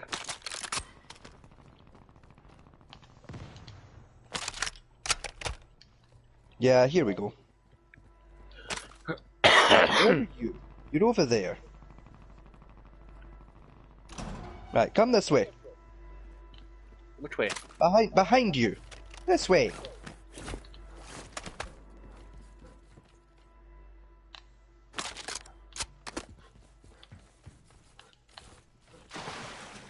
Oh, into the radioactive water. Yes. Hang on. You missed See shit. freedom. Lethal drill charge. What the fuck's drill charge? It's like a grenade, but it goes through walls. Ah. You throw it at the wall, and it drills through, and then explodes. Whoa! Hello. You have eyes on him. Yeah, he just shot me.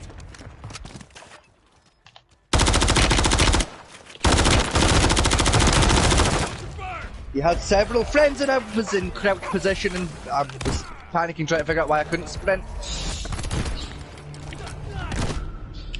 Well, I got a kill. That's a start. I almost killed him. It was basically a few shots difference. Hey, I know money doesn't grow on trees, but it is covering Yeah, the see, I ground. looked the corner, spotted him, finished him up, and then like his friend was on the roof who opened fire on me, and then a different guy from like the other side of the map opened fire. Your fight's over, soldier. Return to base. I'm dead. Sorry, I'm still in Gulag. I can't helmet cam you, so. Oh, he was there. Oh, he was looking at me for so fucking long. The enemy took that one, but we'll get him back. He heard me that there was a smoke screen, that he heard me take up there. He knew roughly where I was.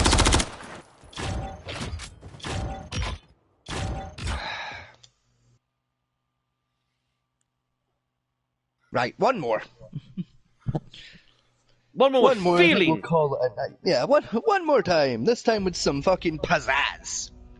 Yeah, 'cause I haven't eaten today yet. Well, sorry, I had like I've had a pizza. I got from Aldi. You should probably get some food. I was planning on making like a chili, but I took a nap instead. Well done. Yeah. I'm just saying one more because like Warzone is so intensive that my room is currently a fucking sauna because my PlayStation has turned into an oven. It's screaming at you, is it? No, I'm just sweating. Like my hands are wet. You know It's what's that the warm in the office currently because the PlayStation's trying to run Warzone. I guess I say it's always telling me PlayStation once is working a bit too hard. You know? Like when the room temperature is higher than the rest of the house's fucking temperature. Yeah. And you can hear the fans screaming at you. Yeah. When you're wearing headphones over the top of someone else's voice and a game. Yeah. Like, I can hear yours in the background. I don't know if you can hear mine, but I can hear mine. See, that's what I have on PC. It doesn't scream at me when I play things on it. Yeah. That's because yours isn't dying. Or overheating. Or No, both. I've got like what? 1, 2, 3, 4, 5, 6, 7 fans in mine currently. Yeah. Is that including the ones that are built into the graphics card itself, yeah? Yeah. Yeah. There's 3 in there. Nice.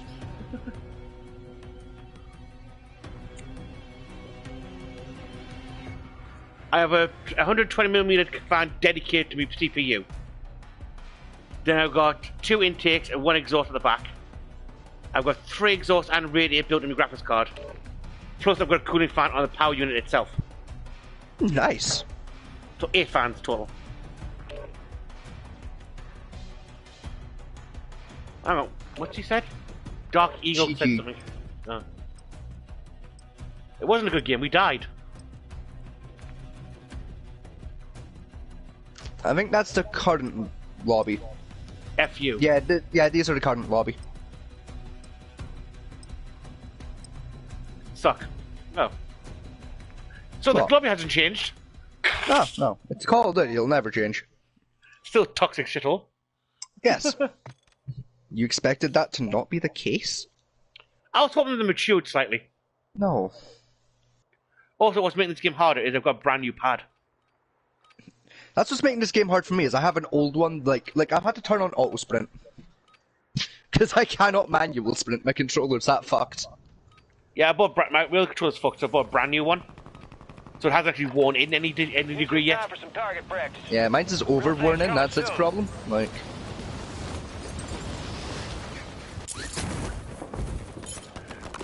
I think I may have timed that loadout change fucking perfectly. Oh, I fucking did, would you look at that. Get fucked, you little dickhead.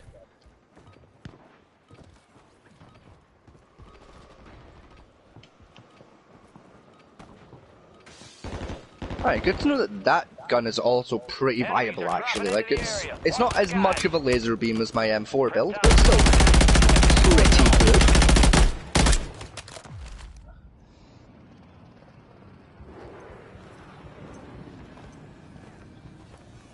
There we are.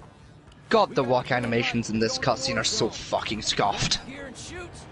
You're up in 3. Rules of engagement are simple. Weapons free on all threats. This guy needs a better job. I'll see you on the other side. And yes, all Yeah, your we friends don't- are in the same plane you are. Down Yeah, the we road. don't talk about who Philip Graves is and why we don't like him. Cause I'll just shout. Be advised, gas is closing in. Proceed to the Where are we safe going? zone. We'll go over there. Wait. Over there.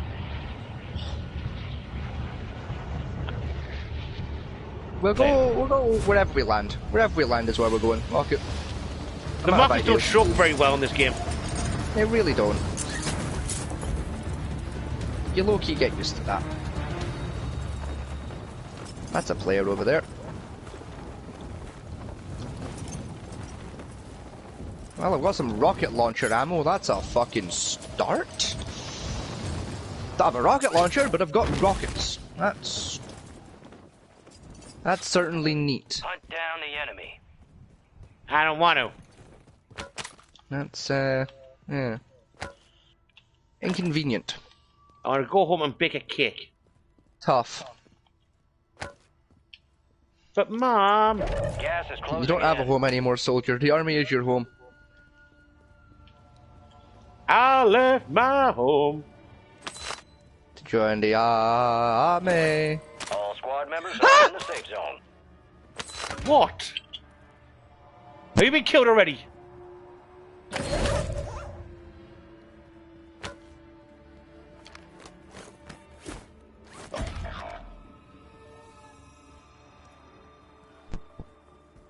Let's play Warzone, he said. It'll be fun, he said. No, I didn't. I said it was an option, and you agreed to it. Why do I Squad mate is like in the talking gulag. these fucking If they decisions? survive, I they didn't. I redeploy. gave you the option. You picked it. I ask again, why do I let you talk me into this shit? Where the fuck are you? I'm in the gulag. Ah. That's why I screamed in horror and then went silent after a light ding sound happened. That ding was me. You're all that's Fuck left. off. Get Just it fuck done. off. Just Your squad mate just got their ass Whatever. beat. They are returning to base. why just fuck just whatever. For the record, this is getting uninstalled the second we're done. Like literally as we go off air, like I'm hitting uninstall. I'm not playing this ever again. It can't be that bad. I've never had this little fun since the last time I played For Honor. Because it sounds like a crack addiction, to be honest. This is the thing, like that, like mere moments ago was the first time I have thrown my controller in about 4 years. Like, think about how fucked off I've been while we've played video games before. And then realize that's the first time in 4 years I've been so fucked off I've launched my controller. I got rid of the wrong gun. Shit.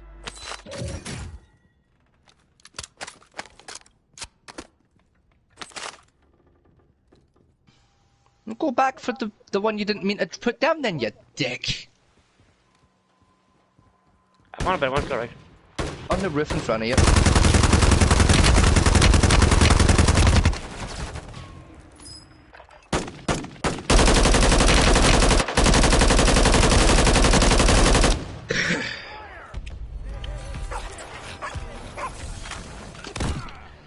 I just got that quick damage check on my controller to make sure I didn't fuck it. Because I did throw it kind of hard. Hey, I know money doesn't grow on trees, but it is covering the ground.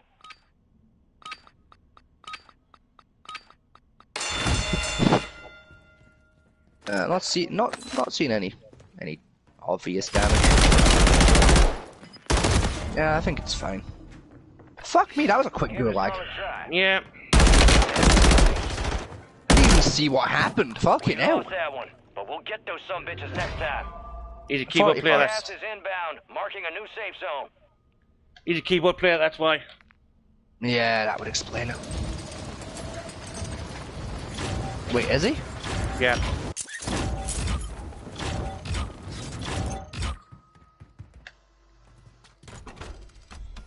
Hang on. I'm gonna watch his plays a second just to confirm.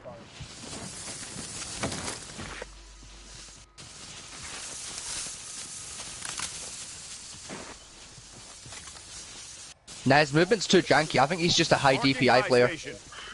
No. Like, I think he's just got his look sensitivity fucking cranked. No, it's not. You can tell by how fast he's changing the weapons over. Dropping some armor. We got a It's field literally one upgrade button to active do here. that, though. Yeah, but in the controller, the ping from the controller do it. Compared to keyboard ping, it's much slower. Gas is Yeah. moving.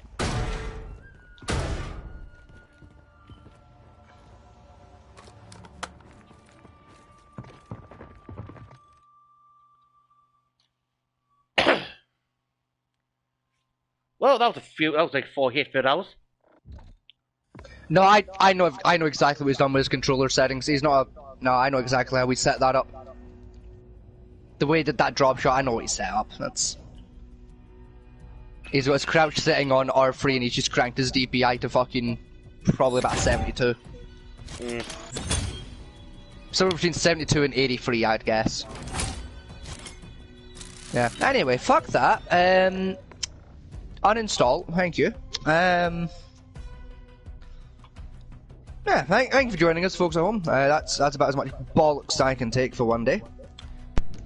It's been a pleasure having you. We'll see you on Friday. He's cut out, but you see on Friday, his pipe probably died. There we go. It did, yeah. We'll see you on Friday of next week. For the Normal show. The main show, yep. For that. Sunday we won't play Warzone ever again. No, we'll probably play someone else on Sunday. So you put your finger out and do that mission. No. No, I don't think I will. You should have to be spiteful now, aren't you? Pretty much, yeah. Every time you ask, I'm going to delay it another week. I'm never going to tell you what the week count is at. just so you can't try and edge the game. Just to be a prick.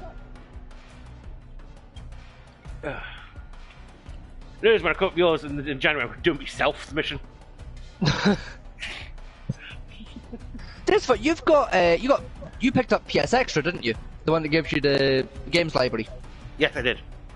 Yes. Do you know what we could play then? Because it's on there for next week. Blood Bowl 3. Is it on there now? Yes, Blood Bowl 3 is on the PS Extra Pass. It's on there in the game catalogue. I think Deathwing might be on there as well then. Yes, because I don't think we've ever done a competitive 1v1 game before on the show. Yes, we have. Have we? Yeah. What did we do? Golf with friends. Oh yes, well see now, nah, that doesn't count. That's like a party game. That's different. That does count because you fucking put them stupid fucking rules in. Yeah, but we were both shit at it, so it doesn't count. I still beat your ass though. Yeah, but we were both shit at it, so it doesn't count. Okay, we were both at like a fucking negative 120 or some shit. No, we made par a few times. Yeah, not overall though. Overall, we did. I think I got it under actually overall. One matches.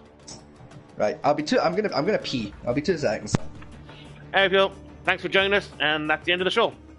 We'll catch you on Friday. Oh, don't want to press that button.